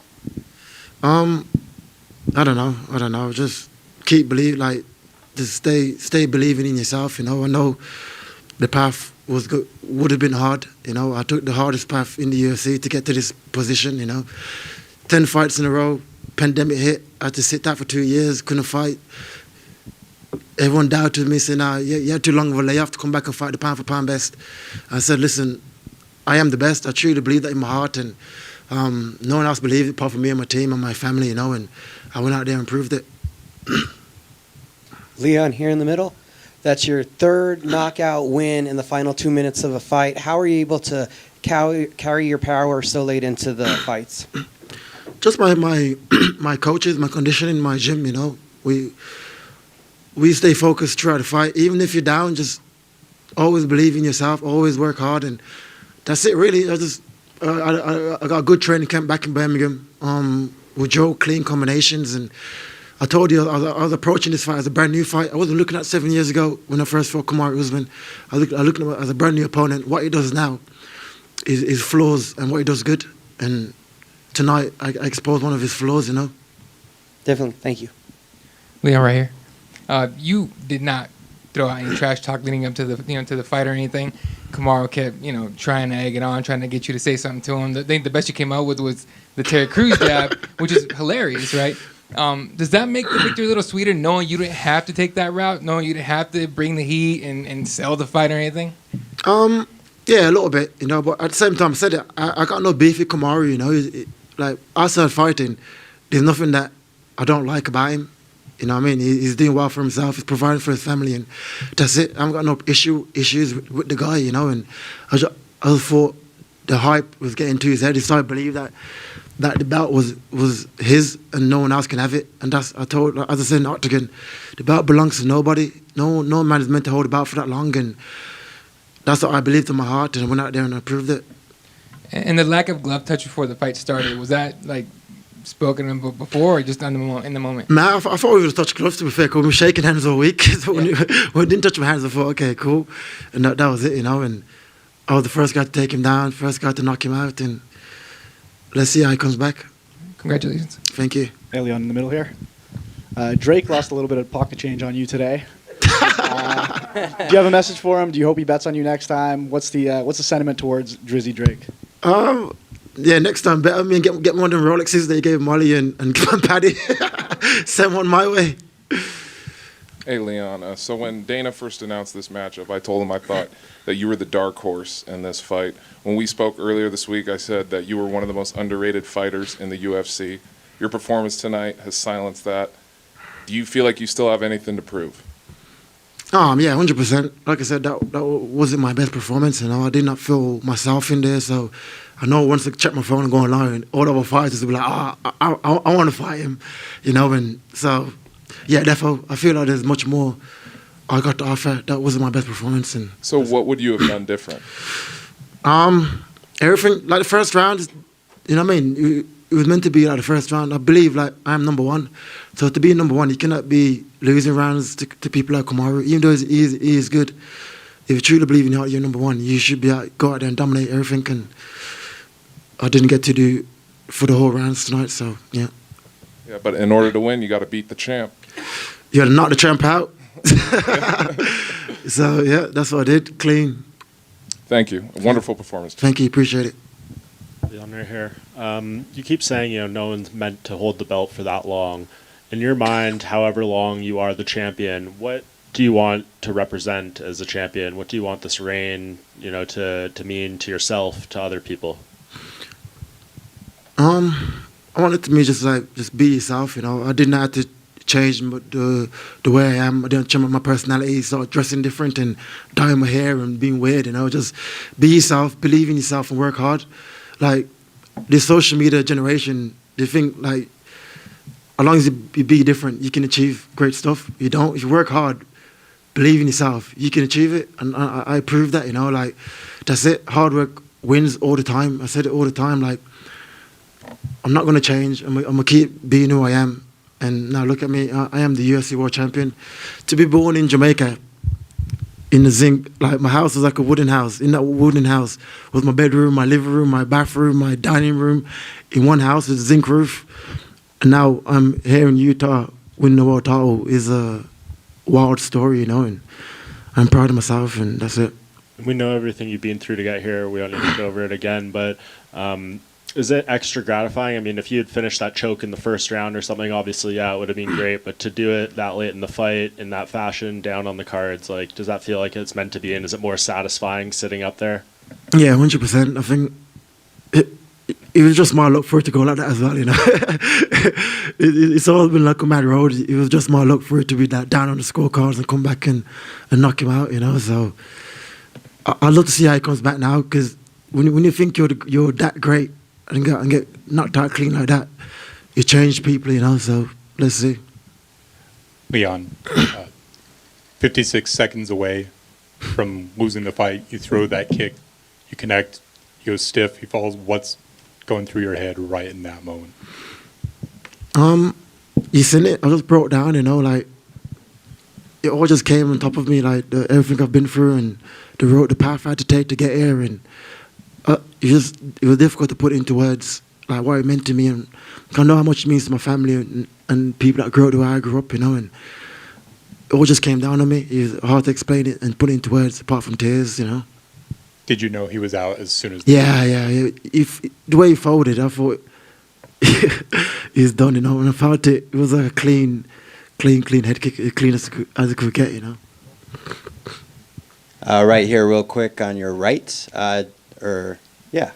Left. Sorry, my bad. Earlier, Dana White said that you probably wouldn't be skipping in here after 5 rounds. Are you in pain, or are you feeling good after just all the adrenaline and holding onto that belt? I'm good. I'm good. My shin hurts a bit from the head kick. A few lumps in my head. But it's a fight day. You don't go in the rain without getting wet. Got a little bit wet tonight. It's all good. Thank you. Appreciate it. Leon Edwards, the welterweight champion of the world, right there from Salt Lake City on MMA Weekly, wrapping up our coverage of UFC 278. What a week it's been. There's the champ with the strap that he took from Kamaru Usman when he took his head off with less than 50 seconds left in the fight. The head kick heard round the MMA world. Leon Edwards, the first Jamaican-born UFC champ, the second British UFC champ besides Michael Bisping, joining him there. So a great win for Leon Edwards and a great night overall for the UFC, setting records again for attendance in Salt Lake City. And that's it for the press conference. Dana White and then Dvalishvili, Paulo Costa, and Leon Edwards. It's 2:40 in the morning on the East Coast. It's been such a long day and a long week, but an incredible week. And we wouldn't have been able to bring you this coverage without our great sponsors. And want to say a heartfelt thank you to MyBookie, mybookie.ag with the code weekly50. Get your bets in now. Diaz a big dog against Chimaev on September 10th, which is our next show. The code's weekly50. You get a half deposit match up to $1,000, which means $500 on top of your $1,000 bet. 100, you get 50. 200, you get 100. You get the deal with Weekly 50, the code, at mybookie.ag. Bet anything, anytime, anywhere with MyBookie. Also, proud to say that we are brought to you by Manscaped. Looks like that guy could use some manscaping right there. If you haven't heard already, it's Smooth Sack Summer. When you're playing in the summer sun, sorry to put you on blast like that, man, but I just saw the lawnmower going over that head as you walked in front of the camera. Make sure you're scaped from pubes to bum. That's right. This is the summer to keep your balls cool while still looking hot with Manscaped. The leader in below-the-belt grooming is making sure we all have a ball this summer by giving our pants partners everything they need to stay fresh. Dive headfirst into Smooth Sack Summer by going to manscaped.com for 20% off plus free shipping with our code MMAWeekly. The Performance Package 4.0 from Manscaped has everything you need to prepare that summer bod. Inside, you'll find the Lawnmower 4.0 trimmer, the Weed Whacker ear and nose hair and ear hair trimmer, Crop Preserver ball deodorant, Crop Reviver toner, Performance Boxer briefs, and a travel bag to hold your goodies. Again, guys, 20% off plus free shipping with the code MMAWeekly at manscaped.com. 20% off plus free shipping with the code MMAWeekly at manscaped.com. It's Smooth Sack Summer, boys. Get on board or get left behind. And speaking of getting left behind, you ain't got to go home, but you can't stay here. Thank you so much, though. We appreciate you hanging in throughout the whole night. The great commentary running all night long in the chat. The super chats you did for us. The subscribes that you gave us, the subscriptions, the number of times you hit that button. See, I'm getting tired myself, but you hit the bell. You got engaged in the chat. Stay on our social media. It's been an epic week. We're only growing more on MMA Weekly. So, until next time, fight fans, I'm Jim Grease for Scott Peterson saying keep your game tight and your mind right. And thank you for watching our wall-to-wall coverage of UFC 278. Also our wall-to-wall coverage of UFC 278, powered by MyBookie and by Manscaped on MMA Weekly.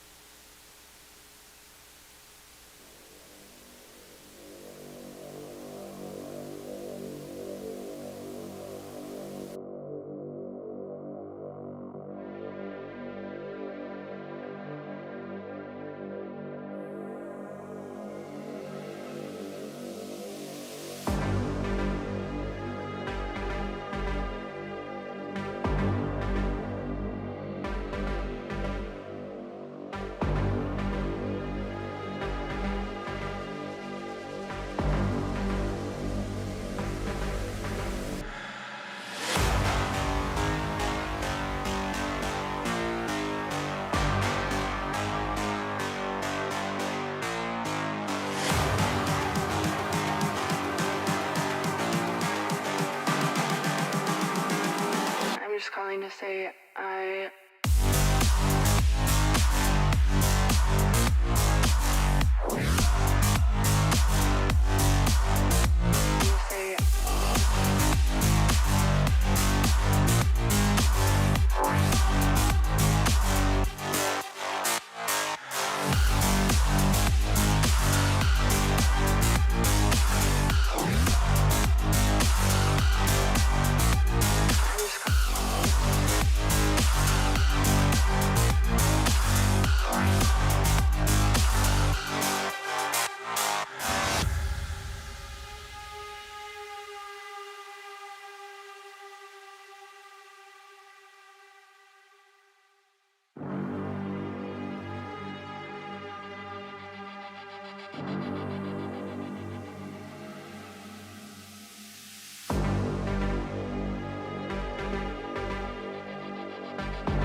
I'm just calling to say I